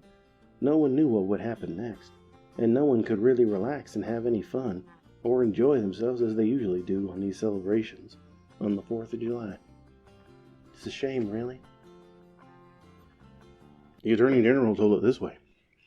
On July 4th, 1965, at the invitation of the same bartender who had previously worked at a Hells Angels hangout and rodeo, the Oakland Hells Angels made a run to Willits. An advance group of 30 entered the city the previous day, and by the afternoon of the 4th, there were some 120 motorcyclists and their female companions congregating at a local bar. In addition to those from Oakland, there were Angels from Vallejo and Richmond, as well as the Mofo Club from San Francisco. Periodic fighting between the motorcyclists and local citizens broke out with beer bottles, belts made from motorcycle drive chains, and metal beer can openers being used as weapons. It was noted that some members, apparently designated as sergeants at arms, did not drink, but spent their time watching the group. When the police were called, these people would pick up broken bottles, pour beer on any blood remaining on the floor, and move groups in and out of the bar to make police interrogation more difficult. When one local citizen took it upon himself to obtain a shotgun and return to the bar where the group was congregated, he was arrested. Assistance was obtained from the California Highway Patrol and the Mendocino County Sheriff's Office. The group was then instructed by the Chief of Police to move out of town to the city limits. After the move, some fights between the Angels themselves occurred, but no local citizenry were involved. The Lynch Newsweek account of the Porterville incident was hazy in detail, but brutally clear, with its image of Hells Angels swarming over the town and wreaking havoc on the terrified citizenry. By comparison, the eyewitness version was pale and slow, just like Mrs. Whitwright's tale of the Willis incident, which lacked all the zap and tension of the colorful police version. There is not much argument about basic facts, but the disparities in emphasis and context are the difference between a headline and a filler in most big city newspapers. Do the Hells Angels actually take over a town, as they are often accused of doing? Or do they merely clog a main street and a few local taverns with drunken noise, thus flaying the sensibilities of various locals? In a larger context, how much of a menace are the Hells Angels? And how seriously do they threaten the lives and limbs of people of California? Or in Idaho, Arizona, Michigan, New York, Indiana, Colorado, New Hampshire, Maryland, Florida, Nevada, Canada, and all the other places where rumors of their arrival put the populace in an uproar.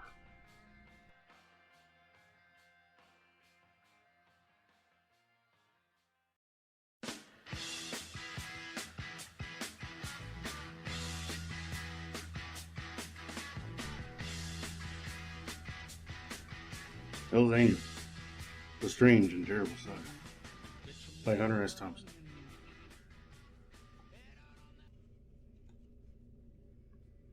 To the friends who lent me money and kept me mercifully unemployed, no writer can function without them. Again, thanks. Hunter. The idea for this book came from Kerry McWilliams, editor of The Nation, who asked me to write an article on the weird phenomena of motorcycle gangs. The article appeared in The Nation in April 1965. Kerry's ideas and suggestions gave the book a framework and perspective that it might not otherwise have had.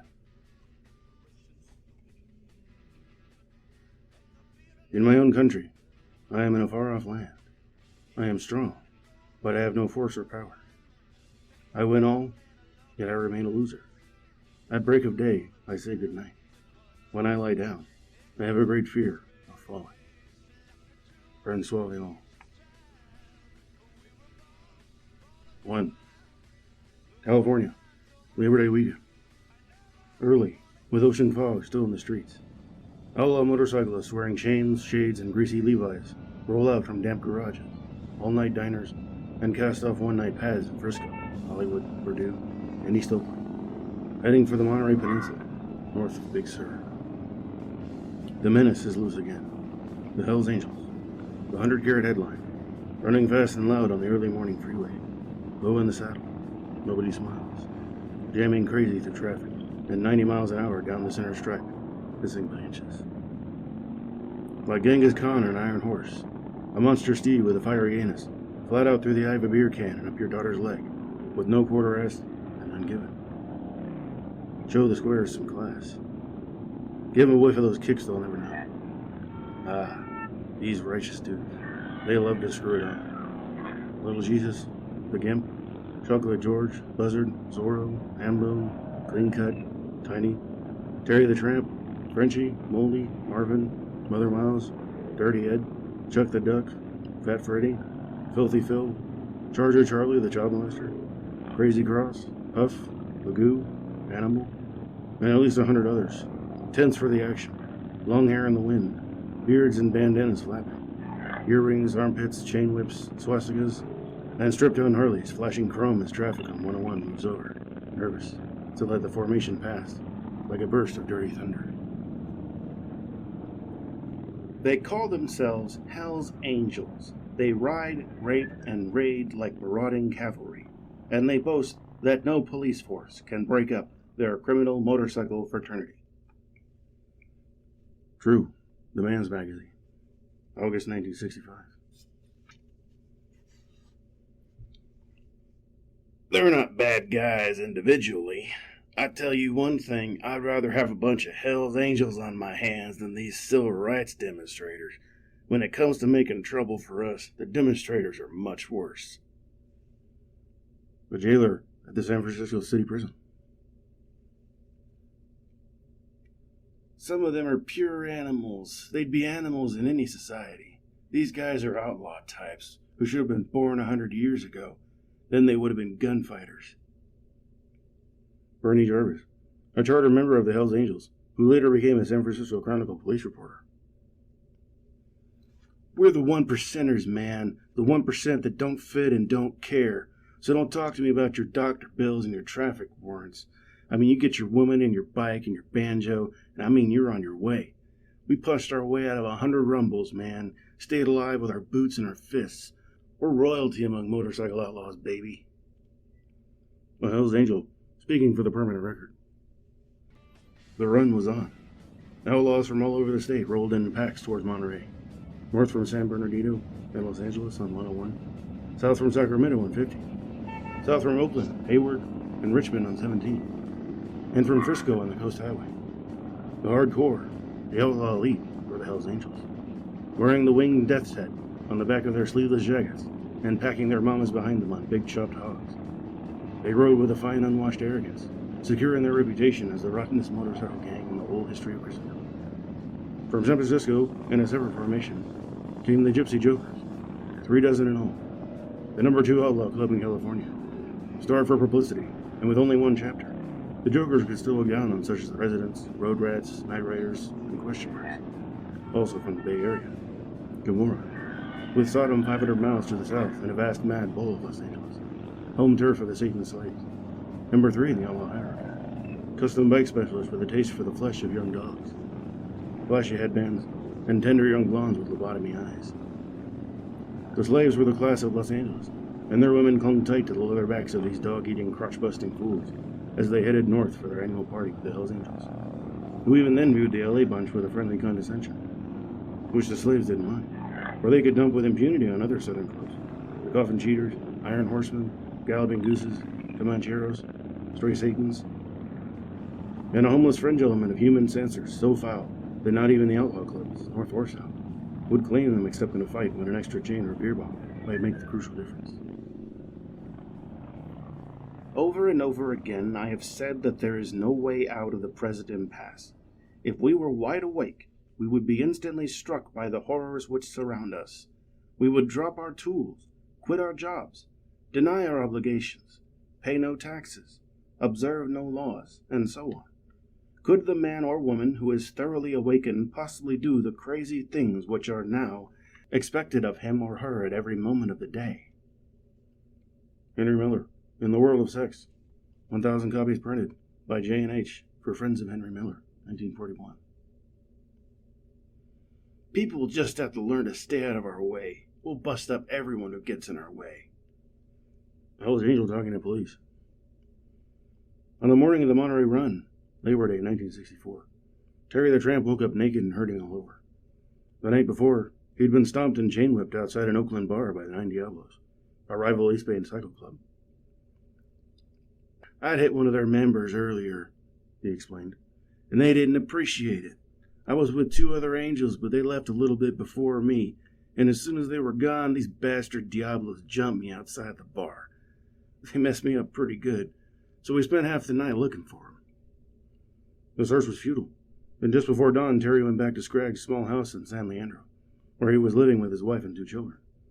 Scraggs, a 37-year-old ex-pug who once fought Bobo Olson, was the oldest angel then riding, with a wife and 2 children of his own.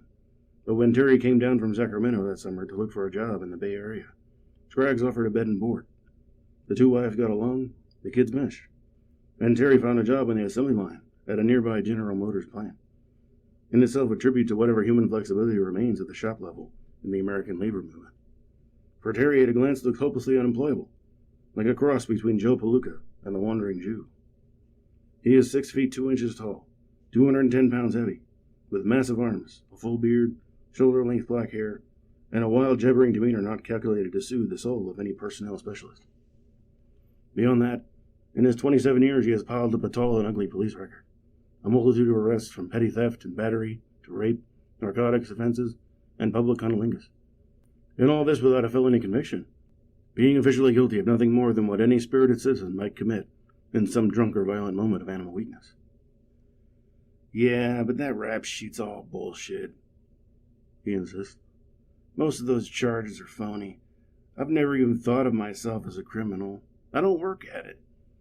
I guess I'm not greedy enough. Everything I do is natural, 'cause I need to. And then, after a moment, but I guess I'm pushing my luck, even if I'm not a criminal. Pretty soon they'll nail me for one of these goddamn things, and then it's goodbye, Terry, for a whole lot of years. I think it's about time I cut out, went east, maybe to New York or Australia. I had a card in Actors Equity once. I lived in Hollywood. Hell, I can make it anywhere, even if I am a fuck-up. On another Saturday, he might have slept until 2 or 3 in the afternoon, then gone out again with a dozen or so of the brethren, to find the Diablos, and whip them down in a jelly. But a Labor Day run is the biggest event in the Hells Angels calendar. It is the annual gathering of the whole outlaw clan. A massive 3-day drunk that nearly always results in some wild, free-swinging action, and another rude shock for the squares. No angel will miss it for any reason except jail or crippling injury. The Labor Day run is the outlaw's answer to New Year's Eve. It is a time for sharing the wine jug, pummeling old friends, random pornification, and general full-dress madness. Depending on the weather and how many long-distance calls are made the week before, anywhere from 200 to 1,000 outlaws will show up, half of them already drunk by the time they get there. By 9 o'clock that morning, both Terry and Scraggs were on their feet. Vengeance on the Diablos could wait. Today, the run. Terry lit a cigarette, examined the bumps and welts on his body, then pulled on a pair of crusty Levi's, heavy black boots, no underwear, and a red sweatshirt smelling of old wine and human grease. Scraggs drank a beer while his wife heated water for instant coffee. The children had been put with relatives the night before. The sun was hot outside. Across the bay, San Francisco was still covered in late lifting fog. The bikes were gassed and polished. All that remained was the gathering of any loose money, or marijuana, that might be laying around, lashing the sleeping bags to the bikes, and donning the infamous colors. The all-important colors, the uniform, as it were, the crucial identity, which the Attorney General of California has described with considerable accuracy, in a fuzzy but much-quoted official document titled The Hells Angels Motorcycle Clubs.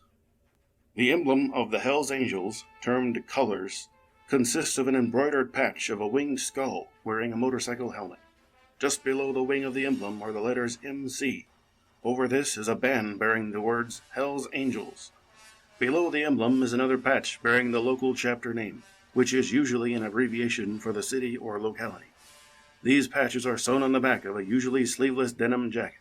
In addition, members have been observed wearing various types of Luftwaffe insignia and reproductions of German iron crosses. Many affect beards, and their hair is usually long and unkempt. Some wear a single earring and a pierced earlobe. Frequently, they have been observed to wear belts made of a length of polished motorcycle drive chain, which can be unhooked and used as a flexible bludgeon. The Hells Angels seem to have a preference for large, heavy-duty American-made motorcycles, Harley-Davidsons.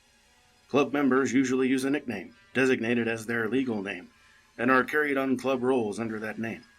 Some clubs provide that initiates shall be tattooed, the cost of which is included in the initiation fee. Probably the most universal common denominator and identification of Hells Angels is their generally filthy condition. Investigating officers consistently report these people, both club members and their female associates, seem badly in need of a bath. Fingerprints are a very effective means of identification because a high percentage of Hells Angels have criminal records. Some members of the Hells Angels, as well as members of other disreputable motorcycle clubs, belong to what is alleged to be an elite group termed One Percenters, which meets monthly at various places in California. The local Hells Angels clubs usually meet weekly. Requirements for membership or authority to wear the One Percenter badge are unknown at this time. Another badge worn by some members bears the number 13. It is reported to represent the 13th letter of the alphabet, M, which in turn stands for marijuana, and indicates the wearer thereof is a user of the drug. This compact description of rancid criminal sleaziness is substantially correct, except for the hocus-pocus about the 1%ers. All angels wear this patch, as do most other outlaws, and all it means is that they are proud to be part of the alleged 1% of bike riders, whom the American Motorcycle Association refuses to claim. The AMA is the sporting arm of the Motorcycle, Scooter, and Allied Trades Association, a fast-growing motorcycle lobby that is seeking desperately to establish a respectable image, an image the Hells Angels have consistently queered. We condemn them, says an AMA director. They'd be condemned if they rode horses, mules, surfboards, bicycles, or skateboards. Regretfully, they pick motorcycles. The AMA claims to speak for all decent motorcyclists, yet its 50,000 or so members rode less than 5% of the 1,500,000 motorcycles registered in the United States in 1965. As one of the trade magazines noted, that left a lot of outlaws unaccounted for. Terry and Scraggs left the house around 10, taking it easy on the 2-mile run through downtown Oakland, keeping the engine noise down, aware of the stares from passing motorists and people on street corners, observing stop signs and speed limits, then suddenly accelerating a half block from the house of Tommy, vice president of the local chapter, where the others were waiting. Tommy was living on a quiet, deteriorating residential street in East Oakland, an old neighborhood with small, once white frame houses, sitting close to each other on tiny lots and sparse front lawns, worn down by generations of newsboys delivering the Oakland Tribune. Now, on this holiday morning, his neighbors were out on front porches or living room windows, watching the awful show build up. By 11, about 30 Hells Angels were there, blocking the narrow street, shouting, drinking beer, brushing green dye on their beards, gunning their engines, adjusting their costumes, and knocking each other around, just to get the feel of things. The girls stood quietly in a group, wearing tight slacks, kerchiefs, and sleeveless blouses or sweaters, with boots and dark glasses, uplift bras, bright lipstick, and the wary expressions of half-bright souls turned mean and nervous from too much bitter wisdom in too few years. Like the angels, the girls were mainly in their 20s, although some were obvious teenagers, and a few were aging whores, looking forward to a healthy outdoor weekend. In any gathering of Hell's Angels, from 5 to a possible 150, there is no doubt who is running the show. Ralph Sonny Barger, the maximum leader, a 6-foot, 170-pound warehouse man from East Oakland, the coolest head in the lot, and a tough, quick-thinking dealer when any action starts. By turns, he is a fanatic, a philosopher, a brawler, a shrewd compromiser, and a final arbitrator. To the Oakland Angels, he is Ralph. Everybody else calls him Sonny. Although when the party gets wild and loose, he answers to names such as Perez, Papa, and Daddy. Barger's word goes unquestioned, although many of the others could take him in 2 minutes if it ever came to a fight. But it never does. He rarely raises his voice, except in a rumble with outsiders. Any dissenters in the ranks are handled quietly at the regular Friday night meetings, or they simply fade out of the picture and change their life pattern so as never again to cross paths with any group of angels. If the gathering at Tommy's was a little disorganized, it was because Sonny was serving time in the Santa Rita Rehabilitation Center for possession of marijuana. With Sonny in jail, The others were keeping the action to a minimum, even though Tommy, in his quiet, disaffiliated sort of way, was running the show pretty well. At 26, he was a year younger than Barger, blonde, clean-shaven, with a wife and 2 children, making $180 a week as a construction worker. He knew he was only filling in for the Prez, but he also knew that the Oakland Angels had to make a tough, full-strength appearance at the Labor Day run. Anything less would forfeit the spiritual leadership back to Southern California, to the San Bernardino chapter, the founding fathers, as it were, who started the whole thing in 1950 and issued all new charters for nearly 15 years. But mounting police pressure in the South was causing many Angels to seek refuge in the Bay Area. By 1965, Oakland was on its way to becoming the capital of the Hells Angels world. Prior to their ear-splitting departure, there was a lot of talk about the Diablos, and what manner of lunacy or strange drug had caused them to commit such a sure fatal error as an attack on a lone angel. Yet this was a routine beef, postponed and forgotten as they moved into the freeway for an easy 2-hour run to Monterey. Author's note: within a month, the Diablos had disbanded. Terrorized by a series of stompings, beatings, and chain whippings, the Angels hunted them down one by one and did them in. Things like that don't happen very often, Terry explained later. Other clubs don't mess with us, because when they do, well, that's the end of them. By noon, it was so hot that many of the riders had taken off their shirts and opened their black vests so the colors flapped out behind them like capes, and the oncoming traffic could view their naked chests from good or ill. But the southbound lanes were crowded with taxpayers, heading out for a Labor Day weekend that suddenly seemed tinged with horror as the Angel band swept past. This animal crowd on big wheels, going somewhere public, all noise and hair and bust-out raping instincts. The temptation for many a motorist was to swing a hard left with no warning and crush these arrogant scorpions. At San Jose, an hour south of Oakland, the formation was stopped by 2 state highway patrolmen, causing a traffic jam for 45 minutes at the junction of 17 and 101. Some people stopped their cars entirely just to watch. Others slowed to 10 or 15 miles an hour. As traffic piled up, there were vapor loss, oil-over, and minor collisions. They wrote tickets for everybody they could, said Terry. Things like seats too low, bars too high, no mirror, no handhold for the passenger, and like always, they checked us for old warrants, citations we never paid, every other goddamn thing I could think of. But the traffic was really piling up, man, with people staring at us and all, and finally, by God, a highway patrol captain showed up and chewed those bastards good for creating a hazard, or whatever he called it. We had a big laugh, and then we took off again. We get treated good here. Most other places we get thrown out of town. Fringy from Purdue, talking to a reporter not many hours before the Angels were thrown out of town. Between San Jose and the turnoff to Monterey, 101 rolls gracefully through the rich farming foothills of the Santa Cruz Mountains. The Hells Angels, riding 2 abreast in each lane, seemed out of place in little towns like Coyote and Gilroy. People ran out of taverns and dry goods stores to stare at these fabled big city Huns. Local cops waited nervously at intersections, hoping the Angels would pass quietly and not cause trouble. It was almost as if some far-ranging band of Viet Cong guerrillas had appeared, trotting fast in a tight formation down the middle of Main Street, bound for some bloody rendezvous that nobody in town even cared to know about, as long as the dirty buggers kept moving. The Angels try to avoid trouble on the road. Even a minor arrest in a country town at the start of a holiday weekend can mean 3 days in jail, missing the party, and a maximum fine when they finally come to court. They know, too, that in addition to the original charge, usually a traffic violation or disorderly conduct, they will probably be accused of resisting arrest, which can mean 30 days, a jail haircut, and another fine of $150 or so. Now, after many a painful lesson, they approach small towns the same way a traveling salesman from Chicago approaches a known speed trap in Alabama.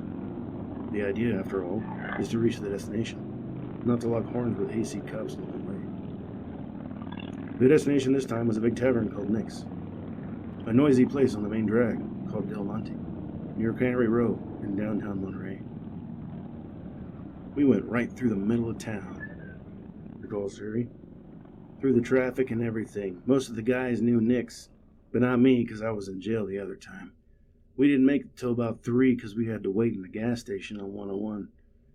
Some of the other guys were running late. By the time we got there, I guess we had about 40 or 50 bikes. Purdue was already in at about 75, and people kept coming in all night. There were about 300 from all over, man. The stated purpose of the gathering was the collection of funds to send the body of a former angel back to his mother in North Carolina. Kenneth Country Beamer, vice president of the San Bernardino chapter, had been snuffed by a truck a few days earlier in a desert hamlet called Jacumba, near San Diego. Country had died in the best outlaw tradition, homeless, stone broke, and owning nothing in this world but the clothes on his back and a big bright heart. As the others saw it, the least they could do was send his remains back to the Carolinas, to whatever family or memory of a home might be there. It was the right thing to do, Terry said. The recent demise of Buddy lent the 64 affair a tone of solemnity that not even the police could scoff at. It was the sort of gesture that cops find irresistible. Final honors for a fallen comrade, with a collection for the mother, and a bit of the uniform pageantry to make the show real. In deference to all this, the Monterey police had let it be known that they would receive the angels in a spirit of armed truce. It was the first time in years that the outlaws had been faced with even a semblance of civic hospitality. And it turned out to be the last, for when the sun came up on that bright Pacific Saturday, the infamous Monterey rape was less than 24 hours away from making nationwide headlines. The Hells Angels would soon be known and feared throughout the land. Their blood, booze, and semen-flecked image would be familiar to readers of the New York Times, Newsweek, The Nation, Time, True, Esquire, and the Saturday Evening Post. Within 6 months, small towns from coast to coast would be arming themselves at the slightest rumor of a Hells Angel invasion. All 3 major television networks would be seeking them out with cameras, and they would be denounced in the U.S. Senate by George Murphy, the former tap dancer. Weird as it seems, as this gang of costume hoodlums converged on Monterey that morning, they were on the verge of making it big, as the showbiz people say. And they would owe most of their success to a curious rape mania that rides on the shoulder of American journalism, like some jeering, masturbating raven. Nothing grabs an editor's eye like a good rape case. We really blew their minds this time, man, as one of the angels explained it. According to the newspapers, at least 20 of these dirty hopheads snatched 2 teenage girls, aged 14 and 15, away from their terrified dates, and carried them off to the sand dunes to be repeatedly assaulted. A deputy sheriff summoned by one of their erstwhile dates said he arrived at the beach and saw a huge bonfire, surrounded by cyclists of both sexes. Then the 2 sobbing, near hysterical girls staggered out of the darkness, begging for help. One was completely nude, and the other had on only a torn sweater. Here, sweet Jesus, was an image flat guaranteed to boil the public blood and foam the brain of every man with female flesh for kin. 2 innocent young girls, American citizens, carried off into the dunes and ravaged like Arab horrors. One of the dates told police they tried to rescue the girls, but they couldn't reach them in the mob scene that erupted once the victims were stripped of their clothing. Out there in the sand, in the blue moonlight, in a circle of leering hoodlums, they were penetrated again and again. The next morning, Terry the Tramp was one of 4 angels arrested for forcible rape, which carries a penalty of 1 to 50 years in prison. He denied all knowledge of the crime, as did Mother Miles, Molly Marvin, and Crazy Cross. But several hours later, with bonds set at a lowly $1,100 each, they were lodged in the Monterey County Jail in Salinas, out there in Steinbeck country, the Hot Lettuce Valley, owned in the main by smart second-generation hillbillies who got out of Appalachia while the getting was good, and who now pay other less smart hillbillies to supervise the work of Mexican braceros, whose natural fitness for stoop labor has been explained by the ubiquitous Senator Murphy. They're built low to the ground, he said, so it's easier for 'em to stoop, you know. Indeed, and since Senator Murphy has also called the Hells Angels the lowest form of animals, it presumably follows that they are better constructed for the mindless rape of any prostrate woman they might come across as they scurry about from one place to another, with their dorks carried low like water wands. Which is not far from the truth, but for different reasons than California's ex-Lightfoot senator might have us believe. Nobody knew, of course, as they gathered that Saturday at Nick's, that the Angels were about to make a publicity breakthrough, by means of rape, on the scale of the Beatles or Bob Dylan. At dusk, with an orange sun falling fast into the ocean just a mile or so away, the main event of the evening was so wholly unplanned that the principal characters, or victims, attracted very little attention in the noisy crowd that jammed Nick's barroom and spilled out into the darkening streets. Jerry says he noticed the girls and their dates only as part of the overall scene. The main reason I remember him is I was wondering what the hell a white pregnant girl was doing with a bunch of suede dudes. But I figured it was her business, and I wasn't hurting for pussy anyway. I had my old lady with me. We're separated now, but when we were doing okay, she wouldn't have none of me hustling anything else while she was around. You can believe that. Besides, hell, when you're seeing old friends you haven't seen in a year or two, you don't have time to pay attention to strangers.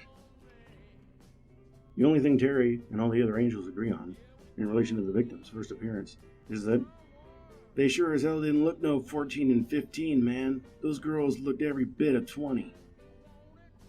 Police later confirmed the girls' ages, but all information about them, including their names, was withheld in accordance with California's policy of denying press access to rape victims.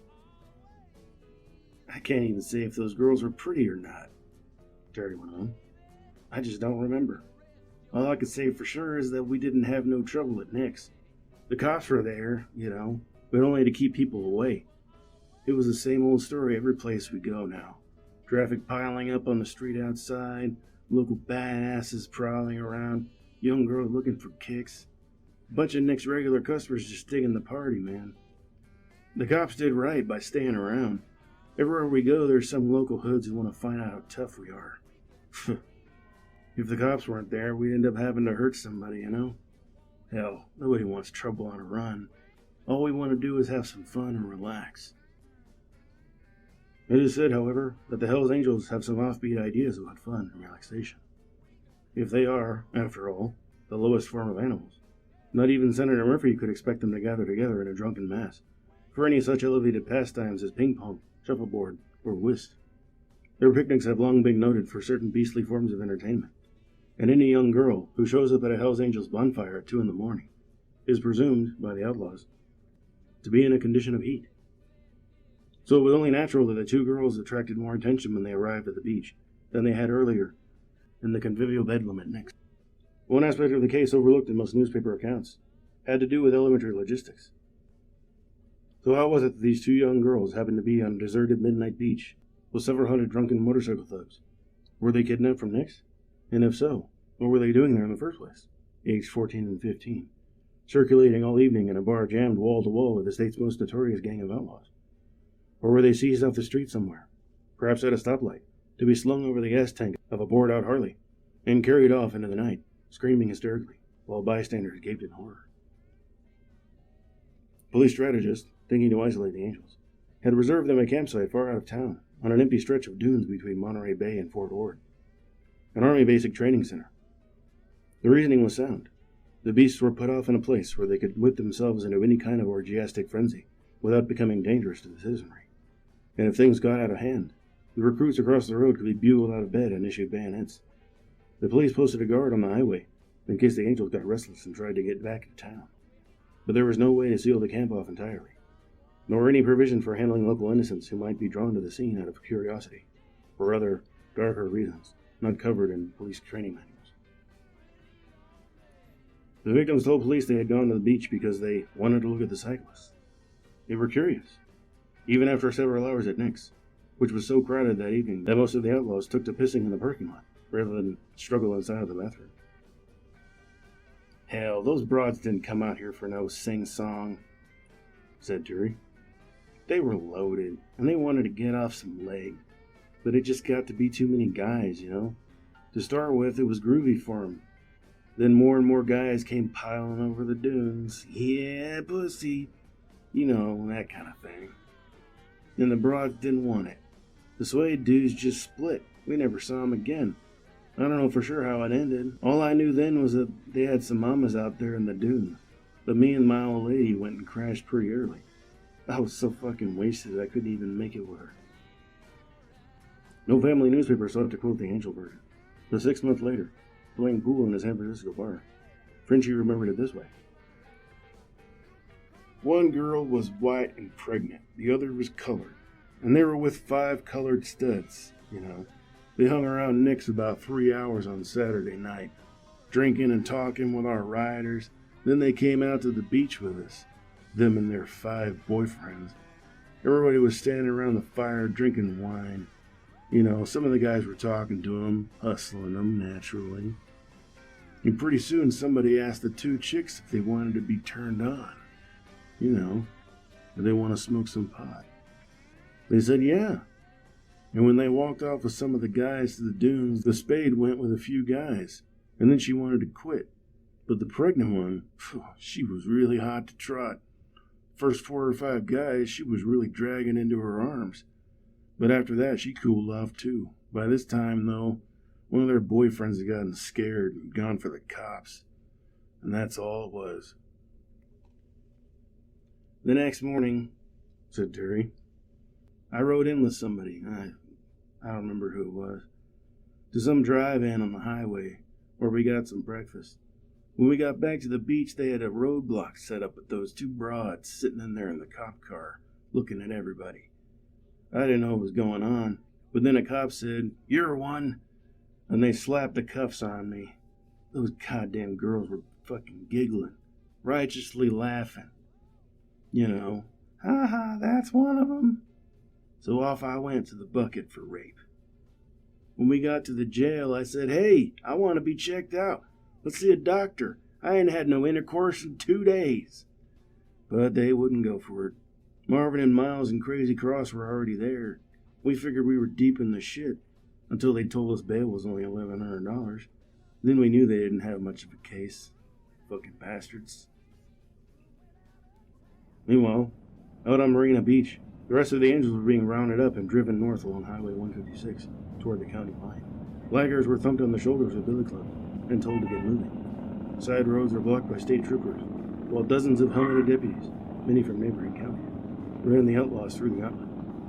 Traffic was disrupted for miles as the ragged horde moved slowly along the road, gunning their engines and raining curses on everything in sight. The noise was deafening, and it is hard to imagine what effect the spectacle must have had on the dozens of out-of-state late summer tourists who pulled over to let the procession come through.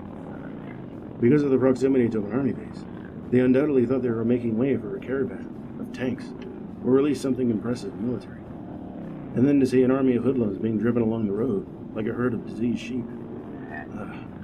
What a nightmare for the California Chamber of Commerce. At the county line on US 101, a reporter from San Francisco Chronicle asked Tommy, with another angel, named Tiny, a 6'6", 240-pound outlaw with a shoulder-length pigtail, who later gained nationwide fame for his attack on Get Out of Vietnam demonstrator in Berkeley. "We're ordinary guys," said Tommy. "Most of us work, about half are married, I guess, and a few own their homes, you know. Just because we like to ride motorcycles, the cops give us trouble everywhere we go. That rape charge is bullshit, and it won't stick. The whole thing was voluntary." "Shit, our bondsman will have those guys out in 2 hours, said Tony. "Why can't people let us alone anyway? All we want to do is get together now and then, you know, have some fun, just like the Masons or any other group." But the presses were already rolling, and the 8-column headline said, "Hell's Angels gang rape." The Masons haven't had that kind of publicity since the 18th century, when Casanova was climbing through windows and giving Brotherhood a bad name. Perhaps the Angels will one day follow the Freemasons into bourgeois senility. But by then, some other group will be making outrage headlines. The Hovercraft Gang, or maybe some once planned fraternal group, tooling up even now for whatever the future might force them. What is the trend in Kiwani? Are there rumors in Oakland of a new militancy in that outfit? A radical firmament that could gradually alter the club's image? In the drift and flux of these times, it is easy enough to foresee a Sunday morning, 10 or 20 years hence, when a group of middle-aged men wearing dark blazers, with Hell's Angels crests on the pockets, will be pacing their mortgaged living rooms and muttering sadly at a headline saying, "Kiwani's gang rape, 4 held, others flee, bringing their sought." And in some shocked American city, a police chief will be saying, as the Monterey chief did in 1964 of the Hells Angels, "They will not be welcomed back because of the atmosphere created."